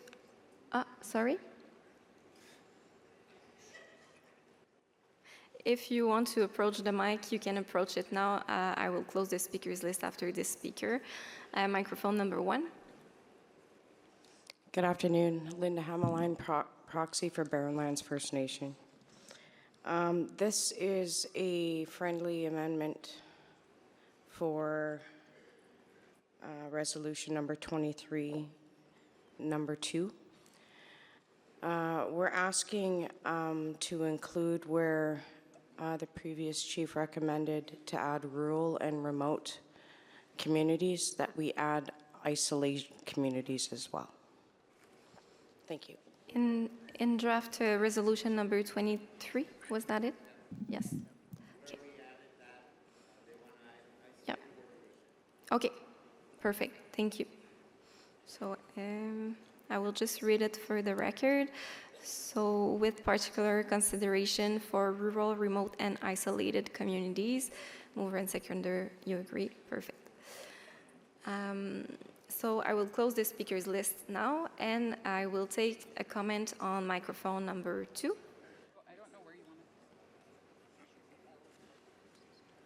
Aboshted, Chief Tony, Alexis again.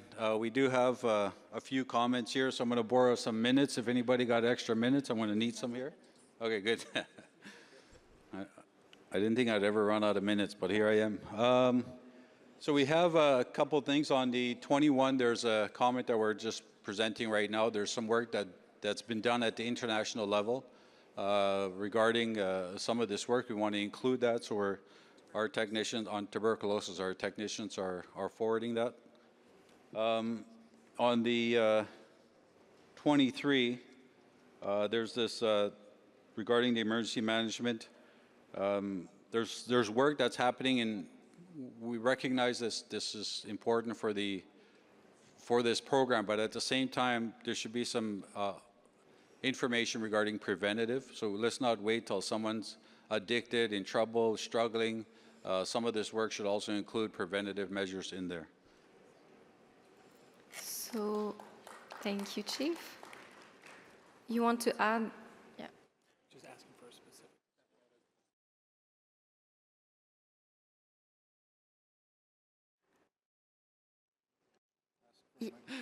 Yes, microphone number 2. Yeah, we got a few. There's a lot of resolutions here. We're trying to get through all of them. So we still on 25. There's also this one-size-fits-all blanketing the different trauma categories across across topics. So we want some comment on this, such as nowhere is there a rights. Wow, can't read that one. For consideration on 1, call upon the ISK and CERNAC to develop and invest long-term sustainable program and funding to address multi-level of historical and ongoing trauma for First Nations, with a focus on effective grassroots outcomes, whether they reside on reserve or not. And then the 23, you got it? All right, 23 is that add that the AFN has to have an economic impact study on impact of chronic discretionary underfunding of health, specifically the treaty right to health, and how this process has been termed non-insured, minimizing the number treaty fiduciary responsibility of successor to the Crown. So there's reports such as the Royal Commission, Aboriginal Peoples Report, etc. So we've shared this with the technicians. Okay. Thank you, Chief, for your proposed amendments. We will work on the wording. We'll come back and show them to the Assembly. We can go to microphone number 1. Chief Wilfred King, Kiasagi Nishnabek, Gulby First Nation. I just want to make a friendly amendment to the friendly amendment. My friend Chief Adam there made an amendment to look at the 60% rate. Regina told me to get up here to address that, so I did. It should be Treasury Board rates, because the rates are different right across Canada. It all depends where you live. So if my friend would concur with that, that we use Treasury Board rates rather than the 60 cent. Okay. For resolution number, can you confirm the number of the draft resolution, Chief? The rates are different across Canada, so it all depends where you live. So the Treasury Board rate in Southern Ontario is different than the Treasury Board rate in Northern Ontario. So we cannot use the 60 cent, whatever the Treasury Board rate says. Yes, thank you. Okay. For Secondly, everybody's aware of this about NHIB, glasses, dental work, and so forth. We get inundated with all those requests that come in when our people are denied that service. And what you have to do, you have to appeal those decisions by NHIB for coverage, and that's what we've been doing. And there are 4 levels through the appeals process, and often if you meet the first level of appeal, you would get funded with dental care and so forth. So, but again, it just takes time and resources to do that. So just for information, that I think it should be something that should be every First Nation should do, because that would save your community an awful lot of money. Miigwech. Thank you. Can you just confirm before leaving, Chief, which draft resolution you were proposing an amendment on? I think it was the one dealing with NHIB Treasury Board rates. 19? 19, Okay. I forgot. Perfect. So Thank you, Chief. We can confirm 19 right now. Okay, so we'll confirm the wording for draft resolution 19, the new wording. Can we put it on the screen? Yes, we have it. So as well, call on the Government of Canada and Indigenous Services Canada to implement and use the Treasury Board rates for medical travel, ending the discriminatory treatment to First Nations individuals currently receiving 22.6 cents per kilometer. Are you good with that, mover and seconder of the package? Yes. Thank you. Let's go to draft resolution number 20. Okay, so we'll read the amendments on draft resolution 23, 2024. New one at the bottom. 23, yeah. I'll just wait till it's on the screen so that everyone can read it at the same time as me. So draft resolution 23.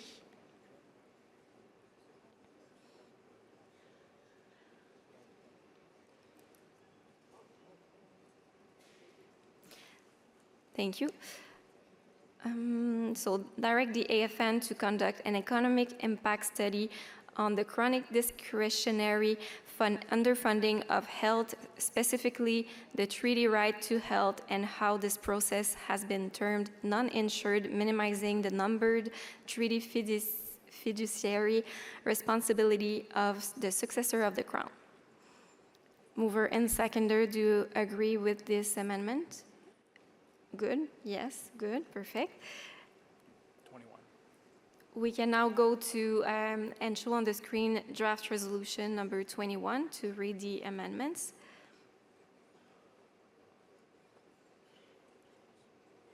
So I think it's in the whereas more than the therefore be it resolved. So we added an E.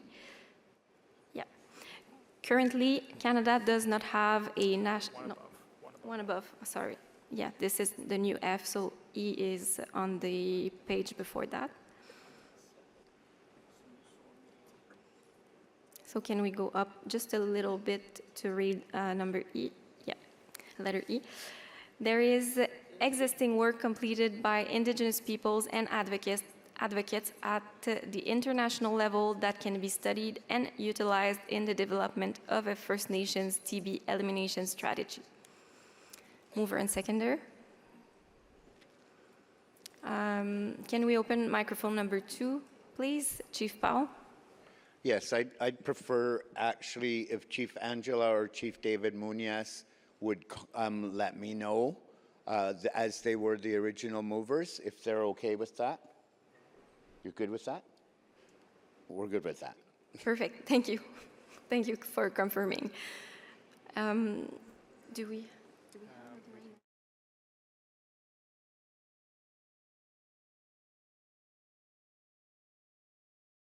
So we have the wording for the amendments on draft resolution number 25.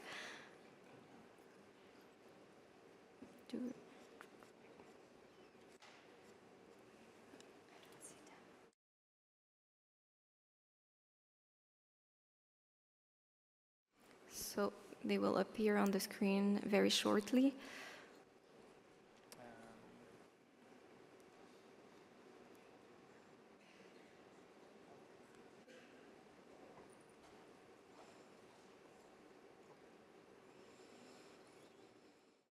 So we're still working on the wording. So we'll take microphone number 2. Hi, good afternoon. My name is Karen Oster-Bombay. I'm proxy for Rainier River First Nations in Treaty 3. I would like to make a friendly amendment to resolution number 18 and I'm not sure what allied health services includes, but I would also like to have the dental work and optometry work included in that. Our community, our elders, has to pay for all the extra stuff that they need, teeth being worked on, eyeglasses, lenses, and I would just like that to be covered in there and represent our elders and vulnerable sectors. Thank you. We have the wording for this amendment. Can we show on the screen draft resolution number 18?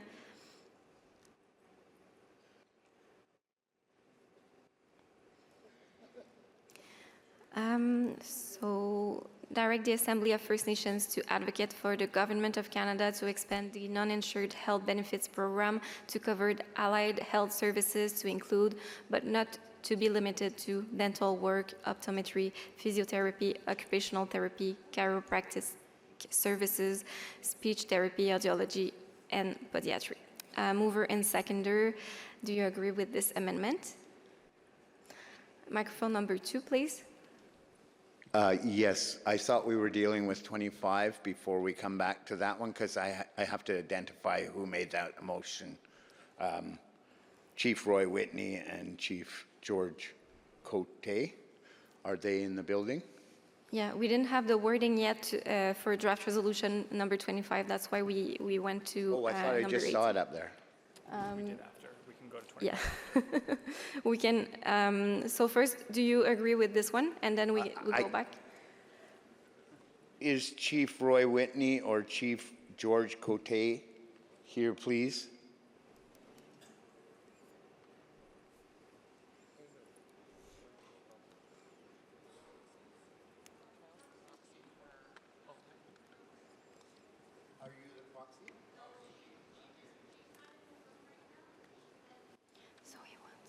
Respectfully, I would ask that we wait until she comes back into the room for number 18. Okay. I don't want to answer that, but if Yep. we go back to number 25. And then we'll come back to this one. Thank you. Okay, thank you. So we now have the wording for draft resolution number 25. Can we put it on the screen?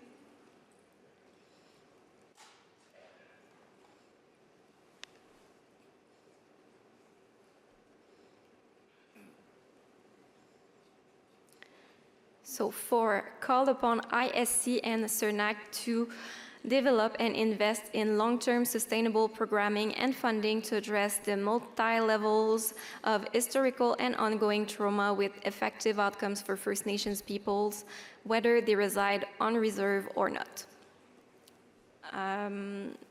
Mover and seconder, is the wording correct with you for number 25? Yes, perfect. We can go back to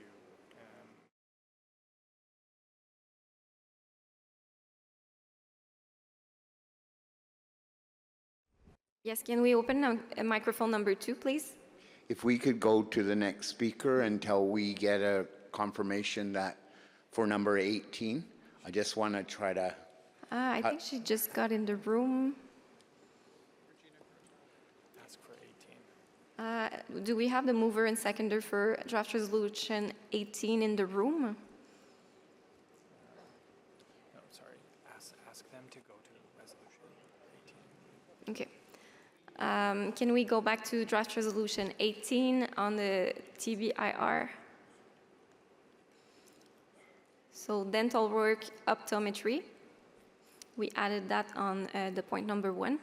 Are the movers and seconder okay with this addition? Yes. Perfect, thank you. So I closed the speakers list before you approached the mic on microphone 1. Was it to address an amendment or comment? Just a quick comment. Okay, we'll take it very quickly. Kelsey Naches, Houché, Thui, Chuktwe. You know, I come from Treaty 6 territory. We have a medicine chest clause. You know, I just hate it when elders come up here and they're not getting services. You know, all our medication should be covered. You know, that's a part of the medicine chest clause, you know. And here we're talking about services to our people, you know. Canada takes trillions of dollars from our territories. Why aren't our people have the best health care? You know, so that's what we should push for. We should be pushing for a class action lawsuit on health. So we should have the best health services across Canada. Yeah, so I just thought I'd state that. You know, you can't forget who we are and where we come from. Masi. Thank you. And we have our last comment or amendment here on microphone number 2.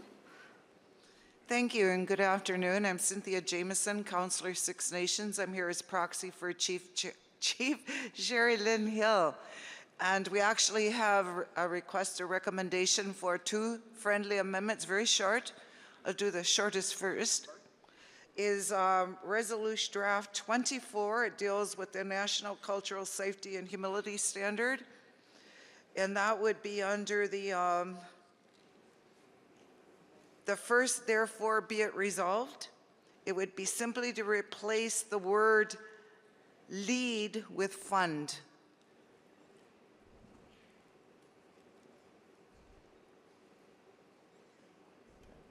Okay, so to fund, mover and seconder. All good. And the second amendment? The second is draft resolution number 20. It's regarding support for greater investment into reclamation of childbirth. And that one would be, we're requesting a friendly amendment. It's under the third, therefore be it resolved. And it would be adding these words at the end there. Recognizing that these harmful practices are prevalent across Canada and continue to disproportionately impact First Nations communities and vulnerable community members. Okay, thank you, Chief. We'll get the wording for that and we'll come back to it.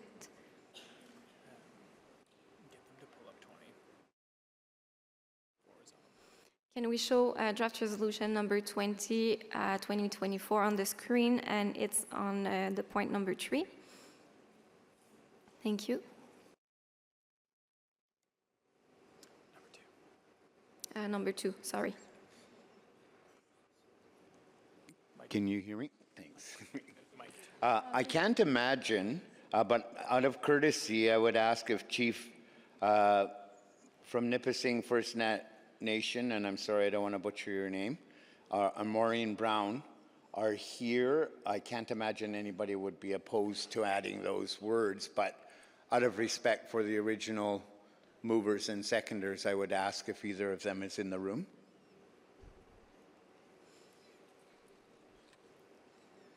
Do we have mover and seconder of draft resolution 20? Yes. Was it this question? Yeah. Apparently Maureen is online, but I haven't confirmed it. We're good. Oh, we're good. Perfect. You can put the wording up so everybody is aware of what she said, but she said it in the mic, so I think everybody is already aware. We need to get the wording for the record. Thank you, Chief.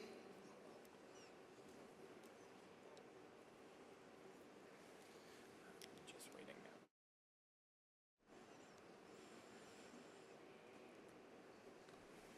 Okay, so the amendment should be on the screen in a few moments. We'll just have to wait a few seconds.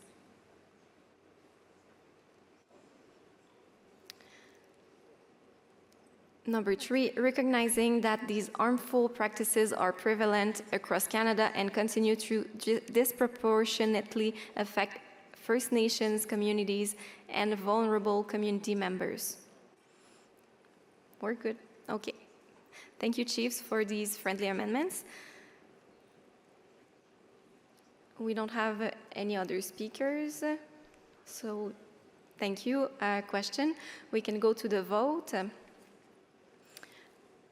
So I will ask the votes, the polls to be open on the platform. You can connect to your platform either on your phone. If you need a charger, maybe you can go see distribution or resolution team. Maybe someone has a charger. But if you're all good, we can proceed with the vote.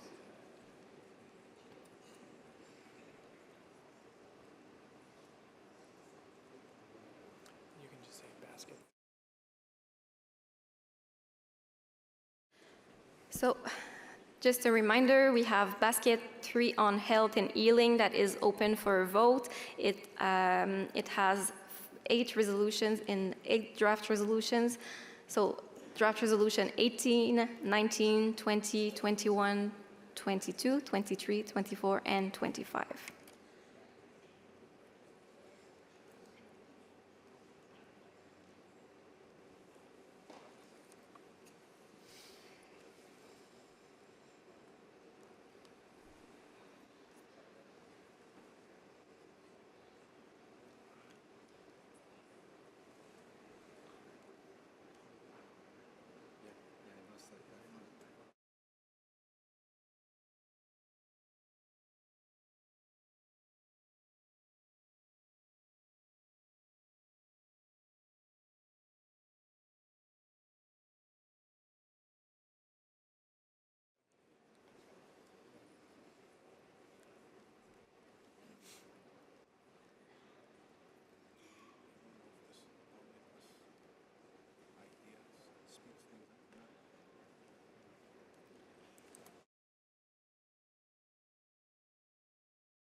Okay, so we'll give another 30 seconds and we'll close the polls.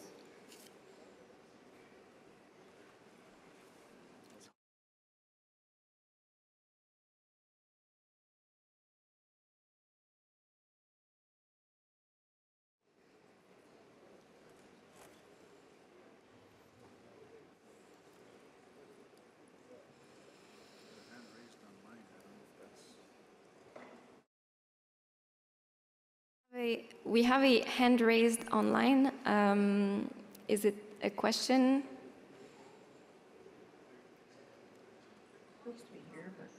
Yes, I have a question.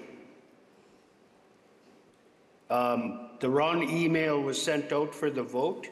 It was the 3 healing or the 3 health resolutions and not the 8 in the package.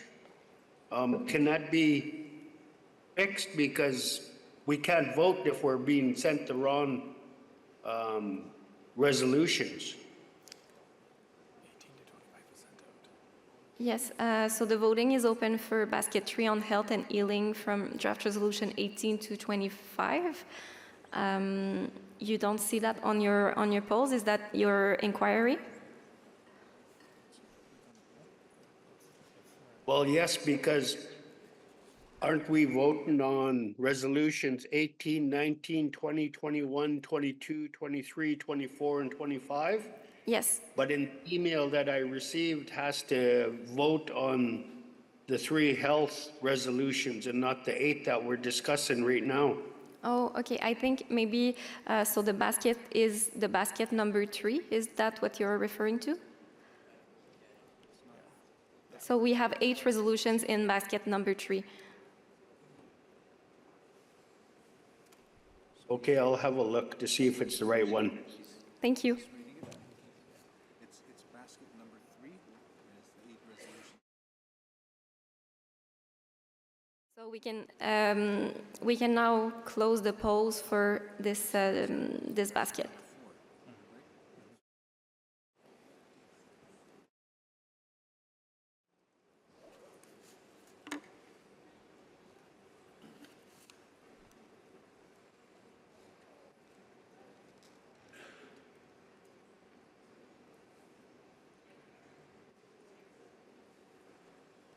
We'll be getting the results shortly.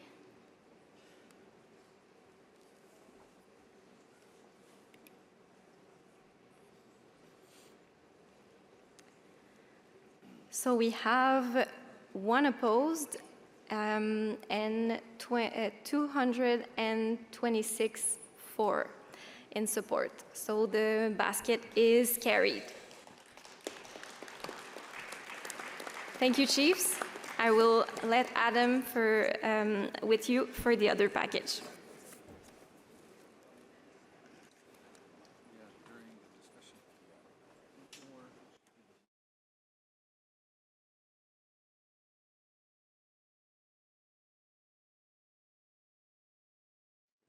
Miigwech, Veronique, thank you very much. So that was basket number 3. That was basket number 3 that you just voted on. We will now proceed to basket number 4. Number 4 has 5 resolutions dealing with justice and healing. So we'll now present those resolutions. Again, this is a basket dealing with resolutions 26, 27, 28, 29, and 30, of course, draft resolutions. So we do have 1 mover and 1 seconder for the basket, and after all of the discussion, we will have a vote on that 1 basket. That's the process we will follow. Just a reminder, it's now 19 minutes after 3. The next presentation, I know there are many people here waiting for that presentation, so just a reminder, chiefs and proxy representatives, the faster we can get through this resolution, the faster we can get to the very important discussion and those resolutions dealing with that matter. The idea, the general idea about putting together the resolutions into baskets is that there would be general consensus on those specific resolutions, and the thinking was that we'd be able to deal with them together.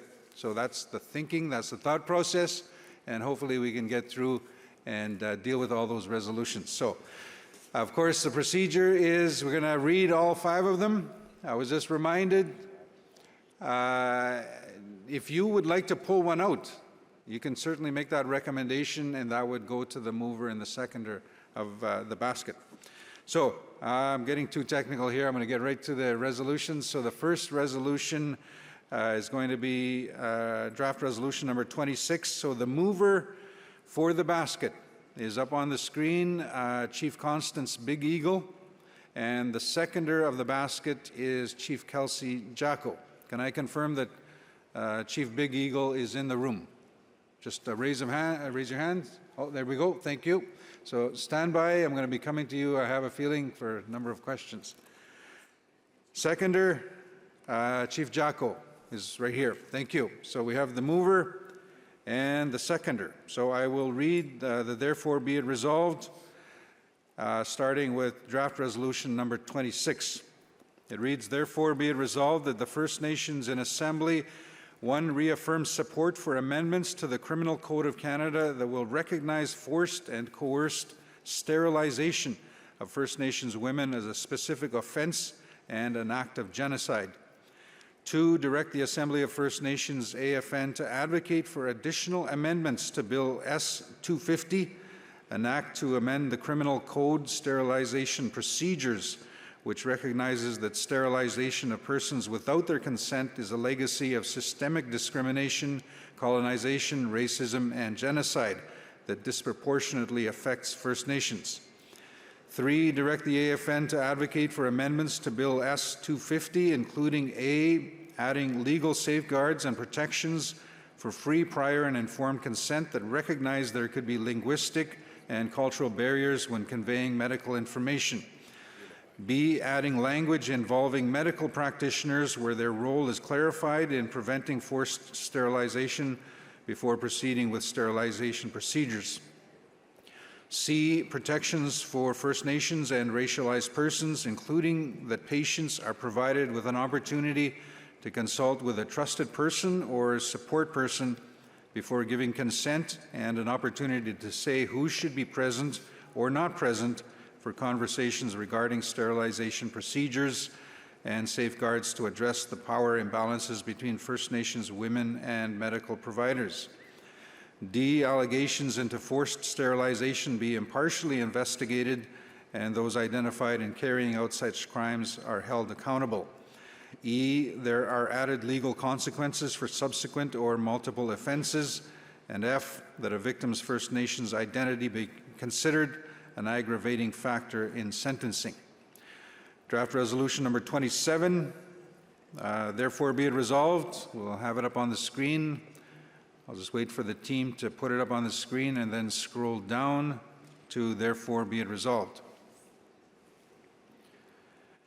While we're going down, I'll start reading it. Therefore be it resolved that the First Nations in Assembly 1 support the Assembly of First Nations AFN to release a national First Nations justice strategy that is complementary to the First Nations Justice chapter of the Indigenous Justice Strategy, IJS, which will include the following components. A, regional and demographic considerations that recognize the diversity and unique situation for all First Nations in Canada. B, reform of the current criminal justice system aimed at helping to reduce or slow down the negative impacts of the justice system until revitalization work is established. C, revitalization of First Nations traditional laws, creation of First Nation laws, support for the administration of justice, enforcement of First Nations laws within the First Nations. And D, consistency with the minimum standards in the United Nations Declaration on the Rights of Indigenous Peoples, UN Declaration, and legal commitments of the Government of Canada in the United Nations Declaration in the Rights of Indigenous Peoples Act, UNDA. Number 2, call on the Government of Canada to ensure the IGS and First Nations chapter reflects the First Nations priorities, including A, the First Nations chapter remains a distinctions-based chapter reflecting First Nations ways of understanding and priorities, and is not overgeneralized for consistency with the chapters of Justice Canada's other co-development partners. B, accountability and monitoring mechanisms to ensure the implementation of the strategy is regularly evaluated and adjusted as needed. C, the Indigenous Justice Strategy, including the First Nations chapter, remains an evergreen document so that adjustments can be made through collaborative approaches. D, supports long-term and predictable funding for the implementation of the IJS to reform the Canadian criminal justice system and support the revitalization of First Nations laws and legal systems. E, respects First Nations' inherent right to self-government and jurisdiction over laws and legal systems as outlined in the UN Declaration and Section 5 of the UNDA Action Plan. Number 3, reaffirm direction to the AFN to seek funding to support co-implementation of the IJS, which includes support for the Chiefs Committee on Justice and support of regional, community-based, and self-determined holistic approaches and regional strategies to justice that are grounded in First Nations principles, protocols, laws, and traditions. Turning now to draft resolution number 28. If I can have that up on the screen, please, down to therefore be it resolved. Actually, before I do that, the whereas has changes.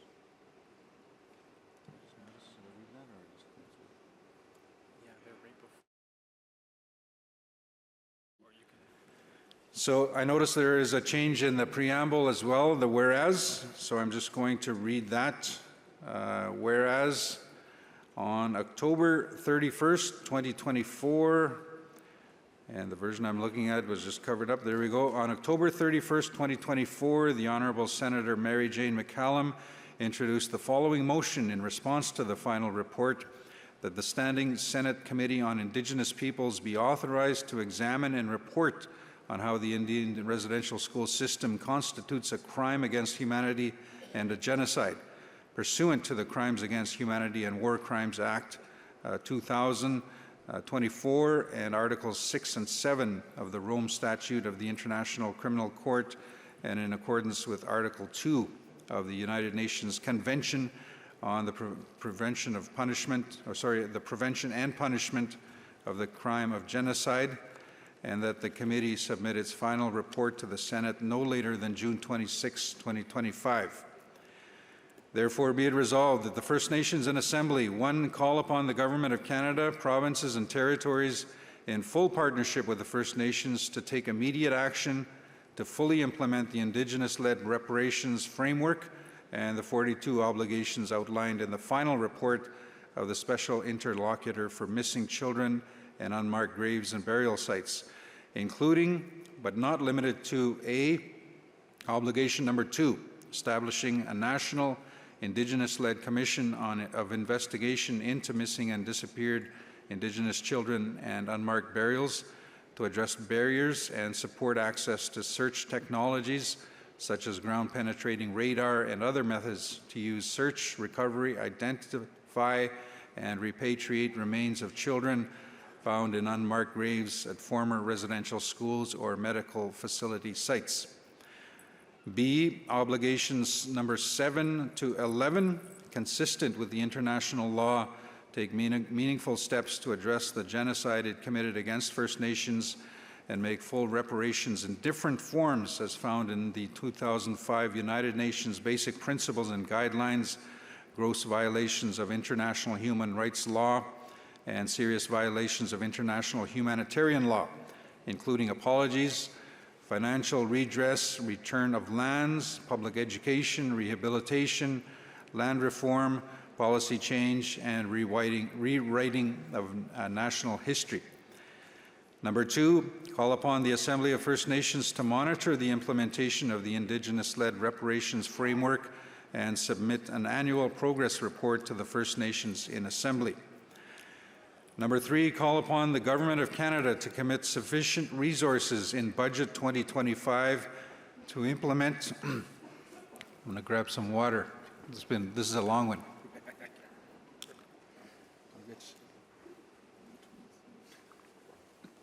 Miigwech. So number 4 is call upon the Government of Canada to provide resources to Health Canada and other community support services to ensure survivors and families of residential schools have access to culturally responsive healing and therapies.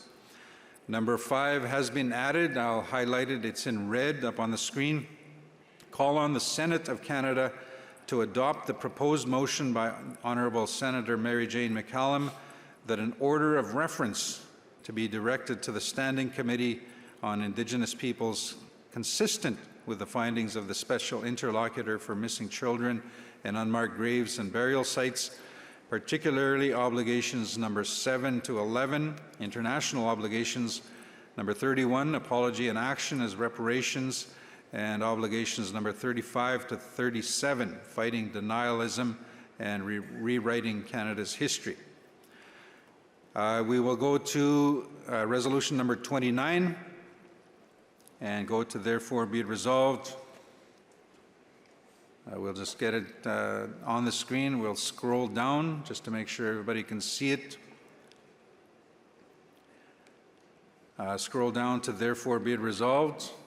It reads, therefore be it resolved that the First Nations in Assembly 1, publicly support and direct the Assembly of First Nations to publicly support Bill C-413, an act to amend the Criminal Code promotion of hatred against Indigenous peoples to provide protection against anti-Indigenous hate speech and residential school denialism. Number 2, call upon the Government of Canada to prioritize Bill C-413 in the parliamentary process as it is not a government bill. Number 3, call on all of Canada's political representatives to come together to ensure the truth of Canada's history relating to Indian residential schools and other colonial policies is shared to increase the general awareness and understanding thereof among the Canadian public. Then we'll now turn to draft resolution number 30. If I can have that up on the screen, there it is, and scroll down to the therefore be it resolved. Therefore be it resolved. There we have it.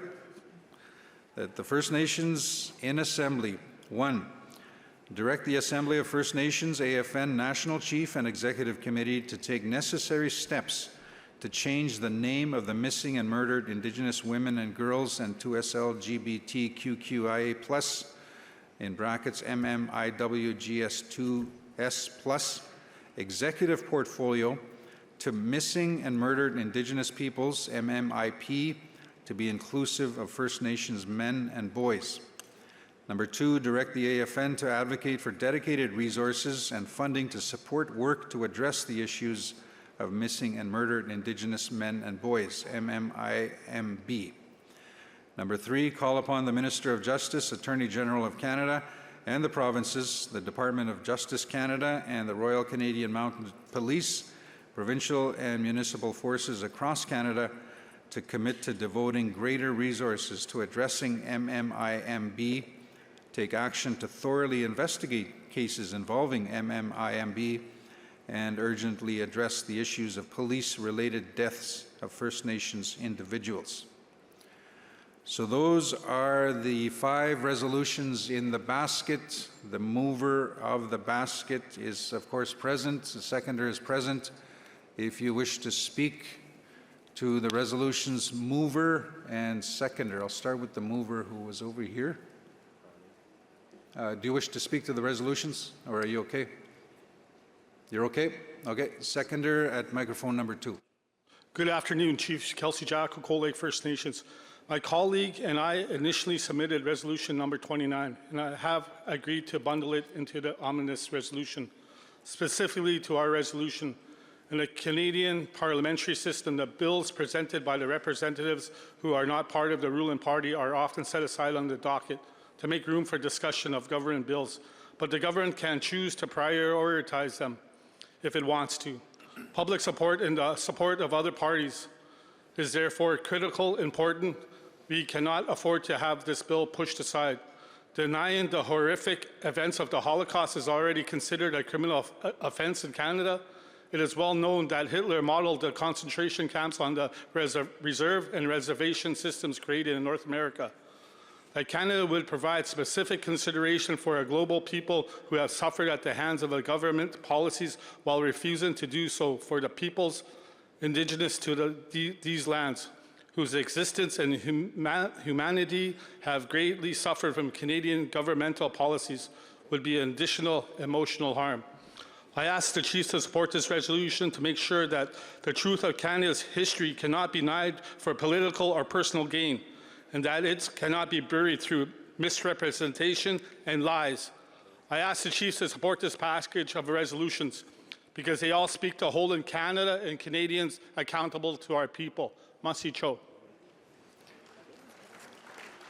Thank you very much. Chief Jacko, the seconder, the mover of the resolution of the basket, obviously is in full support and wishing to get to a decision on the basket. So I don't see anybody else approaching the microphones. It looks like we have support. I'm looking online.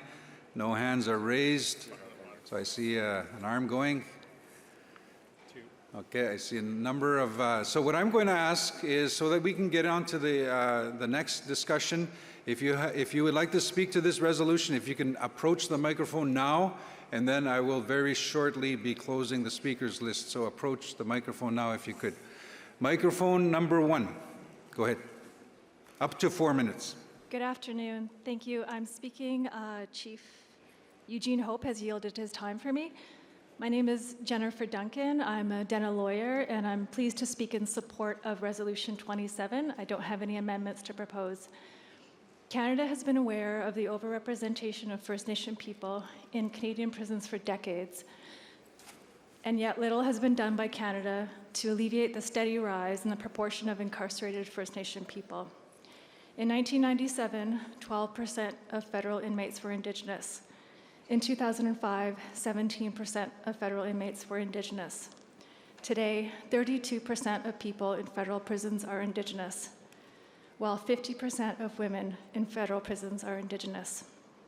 These facts bear repeating, as this mass incarceration is contributing to the ongoing genocide of First Nations peoples in Canada.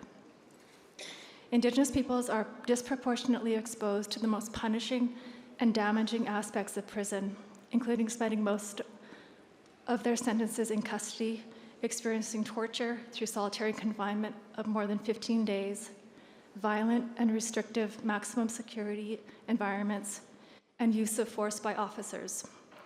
Indigenous people are overrepresented in self-harm injuries and deaths by suicide in prison. Joey Toussaint, a member of the Black Lake Denisovan First Nation, who is currently incarcerated in a colonial federal prison, has been held for 6 years in solitary confinement.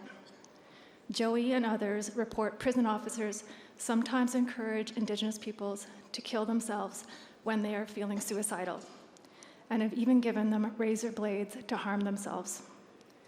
The cost of federal corrections for the fiscal year 2020 to 2021 was almost $2.9 billion. Yet for this fiscal year, CSC spent only $12.7 million on the Corrections Act Section 81 healing lodges. This means CSC is spending on healing lodges was approximately 0.4% of its annual budget, despite Indigenous people representing 32 to 50% of people in federal prisons. We need adequate and equitable funding for First Nations-led healing lodges that are mandated to exist by Section 81 of the Corrections Act. We need funding that is at least comparable to what CSC is spending on healing lodges that are operated by CSC. We need this funding from the Minister of Public Safety so that we can implement Section 81 of the Corrections Act to create alternatives to incarceration, such as healing lodges that are based on First Nation laws and self-determination.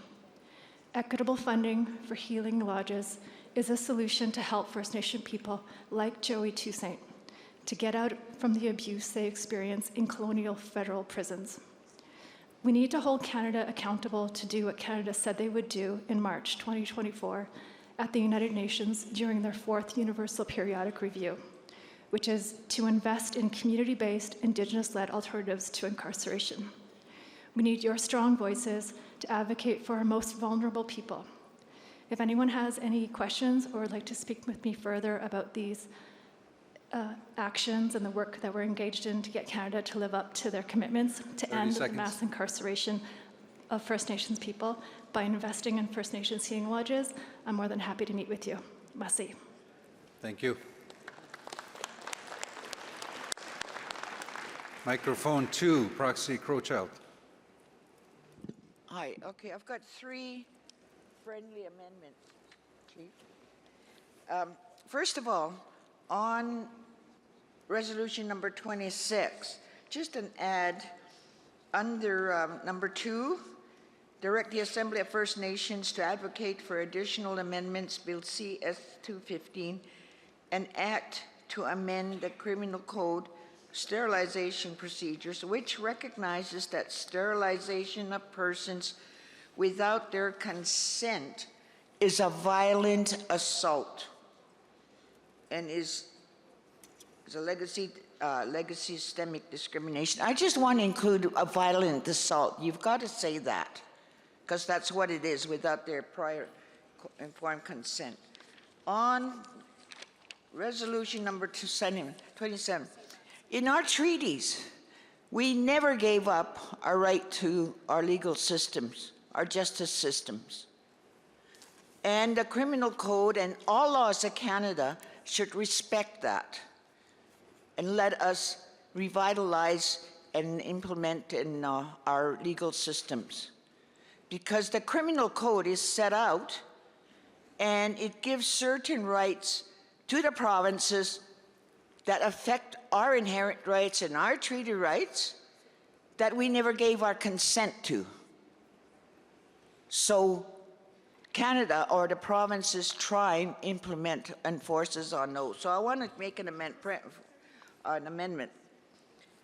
On number 1C, it's to include the start of 1C, recognize and respect Indigenous legal justice systems, which include revitalization of First Nations, revitalization, recognition, and implementation of First Nations traditional laws, creation of First Nations laws, support for the administration of justice, enforcement of First Nations laws within First Nations. I guess I already gave it to the ladies, so they'll put it on.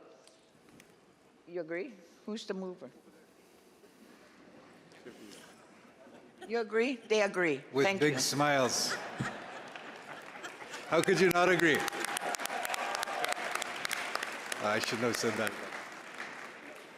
So mover and seconder are okay with it. I'm just going to read it for the record. I'll start with draft resolution 27. It's up on the screen. Number 1C, recognize and respect Indigenous legal justice systems, which include revitalization, recognition, and implementation. So that's the proposed amendment. Going back to draft resolution number 26, I'll read it now, but they'll put it up on the screen. It's under number 2.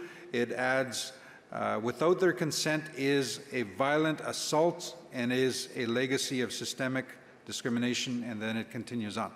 So that's the mover and seconder have agreed. Going online, no hands raised. Microphone 2, go ahead. Thank you, Chair. Chief Todd Kinnear from the Nation of the Thames. My only concern is just a quick comment in regards to we're using First Nations. We are the Assembly of First Nations, and we're also using Indigenous. So I'd like to stick to one term if we can. I'd like to stick to First Nations, as Indigenous is including everybody. So I'd just like to stick to First Nations. Just a quick comment. Yeah, we'll go. So would you like that change reflected in all of the resolutions? Is that what you're asking? Yes, I did speak to the resolution individual, so. Okay. So recommendation is wherever there's a reference to the word Indigenous, to change it to First Nations. And I don't know if the team has had a chance to look at all of those. We can do that. Okay, so we will do that internally. Mover, are you okay with that? Okay, seconder? Okay, good. Microphone 2, go ahead. Thank you for that. I'd just like to make it First Nations specifically, just First Nations right across. First Nations specifically? Yes. Okay, mover, seconder, you're good? Okay, that change will be made. Thank you. Nobody else online or one? If you wish to approach and speak to the resolutions, please approach now. I will be closing the speakers list again very shortly. I don't see any. So I am now closing the speakers list with the final speaker. Okay, so 2 more at microphone 2, and then it's closed. So microphone 2, go ahead. Thank you. My name is Chief John Allen Jack of the Hlayet First Nations out of BC. I have something in regards to number 30. So while I'm supportive of gender-inclusive language, I do think that one thing that we need to keep mind on is that there are concerns with misogyny inside our communities, and that we can't forget that. So in talking with the person who was helping, I would like to add the word new in line, or number 2 in their therefore be it resolved, to advocate for new dedicated resources, because our communities need to work together and work within ourselves to address misogyny and the things that happen with abuse of power against women and children, as much as we need to include that for women and boys too. Thanks. Thank you. So we'll just make sure we have the right section. That's under draft resolution number 30, under number 2, I believe.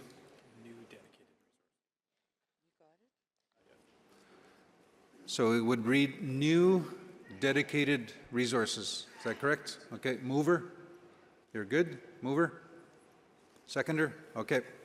So we're just making that change now. While we're doing that, final speaker, Proxy Crowchild. Okay. I was so excited the mover and the seconder approved my amendment. I forgot number 29, resolution 29. Anyway, number 1, it says publicly support and direct the Assembly of First Nations to publicly support. We don't need to publicly support, so take the first one out. Just direct the Assembly of First Nations to publicly support Bill C-413. That's all I want. Too many public support. They know what to do. Mover? Seconder? All right, there we go. So it's up on the screen, remove publicly support, and it just says direct the Assembly of First Nations to publicly support. So there we have it. I had closed the speakers list, but you were already up there, so. Yeah, something was noted that the chief here would like to speak, and I think I have some time left, so if it's okay. You had 3 minutes. Thank you, Chief. Dwayne Gassan-Okwa, I'm the proxy for Teslin-Clinton Council, but I'm also the co-chair for the 2S Plus Council. And I don't know if you can bring it up, the Resolution 30. Resolution 30, please, up on the screen. Oh, thank you. Oh, there it is.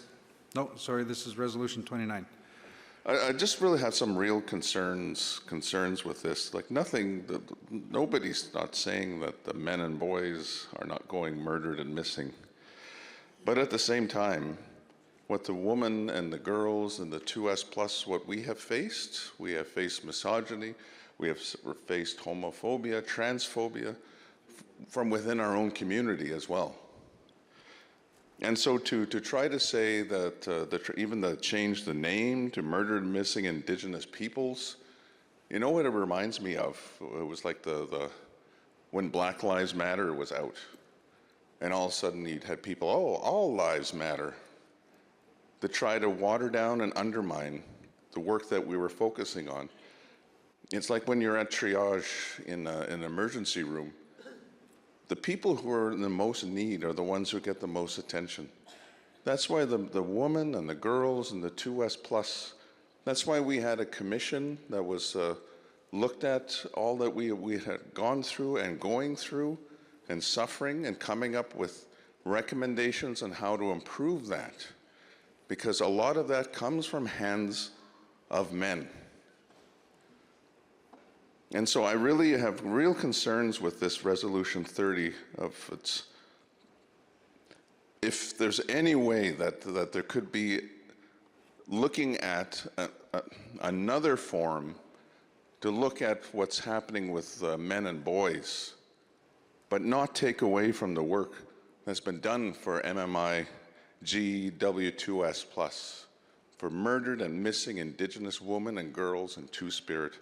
Please don't water down all the progress that we've made. But also, we want to hold up our brothers and our men, and maybe we need to do a separate looking at all that they're going through as well, without taking away what we have. Gulchish Miigwech. Miigwech.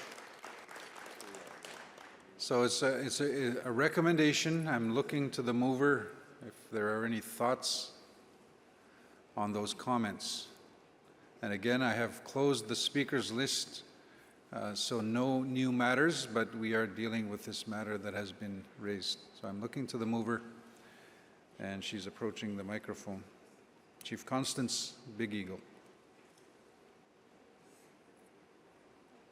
Just having a side discussion first. Microphone 2, please. So good day, Assembly. So we put the resolution forward to be more inclusive of our 2S Council relatives and of men and boys. And so we put it forward to include everyone. So if the last speaker could suggest a name that's inclusive of everyone, that's more acceptable. We would be open to that. But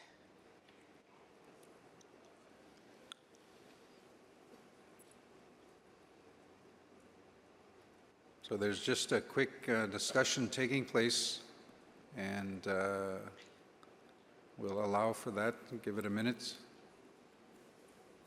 And again, I have closed the speakers list already, but we are dealing with this one final matter. Maybe I'll leave microphone number 2 off for now, please, while they have a discussion.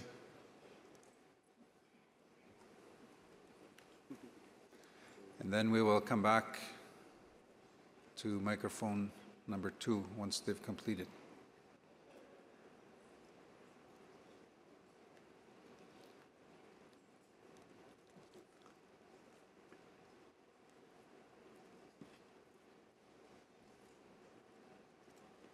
Thank you, Seconder, for approaching.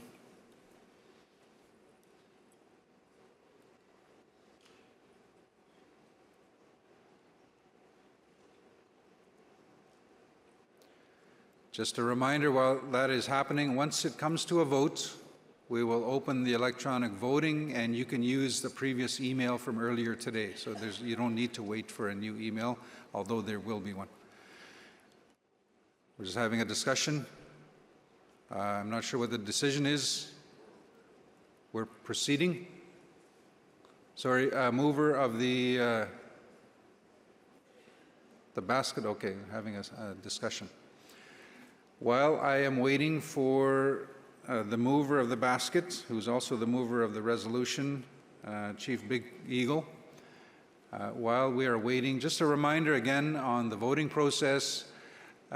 This is basket number 4, and if you look to the email that you received earlier or earlier today, you will see that option, but it's just not open yet to vote. So as soon as we open the voting, it'll become active, and then you can vote right away. No need to wait for the following email, although you will get another reminder email. So we are just having a discussion on the request, and there are some suggestions being discussed on the floor. Again, our goal is always to find consensus. What's the word I'd use in my language? To find consensus and a common position. So thank you, Assembly, for your support while this happens on the floor. Reminder, we have one more important issue to deal with. There will be a presentation made, and then there are many resolutions to come out of that discussion. So we have several resolutions for this afternoon. I'm looking at the time. It's almost 4 o'clock. We have on the agenda until 5 p.m. I'll remind everyone what we indicated yesterday. We had to have a hard stop.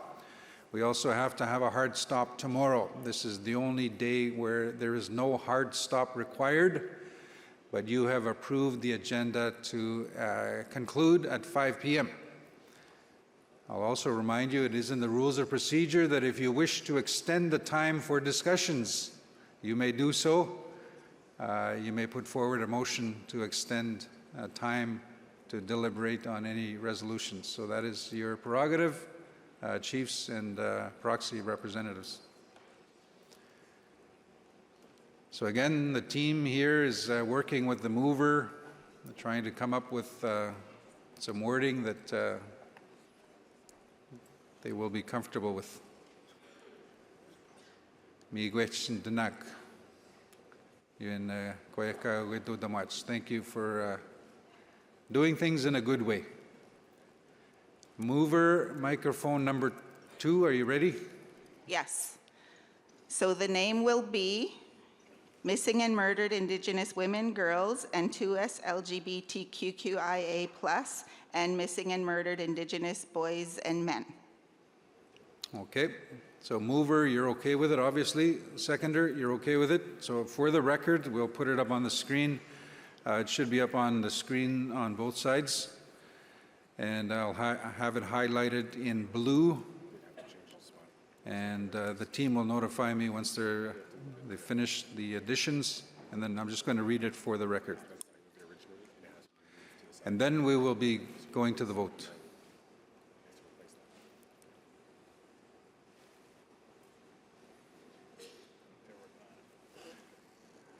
Mover. So I guess in a previous resolution, they were talking about not using Indigenous anymore, so we're going to say First Nations. Okay. Seconder, you're okay with that? Thumbs up. Thank you. Thank you. So we're just making that revision on the version up on the screen. As soon as I get an indication that we're complete with that, I will read it in for the record. Can you tell?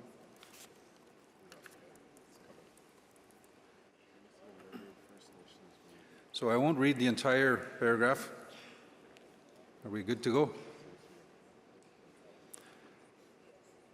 So it would say, 2 missing and murdered women, girls, and 2 SLGBTQIA+ then in brackets MMIWGS2S plus, and missing and murdered boys and men, MMFNWG2S plus, and MMFNBM to be inclusive of First Nations men and boys. Mover and seconder have concurred. That is the amended resolution. So I will now call for question, and I will ask for the electronic voting to be opened, please. Again, this is basket number 4. Please open the electronic voting. If you look at the options, I don't see it here, but hoping to see it shortly.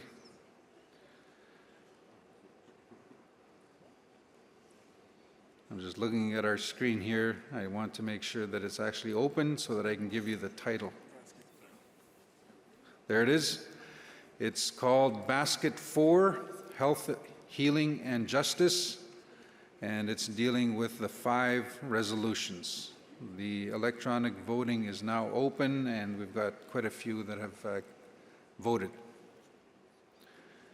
We'll give it a minute or two, and we'll see how fast the votes come in. Again, you can use a previous email.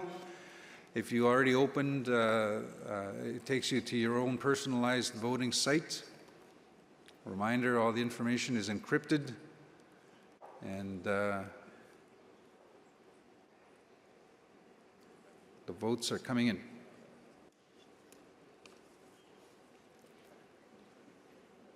While we're waiting, just a quick announcement from the Assembly of First Nations. So just a reminder, on June 20th, 2024, the federal court approved the first claims process for the removed child and removed child family classes. And as per the final settlement agreement, claimants and their families will have access to claim helpers and a suite of financial education, mental health, and wellness resources. So that will be available.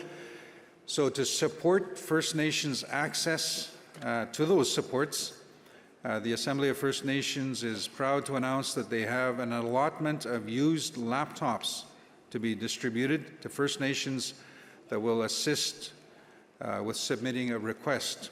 So any interested First Nations are asked to complete an application form, and it'll provide basic mailing information. The application will be made available at the First Nations Child and Family Services Compensation Information Booth, and that's at the Circle of Trade just next door. So that is available if you'd like to apply.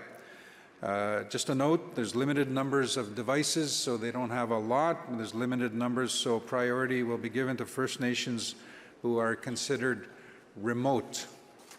Polls are open. I see a hand raised.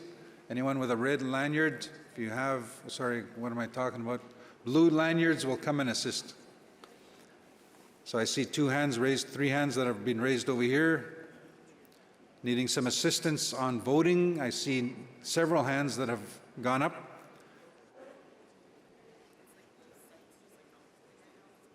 Okay. Okay. So just to let you know, there's an issue right now for everyone. The site is not loading up. So it's probably a symbol, I'm guessing, I don't know what it looks like, but maybe a symbol, the loading symbol. So we'll give it a minute here and let that happen. Although we've had so far 140 votes. So give it a minute. I won't close yet. If you have it's probably a symbol that's downloading. It's the actual site getting to your phone. So we'll give it a minute. Lower your hands for now, and then I'll ask again if you have a separate issue.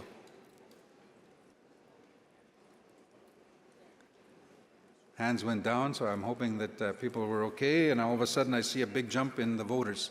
So we have 2 hands raised over here in the middle. Yep, there we go. Chief Wabas, microphone 1. Microphone 1, please. Hello. Yeah. I'm just wondering about the, we have this new voting system through our mobile phones, and there's an app that we use, and also how that works is through Wi-Fi, right? Wi-Fi, or it's working through your phone mobile system. So at times in the technology, there are bits going through back and forth.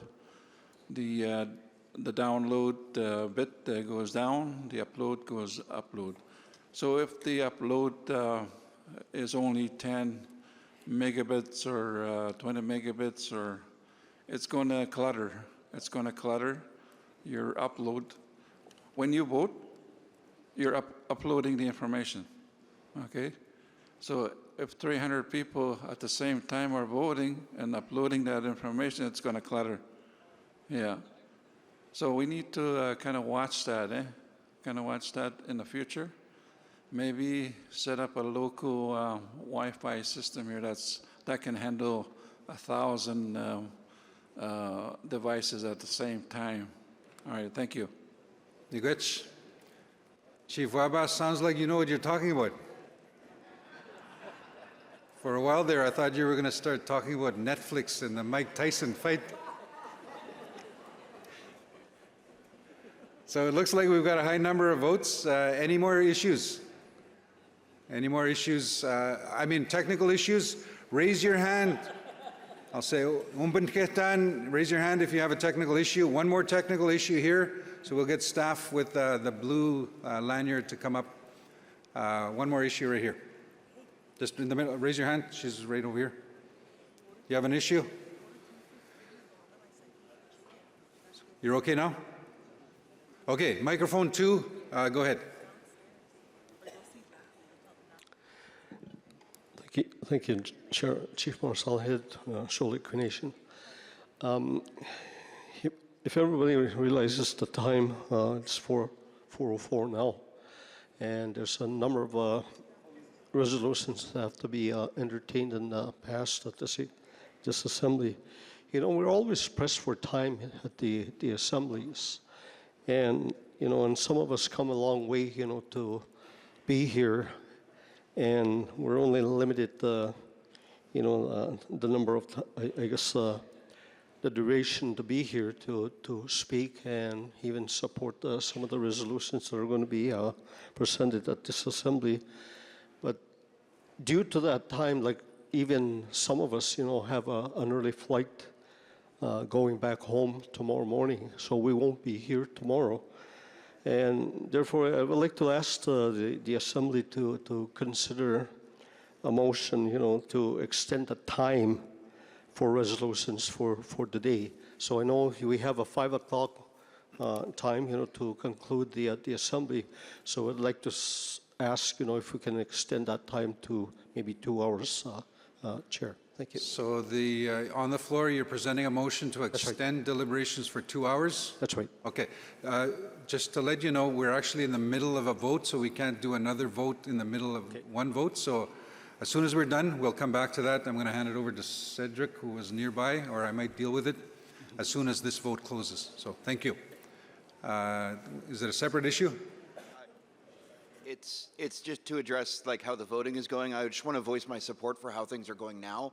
I think even though it may take a while for all of the devices to load, they did end up loading. So if you get the little loading sign, you will eventually get to vote. And this process is faster than raise your hand, because then if it's close, then everyone's got to do a standing vote, and that takes forever. So this is better. In fact, I think having blocks at the very beginning at the next meeting that are determined by the executive, that would be good, because then we can go through them faster from the very beginning. So thank you for the work on this. This is actually going way better than I expected. Thank you. Thank you. Can we please close the electronic voting? We'll have the electronic voting closed. We are dealing with this basket of resolutions. So the voting is closed. Just waiting on results, usually fairly quickly. and I've lost it on my screen, but there it is. So the basket of resolutions before you, 5 abstain, 2 are opposed, 254 in support of the basket resolution. So resolutions carry. Miigwech.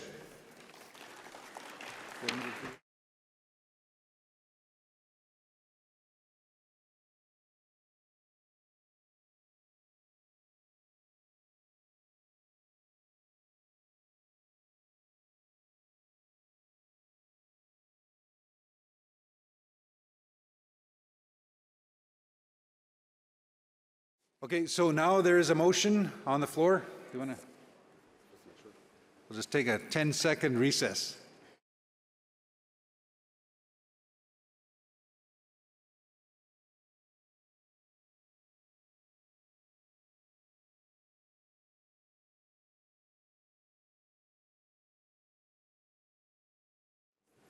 Thank you. So there was a motion. Can we come back just for the record? If you can please stand, Chief, that made the motion. There you are. Thank you. And so there's a motion on the floor to extend deliberations for 2 hours. So that would be until 7 o'clock, correct? To deal with resolutions. Seconder. Do I have a seconder? Seconder. Thank you, Chair Kilsalem. I'm going to do it by a show of hands, just to do it quickly, because it takes time to write in the words. All in favor of the motion to extend time allocation for today? Raise your hands. In favor. Keep them up. We are going to count, but I don't know that we need an actual number. I mean, visually, it's sort of apparent. Do you want to do a count, or can I do visual? Okay. If it looks close, I'm going to come back. But lower your hands. Those opposed, raise your hand.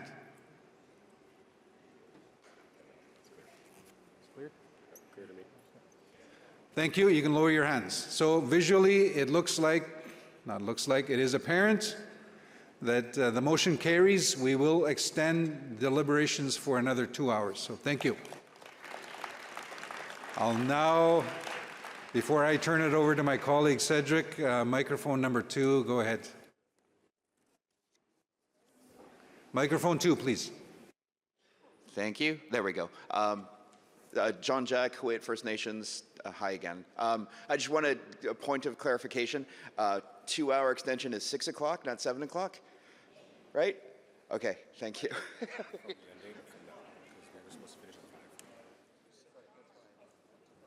Thank you for that. The mover, I'm looking, I just want to clarify, because my understanding was to extend 2 hours from the original end time, which was 5 p.m., and that would take us to 7. Is that what, that was my understanding in the vote?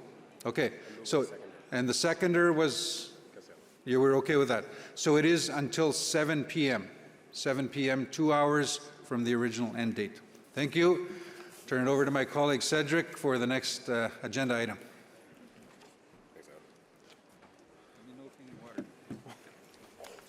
We've got to start with the... Perfect. So thank you, Chiefs, proxies. We are now going to be moving on to our next plenary. So I would ask CEO Andrew Bisson to head up to the stage, as well as Dr. Cindy Blackstock, if you can approach the stage. They're here to talk about the update on the long-term reform of First Nations Child and Family Services and Jordan's Principle, where we're going to have a session to provide chiefs with the background, the current status, as well as next steps in First Nations Child and Family Services, as well as updates on AFN Resolution 60, addressing long-term reform of the First Nations Child and Family Services Program and Jordan's Principle, as well as 61, 2024, meaningful consultation on long-term reform of First Nations Child and Family Services. It's me. It's you now. So we've had a change in speaker. So to introduce us, we will have Regional Chief Paul rather than Andrew. Chief Paul? Sorry about that. I hope you guys aren't sick of me.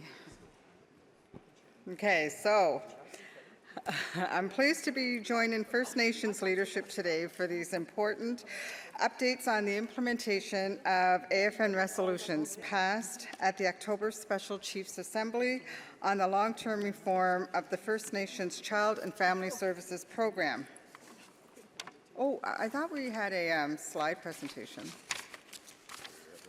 Do we? If so, we're on slide 2. There it is. Oh, that one's not mine. That's Cindy's. I don't even know what mine looks like. Hi. It's good to see you. Okay. We don't seem to have. Where's Andrew? We don't seem to Just keep going? Okay, I'll just keep going. The AFN has been steadfast in our advocacy work to ensure that long overdue changes to the First Nations Child and Family Services Program are developed, implemented, and led by First Nations. This includes our advocacy at the Canadian Human Rights Tribunal since 2007 and filing a class action lawsuit against Canada for their discrimination against First Nations children and families in 2020. In December 2021, the AFN and other parties to the CHRT complaint signed an agreement in principle for long-term reform of the First Nation Child and Family Services Program and Jordan's Principle. Since then, the AFN has been following the mandate it received from First Nations in Assembly to negotiate secure commitments for meaningful and long-lasting reforms to the First Nations Child and Family Services Program. In July, we announced that a draft agreement had been finalized, which we then shared with First Nations leadership.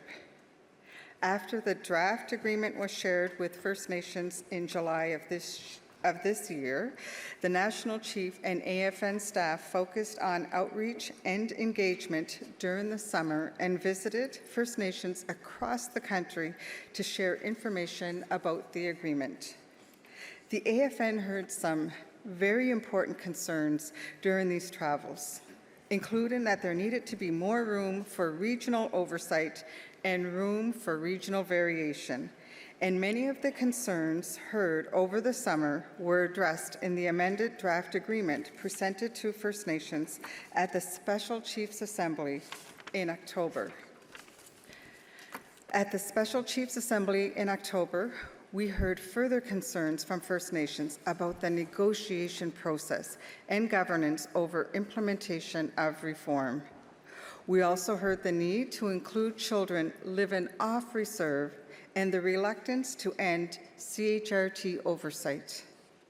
After important discussions, First Nation leadership voted to reject the draft agreement to support implementation of a reform of the federal government's Child Welfare Funding Program. Resolutions 60, 2024 and 61, 2024, passed by the First Nations in Assembly, directs the AFN Executive to establish the Children's Chiefs Commission comprised of regional appointees to negotiate a brand new agreement on long-term reform of FNCFS with some new or expanded negotiation priorities. The AFN will continue to implement the direction provided by these resolutions, and we will hear further updates from Dr. Blackstock of the First Nations Child and Family Caring Society. The AFN sent a letter to Minister Hadju's office requesting that Canada seek a negotiating mandate that aligns with Resolutions 60 and 61, 2024. This letter was sent on October 25th. We have yet to receive a reply from ISK. In the meantime, the AFN is also working on a funding proposal for the Children's Chiefs Commission to ensure funding for the activities of the Commission. We have received several letters appointing regional members to the Children's Chiefs Commission. The AFN is currently working on implementing the direction provided by these resolutions. As mentioned, we have not received confirmation that Canada has a new mandate to renegotiate a final settlement agreement, and we have not received confirmation that the $47.8 billion committed under the draft agreement is still available. Some funding secured through CHRT orders may still be coming. However, we do not have confirmation from ISK to know how, when, or whom that funding will be allocated to on April 1st, 2025. We also know there are questions regarding the governance process put forward by Resolutions 60 and 61, and what are the authorities established through a commission versus that of a committee. All that being said, we have instructions from First Nations leadership to start a new path to negotiating long-term reform guided by Resolutions 60 and 61, and we will keep First Nations leadership apprised of any developments along the way. Turning now to an important update on next steps for Jordan's Principle. Late last year, the Cairn Society filed a non-compliance motion at the Canadian Human Rights Tribunal against Canada for ongoing and unaddressed issues with their implementation of Jordan's Principle. The CHRT heard our shared concerns and provided orders for Canada to work with the parties to the complaint to develop an approach to address the backlog of applications, as well as criteria to determine the urgency of Jordan's Principle request and a complaints mechanism for First Nations to report problems to. These solutions will be interim only, and the work of establishing a long-term approach to fully implementing Jordan's Principle will be done through the negotiations process to come. The well-being of First Nations children and families is AFN's top priority, and we are committed to continuing this work to ensure we reach solutions and approaches that will fundamentally improve supports for First Nations children and their families. I would like to thank Dr. Blackstock for joining us today to provide us with updates on her organization's work.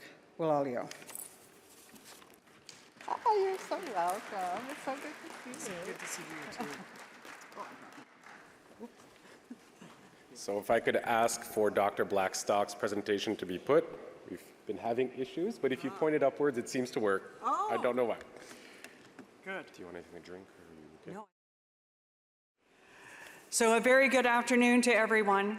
I want to thank the National Chief, the Regional Chiefs, and of course all of you and the amazing people on the front lines, and recognize the youth, the families, and the children for all of their contributions to getting us to this day, and of course the veterans. I also want to honor Murray Sinclair.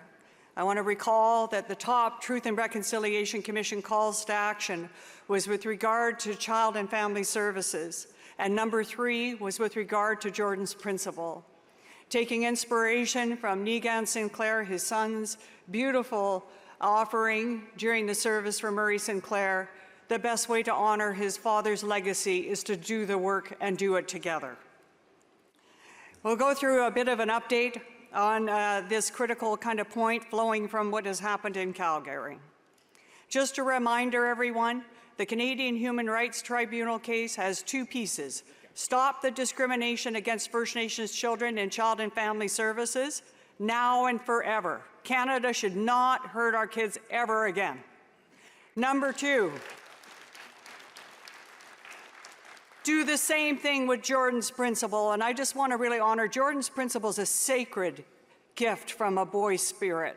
So it's even really more important that we honor that by ensuring that his vision and his gift is fully realized in the lives of every child, now and forever. This is a legal case that was hard fought and hard won. Hard fought by many people who came before us, and the collection of people who joined with us. The Assembly of First Nations, the Caring Society were the original filers, but this has been a collective effort. And so we have in the toolbox to hold Canada accountable for its requirements really a number of tools. One is just negotiation. That requires Canada to agree to things and fulfill them, and they have kind of a spotty record on that front. The other is to litigate against them, bringing motions before the tribunal. The tribunal retains jurisdiction on both Child and Family Services and Jordan's Principle. And the other option is a combination of both, and to be honest, that's what the Caring Societies found most effective. Try to negotiate with them on some things, but where there's not agreement and it's critical for kids, we can't be afraid to pick up that tool and go to the tribunal and get an order.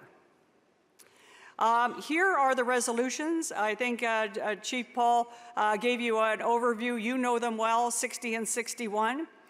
They did require some deliverables to be done for the chiefs to continue their work this time. In the absence of another process, we have a group called the Informal Working Group.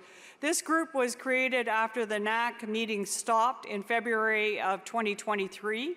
It's an informal group of experts from across the country. It includes people from every region. And it's just a circle of technicians who were exchanging information. But after the meeting in Calgary, began the work at trying to fulfill the chief's requests. So a number of things that the chiefs wanted through the Resolution 60 and 61. One was the Expert Advisory Committee Terms of Reference. That's an independent body created by the tribunal to reform the department. They had imposed terms of reference in the previous FSA, but they've actually crafted their own terms of reference, and those have been sent to the Assembly of First Nations Executive Committee for their consideration. The other is the terms of reference for the National Advisory Committee. That's a technical body I just spoke of. Those terms of reference have been drafted for consideration of the Children's Chiefs Commission, which I'm getting to. The next is the National Negotiation Draft Terms of Reference. Those are required in one of your resolutions. And I would point to, for further details on those, you can look at Resolution 41, and you can go to Section L, and there are the high-level summaries of those terms of reference. They're also been provided to AFN for circulation to the leadership. And I believe Chairperson Kasalem will talk a little bit more about that resolution later. But in a high level, it includes things like accountability, making sure that it's really under the direction of the Commission and accountable to First Nations in Assembly and also nations who may not be members of the Assembly, to make sure that the objectives are clear and that they end the systemic discrimination that Canada has. There's also the Children's Chiefs Commission terms of reference. Those have also been drafted, and they have also been provided to the Assembly of First Nations for circulation. You'll find a summary of the high-level items there in Level K. And no one wanted to take draft off them because we're an informal working group. We wanted to just have them available for leadership, and in that case, the Commission themselves ought to be able to give them a bit of a look and finalize them. But these are the key components that are derived from the resolutions. So here are the kind of the key pieces. There have been appointments, as Regional Chief has noted, to the Children's Chiefs Commission. To my information, there has been 8 appointments by different regions to date. There is this approval of the draft Children's Chiefs Commission terms of reference, the approval of the negotiation team's terms of reference. And just to be clear, the previous resolution didn't say that those Children's Chiefs Commission terms of reference had to be approved at this particular SCA, but they're available for you as a draft anyway. I want to turn quickly to the Jordan's Principle non-compliance order, because I think this is material to everything we're talking about here. First of all, I just want to honor Jordan River Anderson and his family for the gift of Jordan's Principle, and to say next year is the 20th anniversary. So let's all organize in our communities and in our hearts to have spiritual ceremonies and other things to recognize that little boy. The other piece that we have to keep in mind with Jordan's Principle is that it is a substantive equality principle to ensure that First Nations children can access health, education, and social supports. And it requires a professional letter or a letter from an elder. I'm going to get to it in a minute, but Canada's behavior has led to serious non-compliance, and they have chosen not to implement key recommendations that have been made to them to remedy that non-compliance for years now. And now things are at a crisis point. This is why we had to bring that non-compliance motion. That is why we left the agreement in principle. And the agreement in principle would not be amended so that we could bring non-compliance orders against Canada. So that was the key reason there. But here's the meat and potatoes. The tribunal ordered that the backlogs are inconsistent with their orders, and Canada must immediately address them. They have to approve cases in a timely manner. They have to reimburse First Nations families and service providers for approved cases. Some First Nations are becoming bridge financiers for the Government of Canada, and that's really a hardship for them. The federal government is responsible for coordinating its services. It can't just say to a family, you have to go over to this department. It has to make sure that department is there ready to serve that child for their need. There are no ability to create hardship for kids because they want to refer to an existing service. If an existing service is there, can meet the needs of that child, then put your hand up. And it also said there's an independent complaints mechanism required. That's a good thing. That independent complaints mechanism, by the way, there is a report done by Naomi Metallic, Hadley Friedland, and Shelby Thomas, and it actually sets out some possibilities for leadership to consider on an independent complaints mechanism. So there's lots of work there. It's not starting from scratch. And I want to thank these interpreters for making everything so accessible to everybody. I really appreciate that. So here's the timeline of the non-compliance. In 2018, we started at the Caring Society raising systemic concerns we were receiving from leadership, from children, from Jordan's principal staff on the ground, and from others. We would identify it for Canada, and we would propose a solution. We did this on a regular basis in something called the concerns document. Canada chose not to take on board those solutions. We said, fine, but come up with another effective option. They didn't do that either. In 2021, we entered the agreement in principle. There was a work plan to bring them into compliance with Jordan's principle. They breached that work plan. We tried everything in the agreement in principle to get them to comply. They wouldn't do it. It included a provision that said you couldn't take them for non-compliance, but we were getting stories in from families about serious harms to children all over the country, and including children's deaths. So we had to make a choice. Some people say we left. I think that's a fair question, a fair point. We did leave. But the reason that we left is because we felt we needed to be there to stand with those children and families.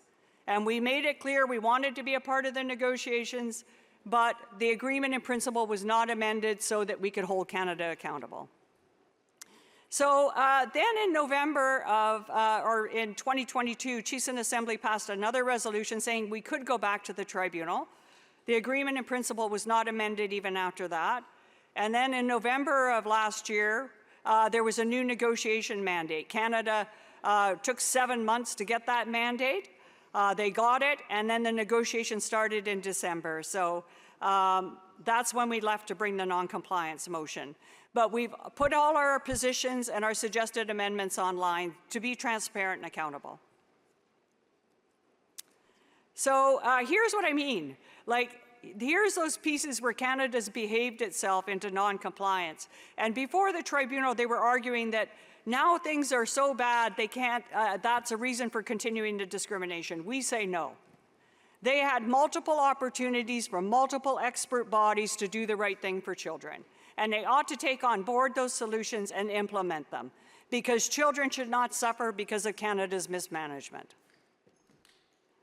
So here's the timeline tribunal ratings in the order. December 10th, Canada has to come back to the tribunal and say there's sufficient requests to determine urgent requests, sufficient resources for First Nations delivering Jordan's principle, reimbursed approved requests in a timely manner, and report on the progress on coordination of federal programs. So that's next week.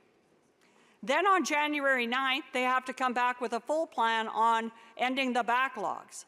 Then on February 22nd, they have to come back with options for the complaint mechanism. We've heard nothing from Canada. That usually means that they're planning a judicial review. And that would be very concerning to me, because I'd rather see Canada get down to work, implement the recommendations, and implement the order to help kids instead of fighting kids in court. So here are some of the key things that I just want to highlight for you to know. First of all, the data showing that Jordan's Principle is plugging holes in other underfunded First Nations programs. Our recommendation, fund those programs properly. Education, medical transportation, those kinds of things. Number two, that the Canada, it costs Canada $548 in bureaucrat time to process each request. We said where there's a professional letter and it's under $500, it should just be approved. That would get rid of a lot of the backlog. So those are some of the suggestions based on the data. What about long-term reform? Well, IFSD is doing a study right now involving First Nations Jordan's Principle experts.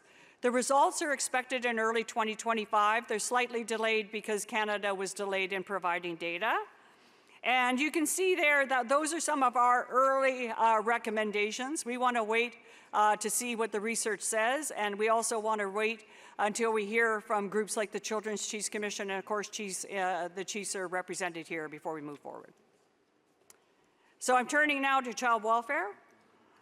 Those are the key drivers of child welfare, and those are all largely underfunded by Canada, so things like multi-generational trauma, addictions, and poverty. So that's something that where there needs to be a specific strategy to address those shortfalls. And one of the reasons I think reform doesn't succeed all the time is because we're really tinkering around with child welfare instead of getting at those drivers, making sure there's enough homes in the community, making sure there's enough trauma counselors and addiction. But we have to do both at the same time, but we need to remember those drivers. So here are the Caring Society's proposed amendments. You can go online and see those, add those, challenge them, improve them. We want to make sure that what we're putting forward is going to be consistent with the realities on the ground. That's some of the recommendations there. I don't have time to go through them. Oh, I got more time? Oh, I was working so that I didn't take up more time, but I'm told by the co-chairs I do, so I won't rush this particular one. One of the recommendations we have, and I think we discussed this in Calgary, a lot of leadership were flagging, what about children off reserve in care? 72% of First Nations kids who are in child welfare care are off reserve, or for those self-governing nations, away from your community. So there is a precedent at the tribunal where the tribunal ordered for Jordan's Principle that children recognized by their nation, regardless of status, for those of you under the Indian Act, and regardless of residency, are eligible for Jordan's Principle. To me, we need to extend this definition to child and family services as well, to make sure every child, no matter where they are, eligible for that particular culturally based services. And I just want to recognize you for your contribution in the middle, for helping with that. And this is one of the young people who's consistently raising it with us, and I think we owe a debt to young people to reminding us of that. So what can be done? I think number one is to call on Canada to return to the negotiating table. There is, in my view, a possibility of going to the tribunal and getting filing a motion to order Canada back to the table. The tribunal has said that they want to, as much as possible, for all of us to collaborate together. I'm certainly in favor of that. But we can't wait 7 months for Canada to decide what it wants to do. It can't be in charge of the timetable for our kids. Number two, call on Canada to implement all the tribunal's decisions. It's not just breaching the Jordan's Principle one. In my view, there's arguments that it's breaching the capital order, for example. Other types of orders, we need to bring them into full alignment. Provide input into our public positions. They're all online. We're really happy to have those challenged.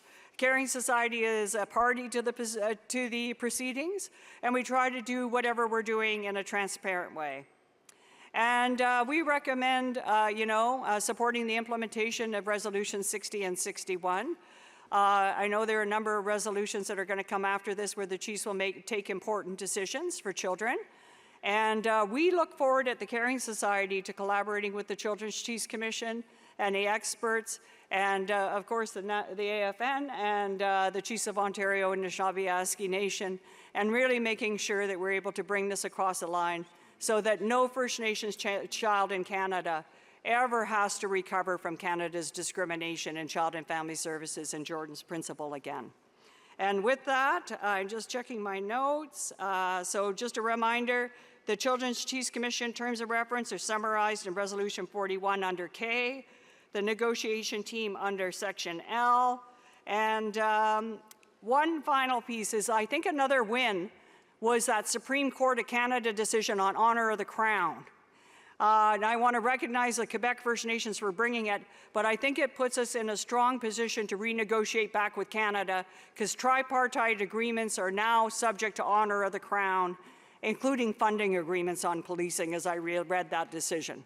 So that is an enormous credit to the First Nations in Quebec.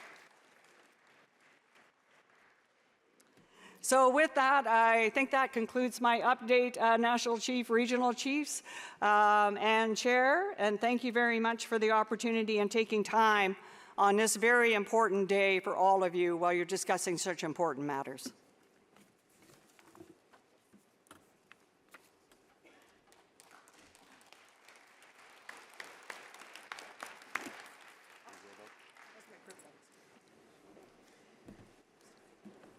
So thank you, Dr. Blackstock. Again, just want to make sure we're going to get into resolutions now. There are two sections. So the first one will be on long-term reform. And after that, we will be moving into children and families. So we have about 9 resolutions, and we have until 7 p.m. now. So we have the time to go through them.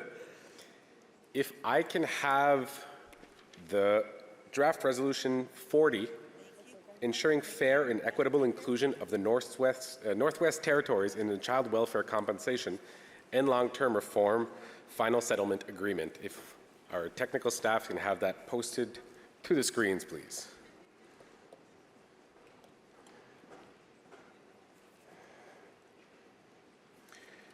For draft resolution 40, we have mover Chief Tony Herron. So I just want to make sure that Chief Herron is here with us.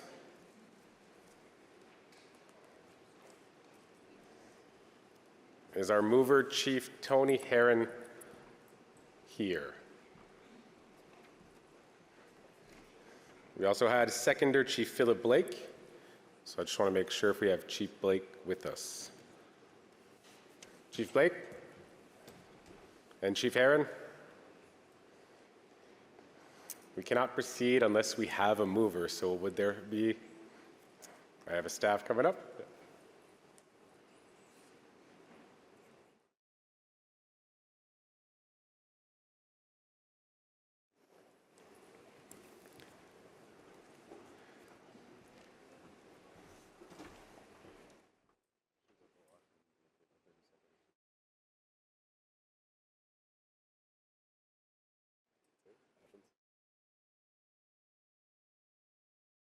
So I've been informed that the mover is here. She's on her way. Should be here very shortly.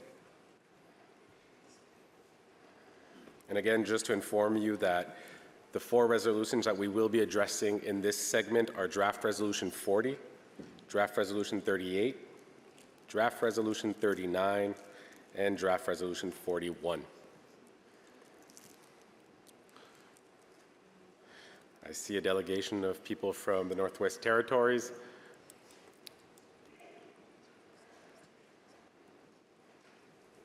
And I'm wondering if either of the delegates here would like to move or would you prefer to wait for Chief Heron?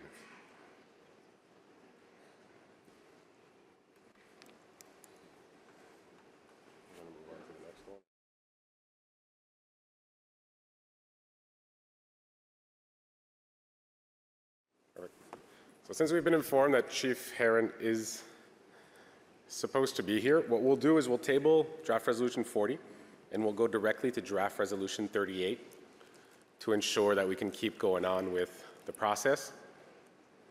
So we'll come back to draft resolution 40. We already had a seconder, we were looking for a mover. Perfect. So if we can have microphone number 1, we have someone who is ready to move. Draft resolution 40. If I can have you give us your name and which community you're from to our new mover. I'm Chief April Martel from Cutlow Chief First Nations, Northwest Territories. Thank you. Thank you, Chief Martel. And our seconder was Chief Philip Blake. I'm Chief Philip Blake of the Gwich'ad Band, Sigachik in Northwest Territories. Thank you, Chief Blake. So, draft resolution 40, titled Ensuring Fair and Equitable Inclusion of the Northwest Territories in the Child Welfare Compensation and Long-Term Reform Final Settlement Agreement. We will read through the therefore be it resolved. Therefore be it resolved that the First Nations in Assembly, 1, call upon the Government of Canada to acknowledge and take action to address the historical impact of the child welfare system on Indigenous children in the Northwest Territories. And therefore be it resolved 2, the Assembly of First Nations call upon the Government of Canada to fairly and equitably include the Dene First Nation of the Northwest Territories in the Child Welfare Compensation and Long-Term Reform Final Settlement Agreement. And if we can have our technical team scroll down to the therefore be it resolved, please.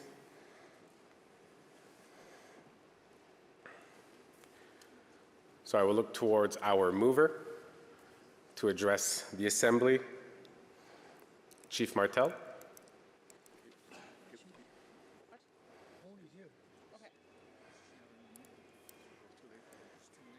If I could have microphone number 1, please. Okay, go ahead. Good afternoon. My name is Tony Heron, Chief of Salt River First Nation in the Northwest Territories, the land of the midnight sun,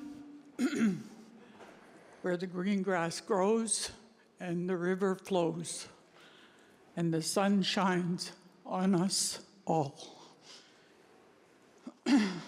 I bring this forth and speaking to the resolution, the fair, equitable inclusion of the children of the Northwest Territories is a commitment to the future and a meaningful step in addressing the unspeakable past harms inflicted on our children and families by a colonial system that just simply does not work. As we move forward with child welfare compensation and reform, however that is going to look, it is crucial that we remember one fundamental truth: all our children must be at the heart of our discussion and decisions.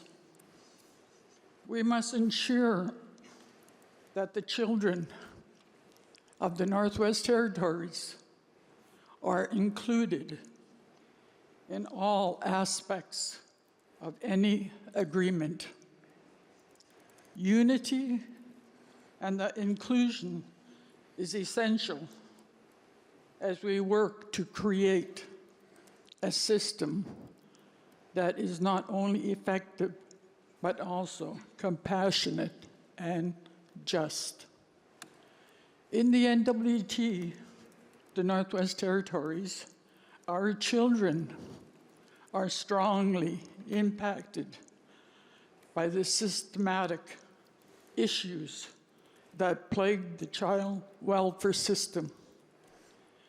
It is our duty to address these injustices head-on, ensuring that policies and reforms reflect the realities faced by every child and family in the NWT. We stand on the shoulders of the giants, including the legacy of Jordan's principle. This principle must not be seen merely as a guideline, but as a beacon of hope for every child in our territory. Its full implementation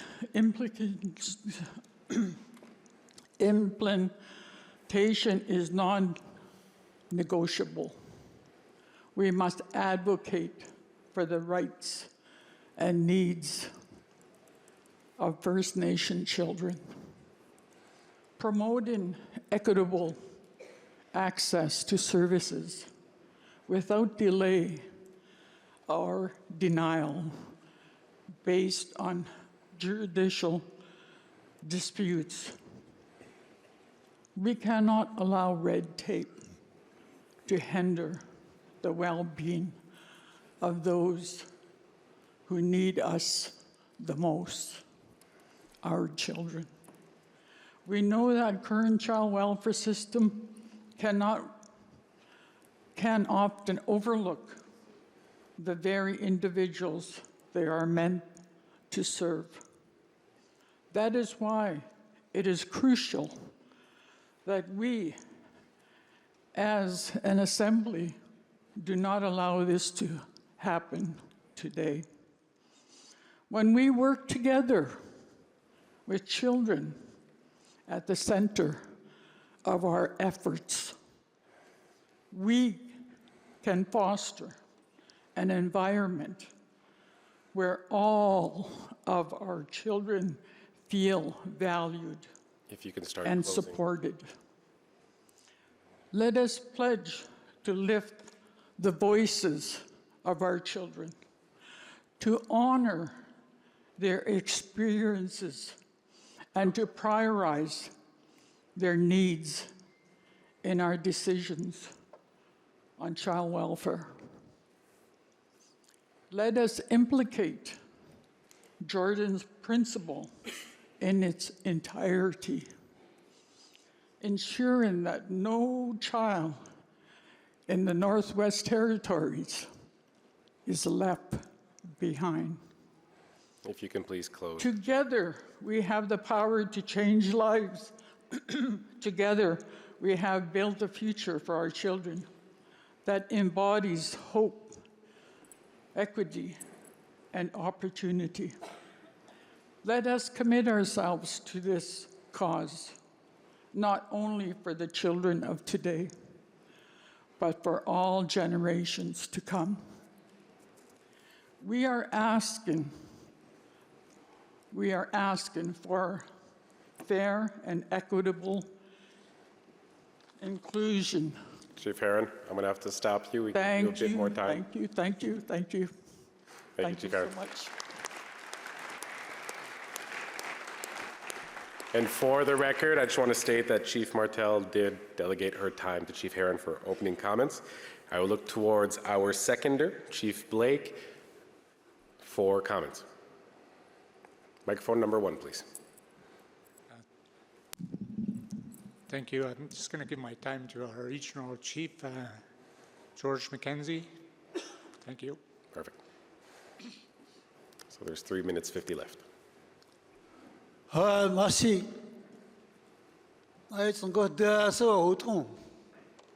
Thank you. I've been given the opportunity to speak to the audience here. I'd like to thank everybody that's listening to us. As you can see, our chiefs come a long ways to be supportive today. I want to say that simple old me have a few words to say. The children of the NWT have been left out, overlooked, and left vulnerably in a system that should be safeguarding them. It is time for us to commit to comprehensive inclusion of the NWT and the children, welfare compensation, and long-term reform. 2 Auditor General reports completed in 2014 and 2018 painted a dark and sad picture of the Northwest Territories' disturbing backtrack. The current system is not working. Therefore, any money provided should go directly to the First Nation, not funneled through the government of the Northwest Territories. All we are asking is that NWT is fairly, equitably included in this agreement. It's too much. It's not too much to ask. I will do it from the heart now. I'm having a hard time reading this. We from the NWT were confident right from the start. Even though we were forgotten, were not included, but Calgary, we were included. Today, we are here standing in front of you. That is how confident we are of the people of Canada, the First Nation. We, the First Nation of Canada, like us from the Northwest Territories, we will not survive if our elders never taught us the concept of sharing. And this is what we're going to do today. We're going to share everything together. Everybody that's listening, we want your 100% support for our resolution. We want that from the people because the elders have taught us to survive, we have to share. We are the people of Canada, First Nation. We're strong together if we share. This will be historical news that small NWT population is supported by all of Canada. What a bigger news can you hear? This is going to be a big news for all of Canada. We'll be strong together. And this is what I'm going to say, that everybody that's listening to us, please support us on this. We ask you from your good heart to support our resolution. Masicho. Thank you. Thank you, Regional Chief.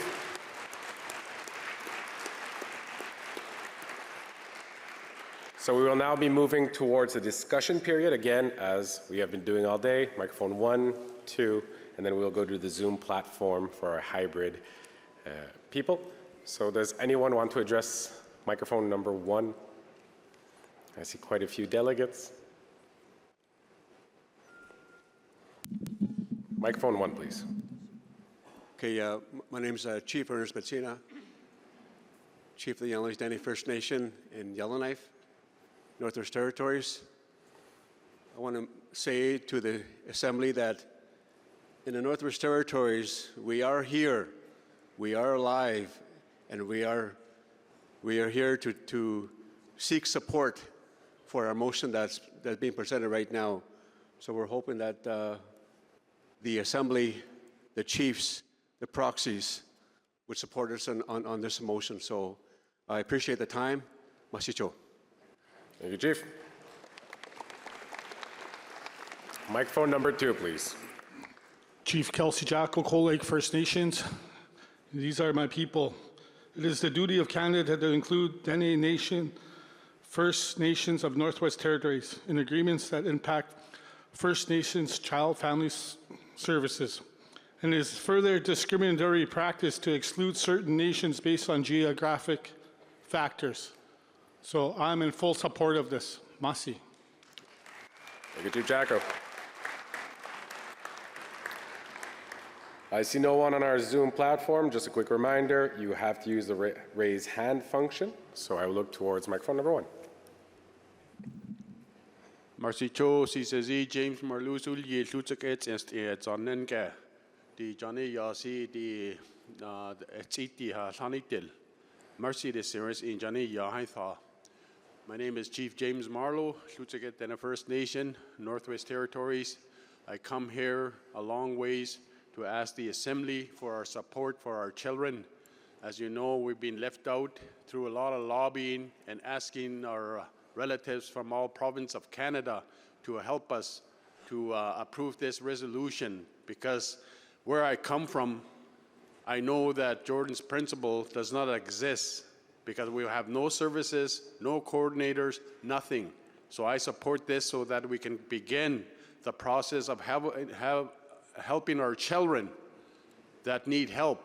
We need your support to approve this resolution. And I'm asking you as a Dennis government in the Northwest Territories, asking brothers and sisters of all Assembly of First Nations to help our children. We need the help.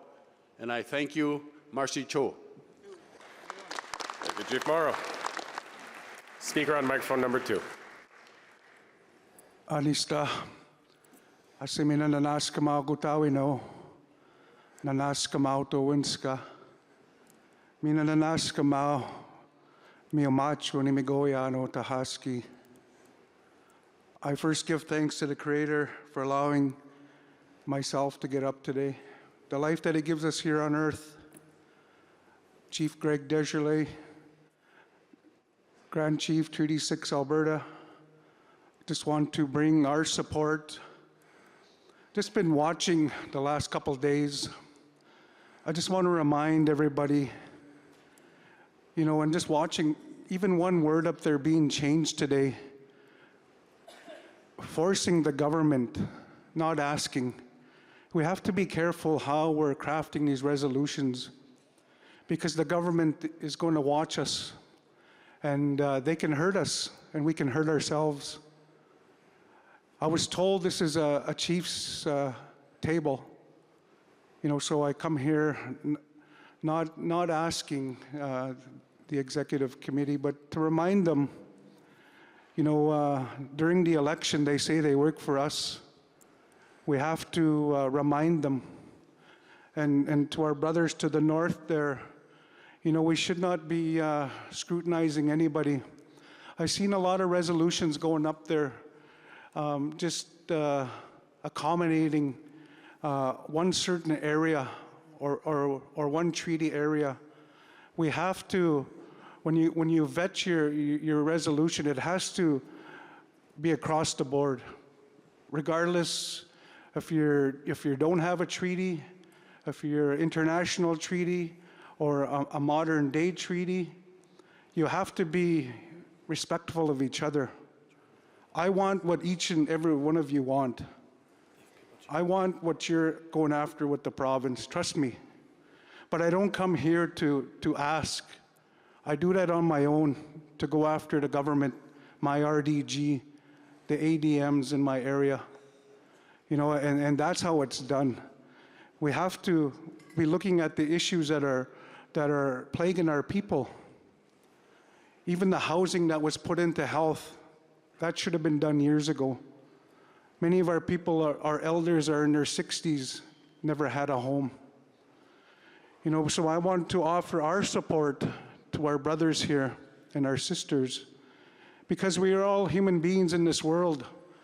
You know, since we signed treaty, and many of us, and some of us never, the government has never been our partner. The government has treated us with so much disrespect, the word genocide comes to our mind. 150 years, it's going to take us 150 years to get back to where we need to be.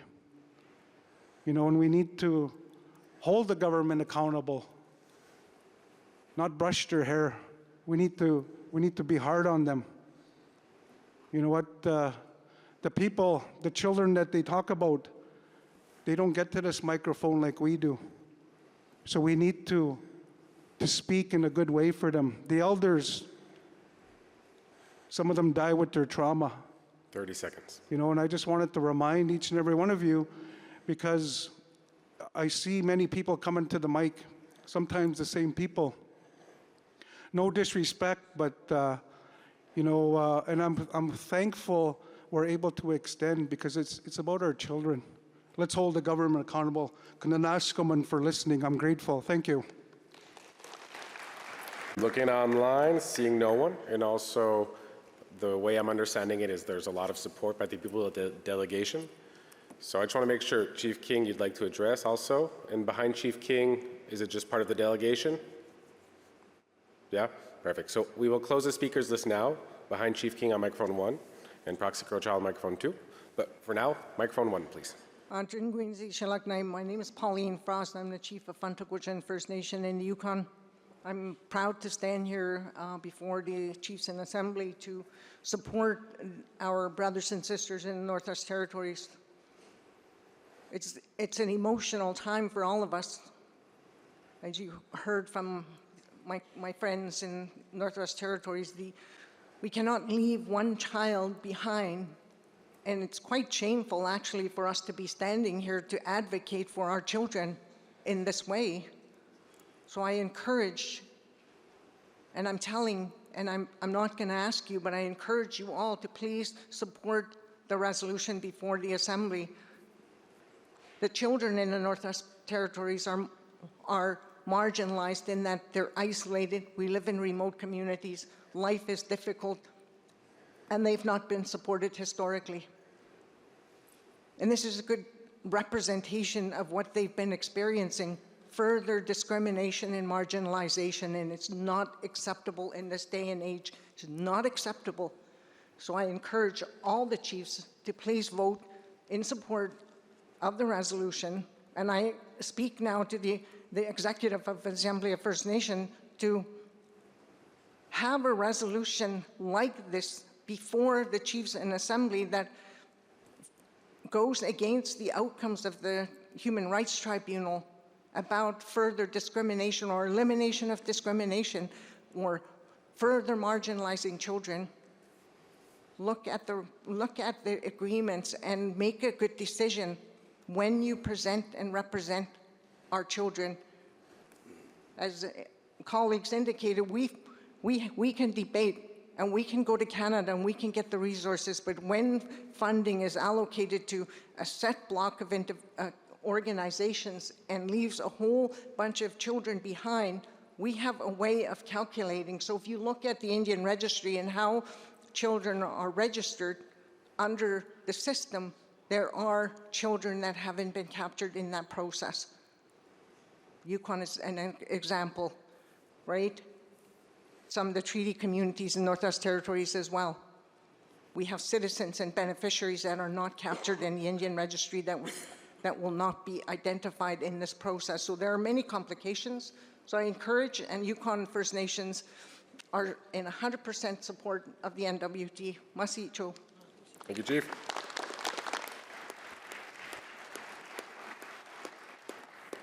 I will now look towards microphone 2 for Proxy Crow Child. Yeah, sit down. You have 4 minutes. Okay. No, I just want to state that I'm speaking for Tsuut'ina as well as the Goodstoney and the Chiniki First Nations. We believe that all children matter. We believe that everyone should be respected and taken care of properly. So we support the NWT. And I'd like to call a question, and if anybody is not going to vote, is going to vote against it, think about it. You got your kids. You want your kids discriminated at? No. So I'll vote in favor. Thank you. Thank you, Prox Crowchild. And our final speaker, if we can go to microphone 1. Good afternoon, Chief Wilfred King, Kiasagi Nishnabek, Galway First Nation. First of all, it's unconscionable that a large section of our country and kids are being excluded, and I'm be voting in favor of the resolution, and I call question to the motion. Thank you, Chief King. Question has been called, and as we had to close the speakers list, I do agree. So I would look towards our technical staff to open the voting for Draft Resolution 40, ensuring fair and equitable inclusion of the Northwest Territories in the Child Welfare Compensation and Long-Term Reform Final Settlement Agreement.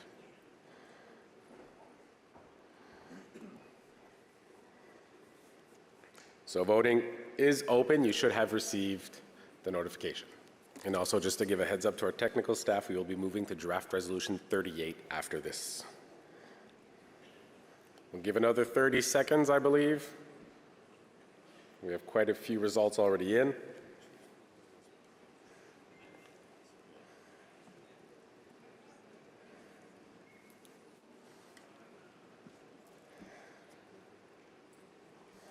Again, we have our staff. I see a hand waving over here, please. Looking towards anyone else who may be having issues. And we have, Mariah, we have someone in the middle center row, please. Yeah. Again, sometimes the pages are having issues with loading, so if you reload them, they should be able to go forward. We'll give a few extra seconds in that case for those who are having issues. So I see a few votes still trickling in. And I see our staff still working, so we'll give them a second to help all chiefs have a voice.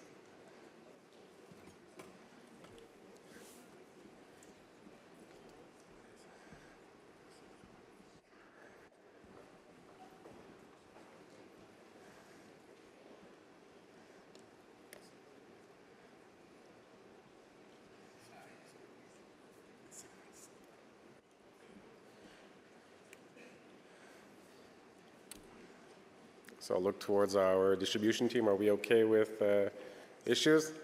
Perfect. So I'll ask that the voting be closed for Draft Resolution 40.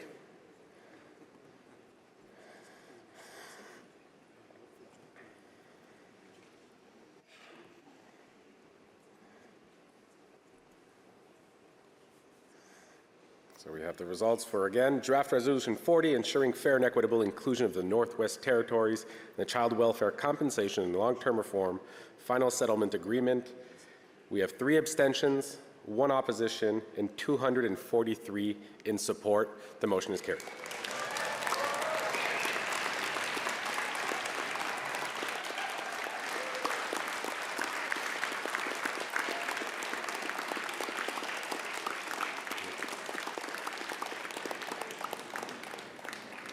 So we will now be moving on to Draft Resolution 38, if we can have them set up on the board.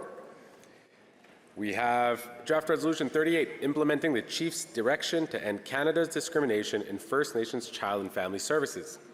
Moved by Chief Trevor Prince. Is Chief Prince here? Chief Trevor Prince. And we have our seconder, Chief Jason Daniels. We have him here. We will read the therefore be it resolved into the record. So therefore be it resolved that the First Nations in Assembly, 1, and if I can have our technical staff also, thank you very much. Therefore be it resolved that the First Nations in Assembly, 1, call on Canada and direct the Assembly of First Nations to publicly and fully commit to respecting and following the direction of the First Nations in Assembly arising from the rejection of the Draft Resolution 01-2024 and adoption of Draft Resolution 04-2024 and 06-2024 at the Special Chiefs Assembly held on Treaty 7 territory on October 16th, 18th, 2024. 2, direct the AFN Executive to adopt an approach that A, ensures that any new proposal for long-term reform in First Nations child and family services provide for a national umbrella agreement to ensure non-discrimination with regional agreements that take full account of the children's distinct circumstances, cultures, and the inherent rights of the children and the First Nations they belong to. B, ensure that such regional agreements are funded in a manner that safeguards First Nations children, youth, and families from discrimination now and forever. 3, require Canada to discharge its duty to consult and AFN to reject any proposal to supplant and/or adversely affect Canada's duty to consult, honor of the Crown, and other obligations to First Nations. Safeguarding First Nations rights and approval processes. 4, direct the AFN to ensure that First Nations chiefs and proxies can vote on the long-term reform, LTR, agreements virtually, in person, or by another means via specific accommodation to a chief or proxy to accommodate First Nations leadership who are unable to attend in person due to community circumstances or emergency, and that no changes are to be made to the voting procedure, including quorum or approval thresholds, or undertake other measures that adversely affect the direction given by the First Nations and Assembly at the meeting on October 16th to 18th, 2024 on Treaty 7 territory. 5, direct the AFN executive to support the First Nations Child and Family Caring Society to lead any process to achieve non-discrimination, in parentheses, also known as long-term reform, for child and family services and Jordan's principle, in keeping with resolution passed at the Special Chiefs Assembly on October 16th to 18th, 2024. Respect. 6, call on AFN to withdraw and apologize for any and all public statements that suggested or imply that First Nations Child and Family Service agencies led the campaign to defeat the Draft Final Settlement Agreement, FSA in parentheses. Such comments are disrespectful of our frontline workers and of the chiefs who exercised their due diligence to review the text of the draft FSA and rejected it on that basis alone. And 7, require AFN to get approval for any further public statements from the Children's Chiefs Commission once established and by a public and majority vote of the executive in the interim. We have read the therefore be it resolves into the record, so I would go to our mover, Chief Prince. On microphone 1, please.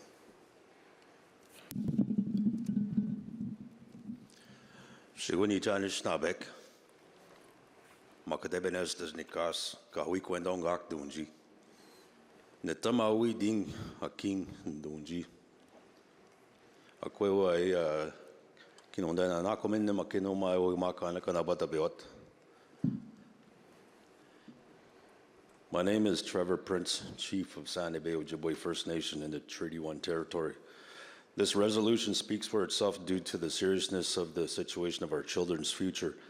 We need Cindy Blackstock and the First Nation Caring Society to redo the agreement to make sure that all rights and interests of our children are protected nationally for as long as the sun shines, the grass grows, and the water flows.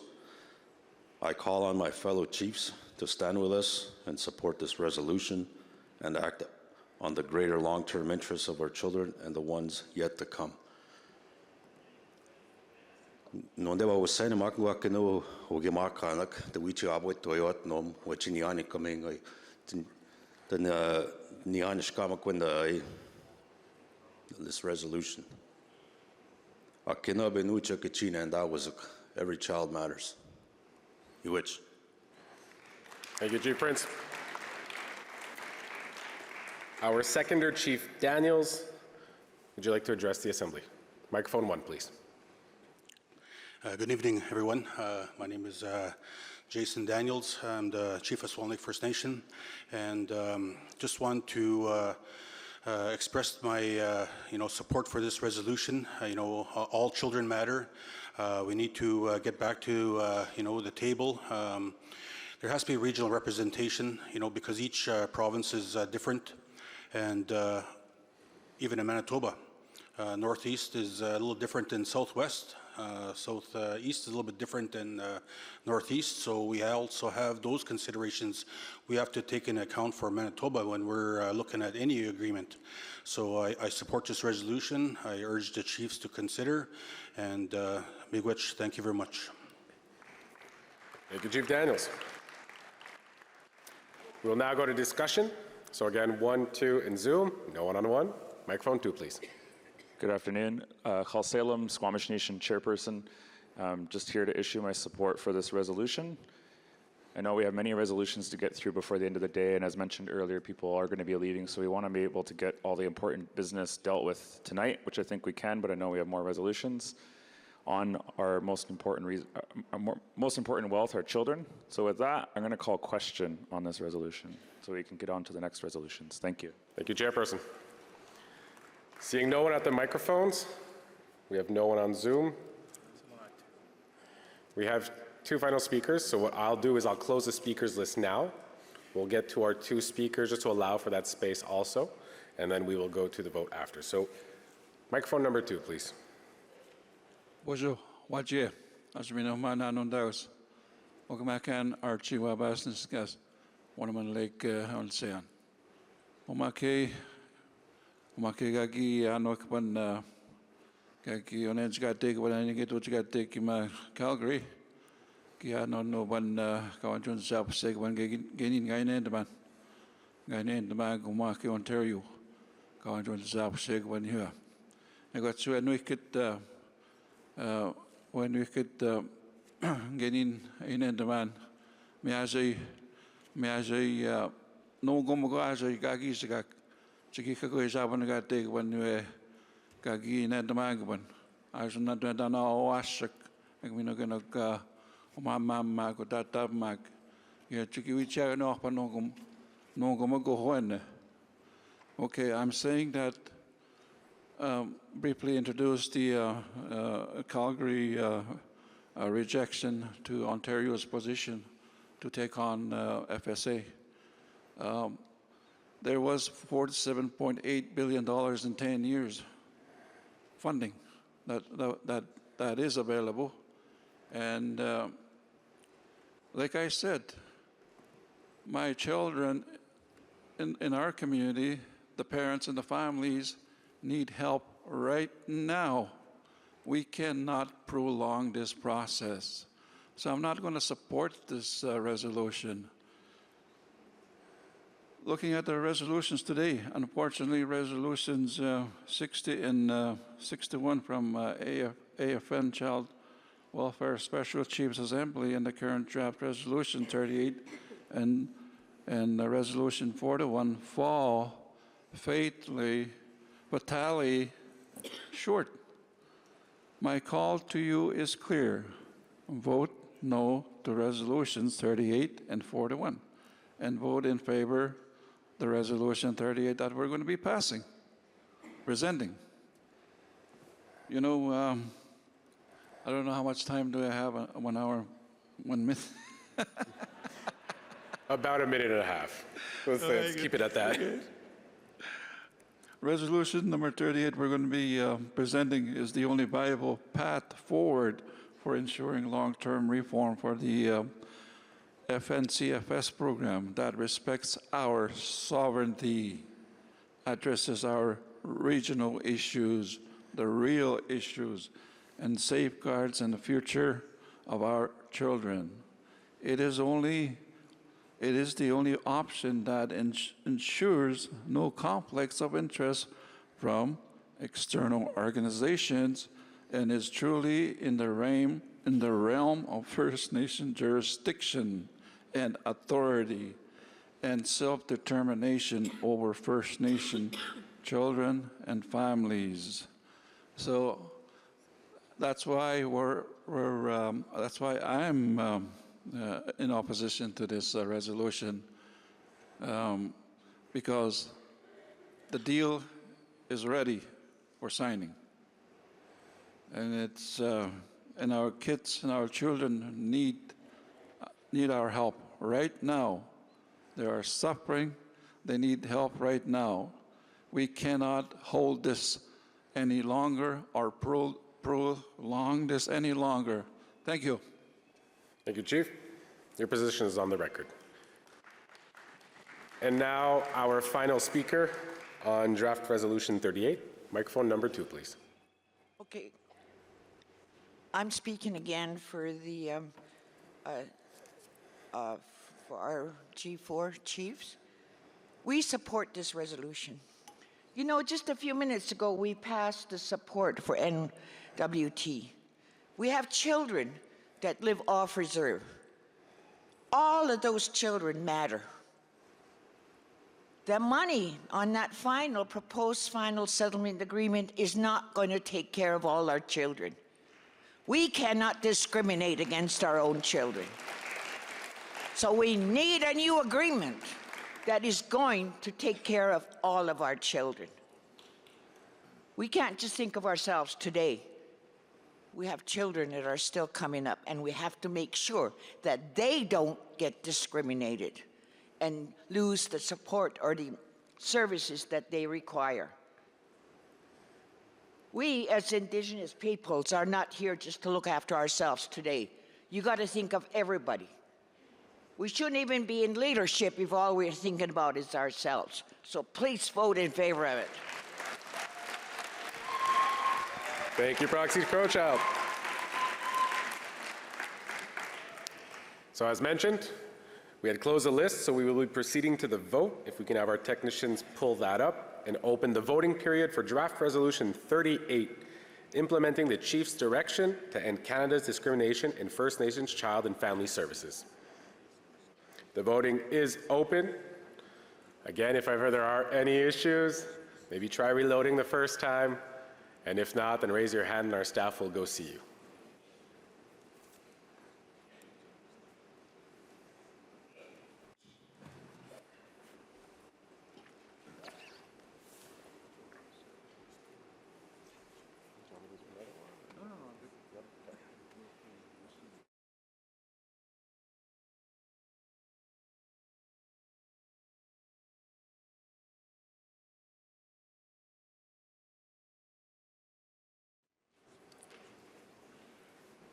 Again, if anyone is having issues, we have someone here on the left-hand side. Maria?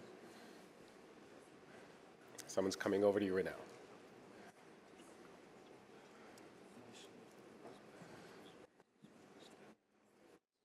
We have a speaker on microphone number 2. Is it to address the voting period? I need to talk to a technical. Okay, awesome. Yeah. If we can have someone go to microphone number 2 and help the speaker that's at microphone number 2. Yeah, thank you. And I see we have someone here also on the right.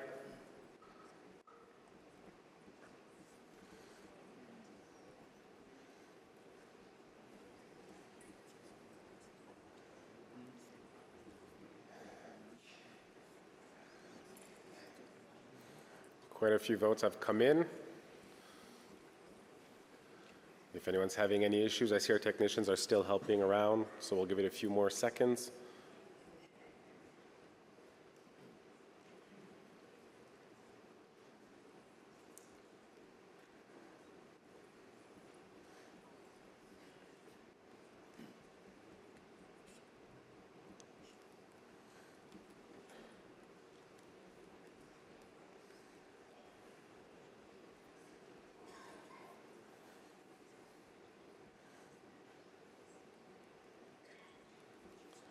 Give it another maybe 45 seconds. We're still having a few little issues here and there.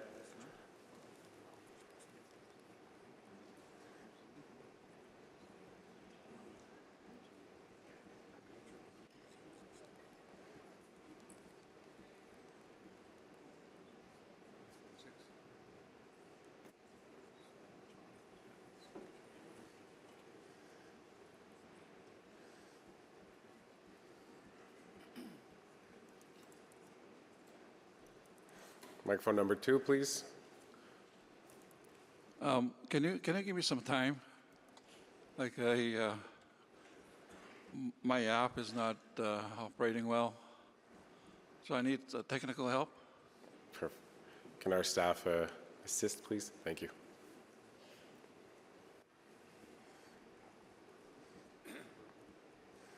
With our team too, we do have the iPads. Maybe that could help in certain situations.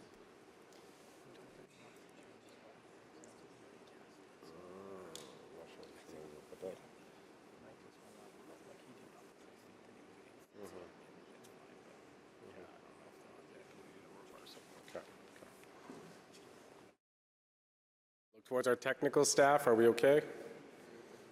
Good to go?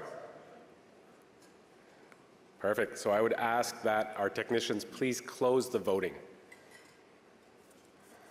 for Draft Resolution 38, implementing the Chief's direction to end Canada's discrimination in First Nations child and family services.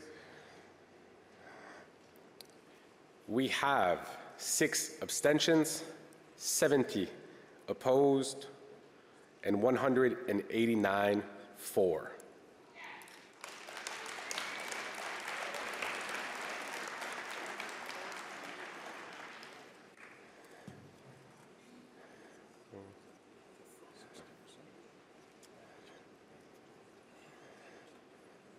Bit of quick math.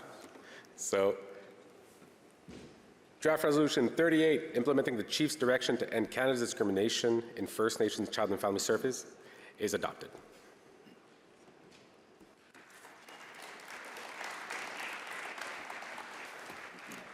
Just want to make sure you have the 60%. Thank you, Cedric. So we'll move along to the next resolution, which is draft resolution number 39.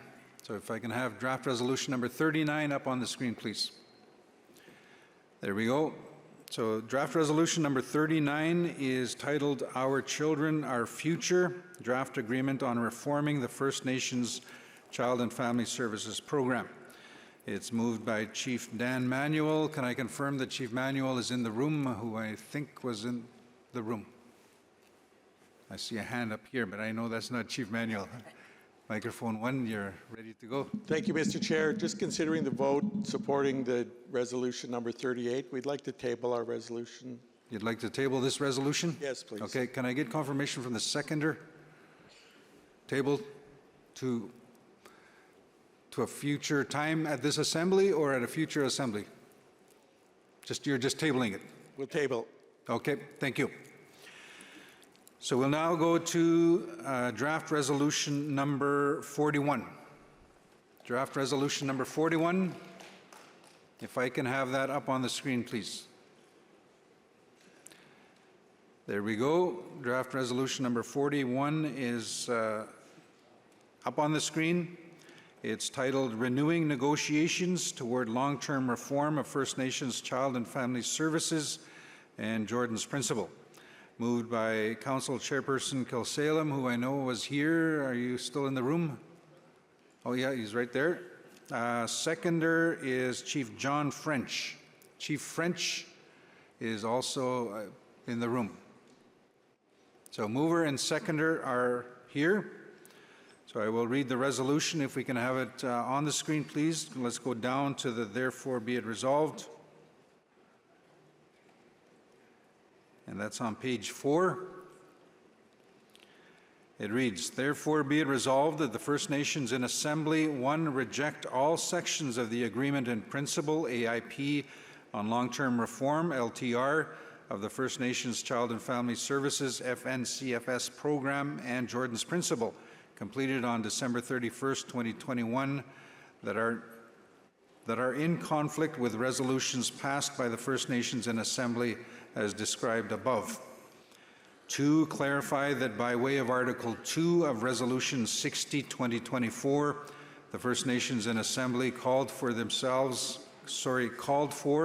and themselves established the National Children's Chiefs Commission, rather than directing the AFN Executive Committee to establish the Commission. 3, support the Children's Chiefs Commission in establishing a negotiation team pursuant to Resolution 60-2024 to carry out the negotiations for the LTR agreements. That negotiation team will work with the following guidelines. A, accountability. The negotiation team will report to the Children's Chiefs Commission and First Nations in Assembly and represent the interests of all First Nations, including those not connected to the AFN. And B, mandate. The negotiation team's goal is to eliminate discrimination by Canada and ensure it never happens again, promote fairness, uphold First Nations' right to self-determination, and respect their jurisdiction over their own affairs. They will ensure their work aligns with international standards affirmed by the United Nations Declarations on the Rights of Indigenous Peoples and the United Nations Convention on the Rights of the Child, complies with orders from the CHRT and maintains a clear, open process that meaningfully involves First Nations communities. 4, approve in principle the draft terms of reference for the Children's Chiefs Commission and the negotiation team summarized in the whereas clauses above, and direct the Children's Chiefs Commission to meet as soon as practicable to 1, immediately commence its work on the LTR agreements, and 2, review the terms of reference and thereafter recommend them to the First Nations and Assembly for final approval, including any potential amendments. 5, directs the Children's Chiefs Commission to report to First Nations and Assembly at every assembly until their work is complete. So the resolution is before you. I will ask the mover and seconder if they wish to speak to the resolution. Chair Kelsalem, you have up to 4 minutes. Microphone 2, please. Tanoyap say tanoyap quiswa chinchins to staoth to mantman quis swat. Nemeth to siam wa tuktatanate qui outst almoch ti squal tit seats qui hame silanum chit quimantomi up swat quis na chawat ti hat sit ti on height sits up on slate quins quinman ta seo chit to siam chit to staoth chit quis na chinchins ti sits up. I really just wanted to open my words. I know I don't have a lot of time to speak to this, but I wanted to just share in my language how grateful I am to each and every one of you and all of the people who have helped us between October to today, who are here to help support this work to uphold our children, both our children today and the children to come. This resolution is a commitment that we have passed as chiefs at the October Assembly to continue this work that we have set out for ourselves, where we rejected the FSA on the grounds that I think was spoken to just a few moments ago. That resolution that we passed, 60 and 61, called for a renewed process, and it also called for terms of reference to be drafted so that the chiefs can reclaim control over this process, so that we can uphold the integrity and transparency in this process the way we've always wanted it, and that we can set this right. This process has been like a canoe that's been upside down and backwards.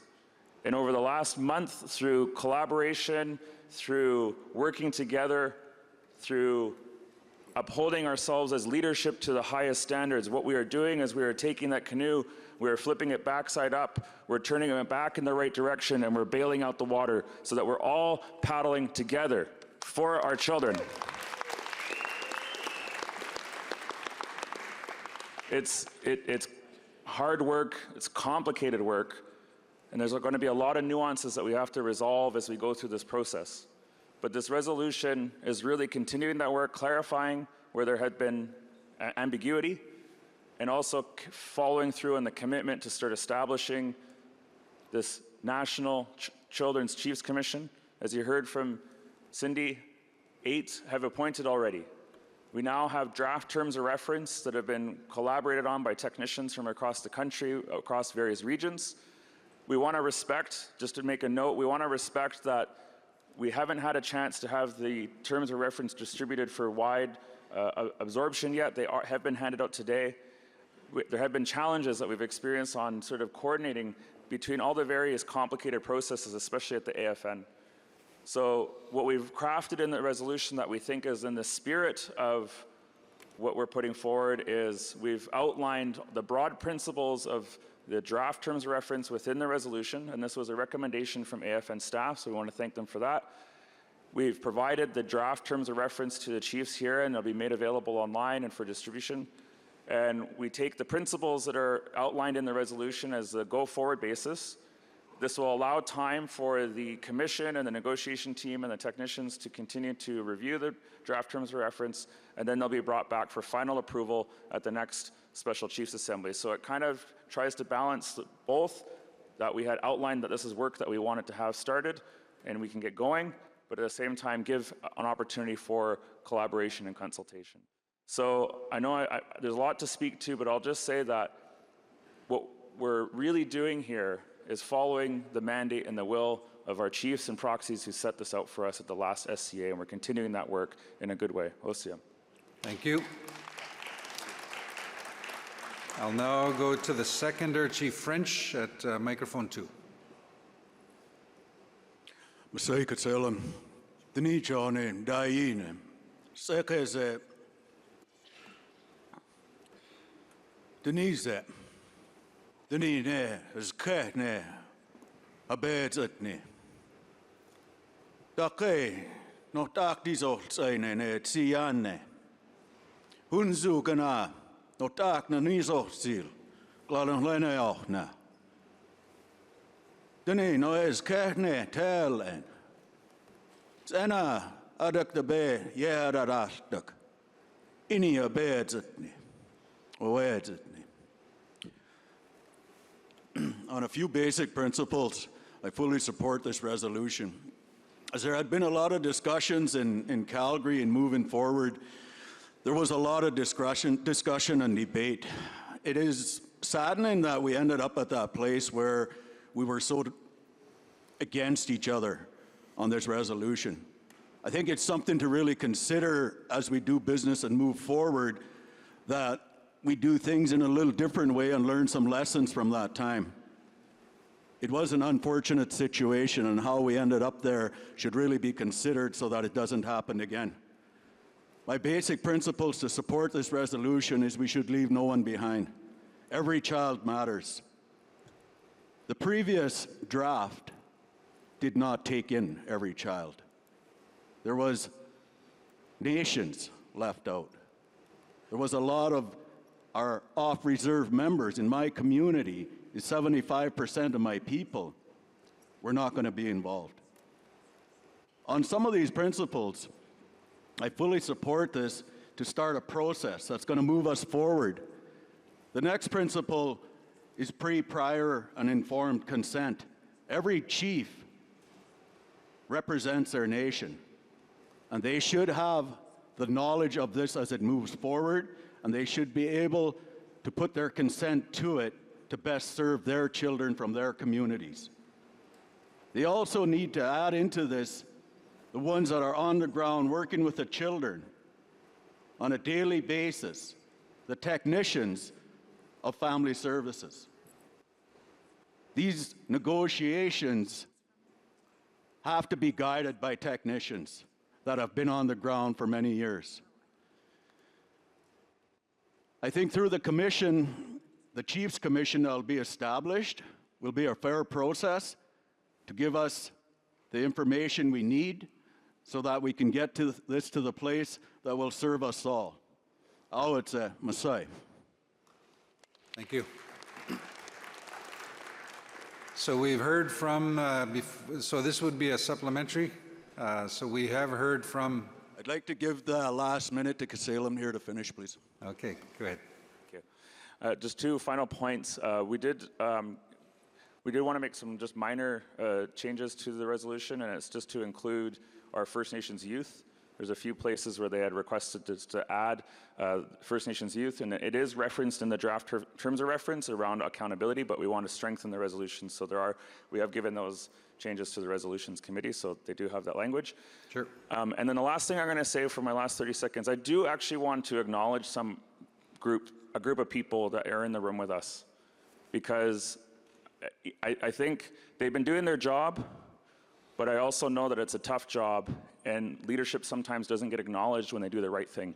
So I do want to take this moment to send my appreciation to the executive committee. You are standing with the chiefs. You are backing Resolution 60 and 61, and I want to hold my hands up to each and every one of you for supporting us. We are united, we are together, and we will not be defeated when the chiefs and our regional chiefs and our national chief are working together. So I really want to thank the executive committee for supporting us this week with these resolutions. Osia. Thank you.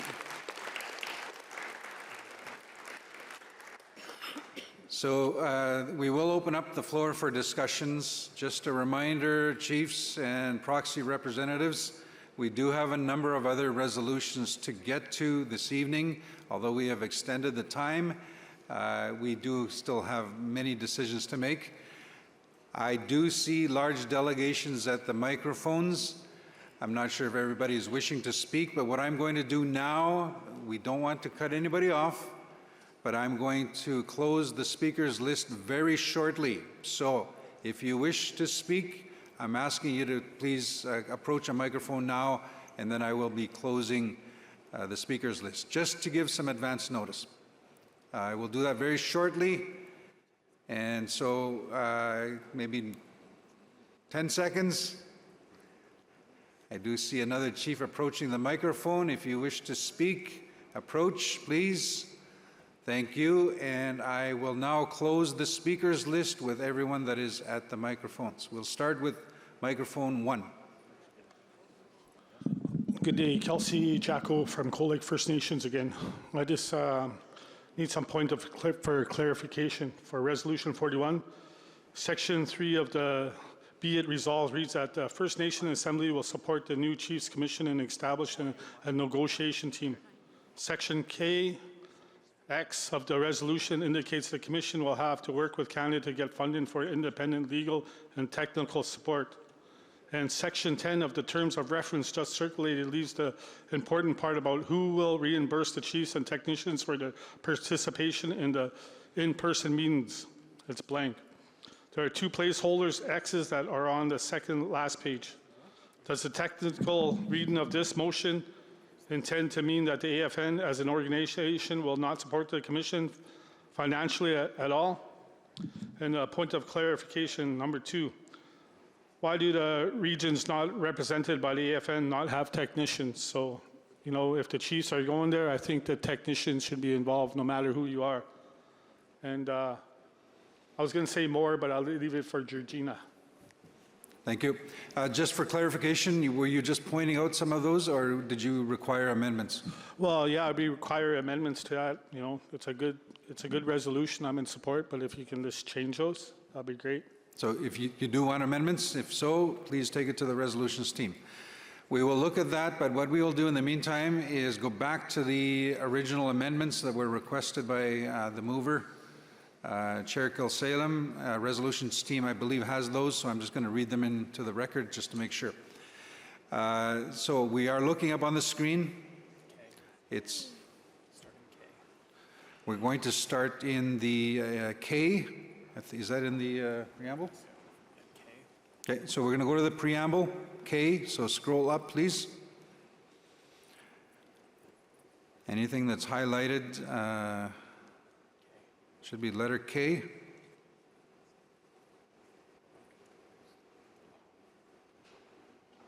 There it is. So under KI, accountability, there is the addition of First Nations youth. We'll scroll down. 3A in the therefore be it resolved. So therefore be it resolved, number 3A, the addition is and First Nations youth, and scratching the word and. Under 3B, under mandate, adding and First Nations youth. I think that's it. So mover obviously is okay with it. Seconder is somewhere in the group. Yes, seconder, you're okay with it? All right. We'll go back to the other requested amendment. And I'm not sure if we're ready yet. If not, we're going to move back to microphone 2.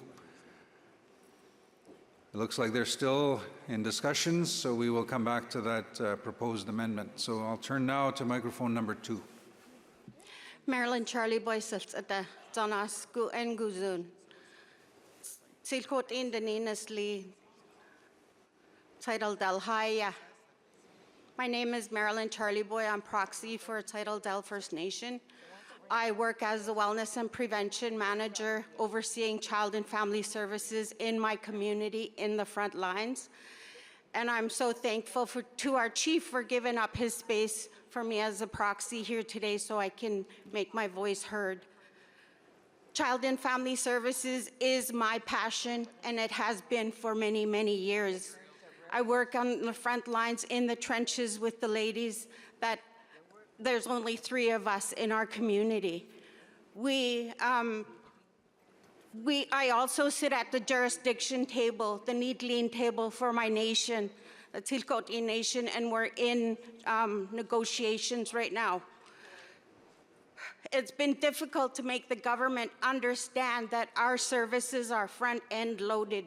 This means that all our services go to prevention, whereas the government believes that the funding and services should go to the back end when protection is in place.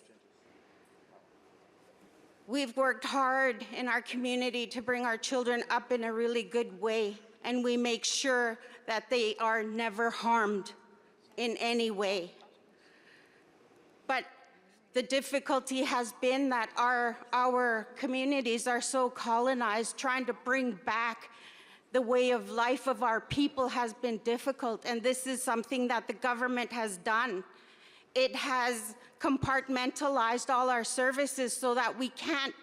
It has been difficult to bring back the holistic wraparound for our children because health is separate, housing is separate, education is separate. We need to encompass all of this to ensure our children are well taken care of. This is a passion of mine, and I am going to fight for these children and remind everybody to bring these children back at the center of our rooms where they should be. They should not be pushed aside and talked about because they are the ones that are going to suffer from any bad decisions we make at the front. We have to ensure that our children are growing up in a really good way. Sutsal na hosay kainilya, kagus na gaitin, sung akatin. We have always brought our kids up in a good way, but the government has allowed our parents to step back and say that those children are not their responsibility. We need to uphold those parents again and make sure that they are taking responsibility for their children. This fight is huge. The brokenness of the system has trickled all the way down to our children who are suffering today. We've had to fight at every turn. We have had to fight to prove that our horse programs are what bring back our way of life. We have had to prove why it's a huge part of our families. We still fight at every turn. We have to prove to our very own people. That has been the hardest fight. 20 seconds. Because all services and funding should be at arm's reach when it is needed for the sake of our children. Thank you.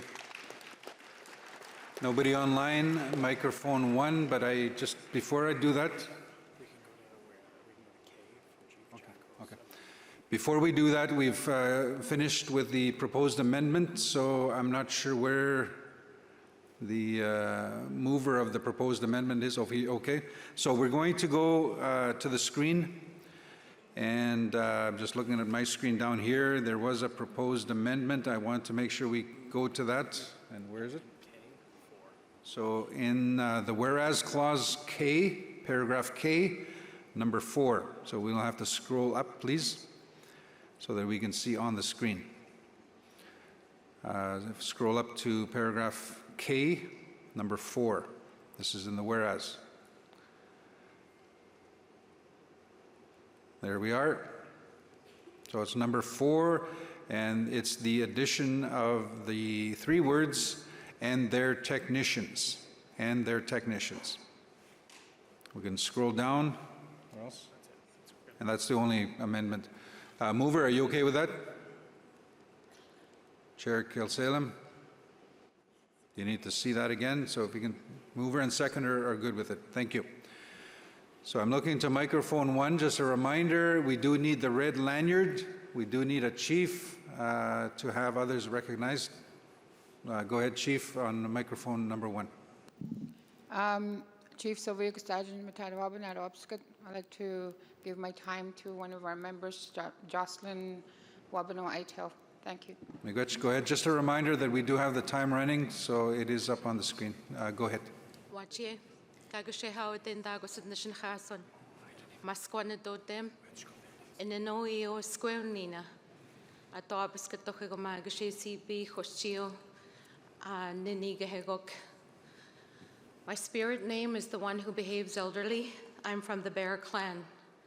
I'm a Turtle Islander, citizen of Turtle Island. I'm Inano through my mother from Ottawa, and I'm Eo through my father from Chisasibi, and I'm also known as Jocelyn Wabano Ayatel. This matter is very, very close to my heart because my family and I are survivors of intergenerational child warfare genocide.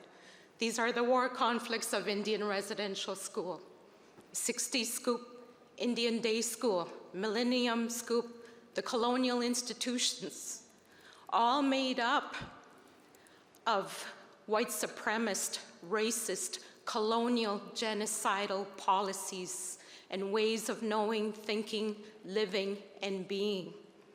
We cannot forget that all of this is genocide. It's a crime against humanity, war crimes, and a crime of aggression. We should never belittle everything that we've been through and that we continue to go through. Nina maganda indinishta ji amishta masuyan, maganishta ji juwijaga bostog nikosis. I want to be able to speak for myself, not just to have the chiefs and band counselors and everyone else speak on behalf of myself and my son. Iguana moshakaki pichito chikashehaug. That is one of the gifts that we were given from the Creator, is to be able to speak for ourselves, that history not be repeated where we're rendered silent and invisible. Free, prior, and informed consent. We cannot go colonial style. You have to include our ways based on authentic sacred nationhood medicine bundle of original land, original language, original laws, original spirituality, original governance, and original ways of knowing, thinking, living, and being. Early this morning, they were talking about we had to follow colonial laws, process, and ways. And I want to include in there that you need to include our ways. You cannot continue to prioritize this colonialism because what you're essentially doing is intra-group discrimination. We need to have every facet of our people be included in this process. I also want to bring the war damages. You know, Canadians are getting settlements such as a brain injury in the millions, and they're negotiating a minimal payment of damages, and that we cannot permit that to happen. All these damages need to include inherent rights and treaty rights. The Jordan's principle needs to go beyond 30 years old. It has to reflect our reality that many people are harmed for a lifetime. You have to include a family circle of direct survivors, especially those with extenuating circumstances, that the journey that we travel in must be prioritized, and that genocide charges be laid and a trial be brought using our original laws, because there is no statute of limitation on genocide. Miigwech. Miigwech, Kanaskamadan. Miigwech. We'll now go to microphone number 2. Just a reminder, I had closed the speakers list. I see people moving around, so just to help us out, if you can sort of stay where you are or no more additions to the groups. So, microphone 2. Hi, my name is John Jack, Chief Counselor for the Hawaiian First Nations. So my nation has a treaty, and we have a separate process that will help address some of these things. Oh, we've got, if we can get some medical help, we've got, looks like maybe a seizure at microphone 1. If we can get some medical help. Miigwech, we are back. Just to let you know, the paramedics are on their way. Apparently, will take some time. Could take up to an hour. But they have consulted with the medical staff, and they've taken the elder to another location. that will hopefully help her out. There is a question, a delegation of chiefs. I don't know if it's the same issue, but before you approached the mic, there were other chiefs before you? Unless, okay, microphone 2. Go ahead. Thank you, Mr. Speaker. Just in terms of the process, there was one, like, the resolution here, like I support it, but, there was one resolution that was tabled. I just want some clarity that if that resolution is tabled for the next assembly, or is it going to be tabled for tomorrow? Like, most of us are not going to be here tomorrow, so I just want to make sure that nobody plays tactics here, and I want to make sure, that there's clarity here. Thank you. Just give me 1 second.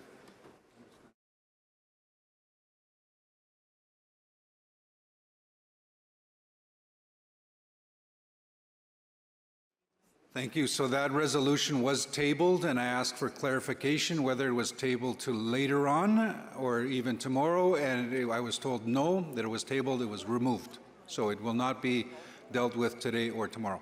Thank you. Microphone 2, please. Chief Alan Polches, St. Mary's First Nation. I'd like to make a motion to adjourn to tomorrow morning to 8 a.m. In lieu of the situation that's here. I think we should smudge the room and have a song as well. Thank you. Continuing, microphone 2. Chief Shelley Moore Frappier, Temagami First Nation. I am going to second that motion.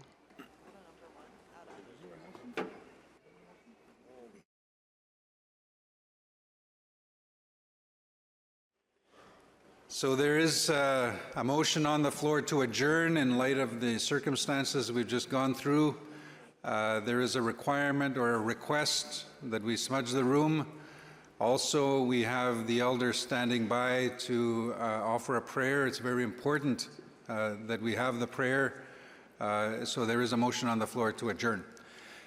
I'm going to ask those in the room, I'll do it by hands, red lanyards, in favor of the motion to adjourn.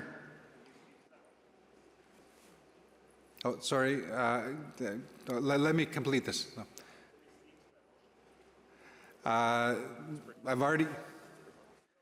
already asked for a raising hands, but okay. The motion is on the floor. You can lower your hands.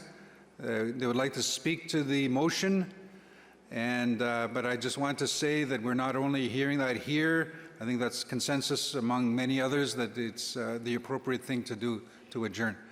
But I will go to microphone number 1. Yes, thank you. I fully support. I know we have our elder here to do a blessing and to address the situation and with our cultural traditions and our spirituality, and just to sort of cover and blanket our people that are here. We do have many people online who weren't here for that moment, and we do have many chiefs that are still here, and we did hear earlier that there are many that unfortunately have to return home tomorrow. So I think it is important that we try to continue the work as best as we can with our elders, helping us do that. But we did we did extend the time till 7. There's 40 minutes left. I think if we could get through this one last resolution before the time breaks, we'll try to come back for the others, because we did plan to stop at 7 anyways. But I think this resolution that we're dealing with right now is very important that we try to get through it tonight if possible. But at the end of the day, I know it'll go to a vote, and it is a decision of the chiefs. But I just wanted to speak and say I fully support, calling on our elders and our spiritual advisors to help us. But also I think we have many online, many here who are willing to proceed for another 40 minutes if possible. Thank you. Thank you. I know that there are others that have approached the microphone, but ultimately, chiefs, it's your decision. There was sort of general consensus that it's the appropriate thing to do to close. We have our elders standing by to close with a prayer. And I don't know that it's not appropriate to get into a technical discussion right now with what's happened and the feeling in the room and the fact that we need to start refresh with clean hearts, good minds, and that we do that tomorrow. So ultimately, it will be your decision. I see delegations at the microphones, but So, okay, I hear point of order. So I do see two more speakers at one, and then number two. So point of order has been raised, and I want to say that we've been told several times throughout this assembly, it's not only the colonial system, the colonial way. Sometimes we as a people, in our language, the Anishinaabe or the Anishinaabe, that have our ways. We have our Eagle staffs here. We have our elders here for guidance and spiritual support. And that's another thing that we need to think about, but the point of order has been raised. Microphone 2. Anin, Ogama Ganu Nini Disnikas, Makwadorum, Batchwana Dunjba, Chief Mark McCoy from Batchwana First Nation. My point of order is, do we still have quorum?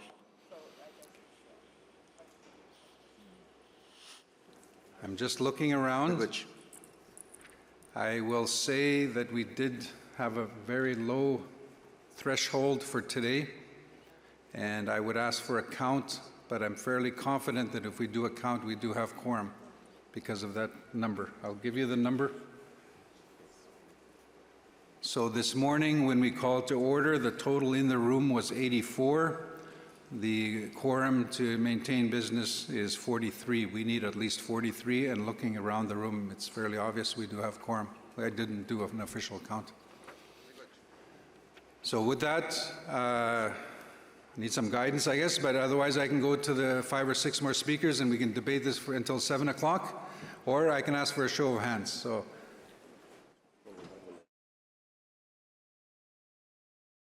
we have the motion on the floor. We have the elder that recommends that. So what I'm going to do is those in favor of adjourning until tomorrow, please raise your hand, your lanyard. Those in favor of adjourning.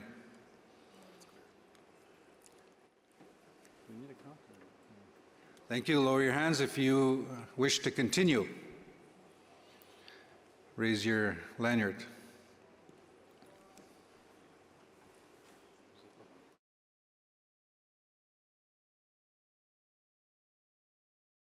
Thank you. So the motion is passed. We will adjourn, but what I will, sorry? Yeah, to check online is the request.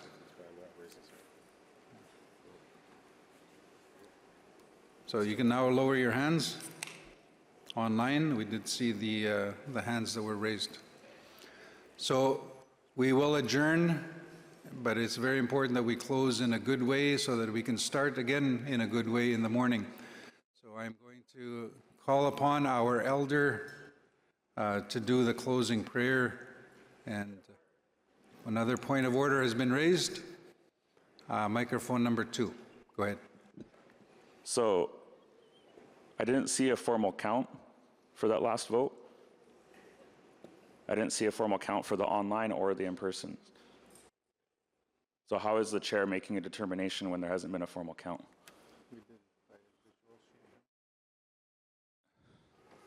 So we did a visual show of hands. The overwhelming majority was in favor. If you're asking for an actual count, if that's what you'd like to do, we can certainly do that. And I would like a formal count, and I believe it's, I just want to confirm it, 60% have to be in favor, correct? For motions, correct. Yeah. So I'd like a formal count. Okay. So we have another point of order at microphone number 1. Chief Dan Manuel, Upper Nicola Band. Mr. Chair, just a point of order and a question. You adjourned the meeting? Sorry, say again? You officially adjourned the meeting on the completion of your determination that the motion was carried. Yeah, it's already done. Meeting adjournment the meeting is already done. You call it. We did adjourn the meeting. Back to microphone 2. No point of order. Chief Musquesh from the Pace-Spot First Nation. Yesterday I stood up and said, you know, the ominous bill, blah, blah, blah. Okay, we went to a basket full of stuff. I only had one problem, and I talked to the young fellow there, said, you know, there's 5 things we had to vote for on one vote. What if we didn't want to vote for the 5th one? but thanks very much for changing the wording. And I don't like the colonial words, and one of them was point of order, and one of them was on that point of order, once you called a motion to end it, there's no more further discussion. Not even for you, I don't think. So, thank you. Thank you. So we did adjourn the meeting, and I had already invited our elder, our knowledge keeper, co-chair of the Knowledge Keepers Council, to come and close in a prayer, and I ask for respect of that, and so that we can resume tomorrow in a good way.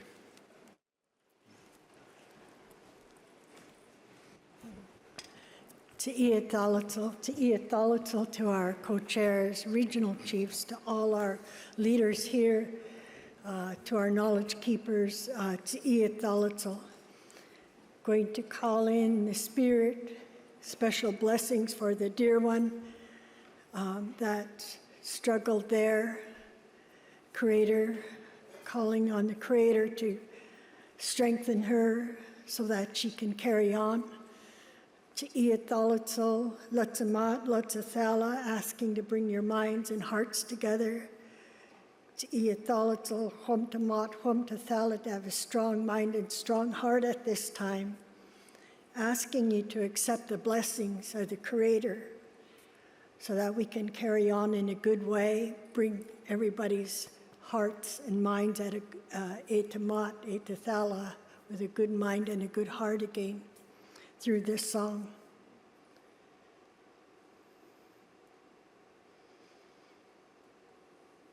This song actually came to my husband when we were driving by an elder's lodge in Lummi, Washington. And it came at a time when we needed the strength of our dear elders and ancestors. And I ask you to accept the blessings. Oh, oh, oh,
Creator, special blessings on each one. Creator, give you thanks for each and every one here. Special blessings, Creator, on our dear one that's struggling. To those that went to help her. Special blessings. We're told that when you help somebody like that in need, it's blessings to you, like a good luck coin in your pocket. Hang on to that. Take care. Have a good rest tonight.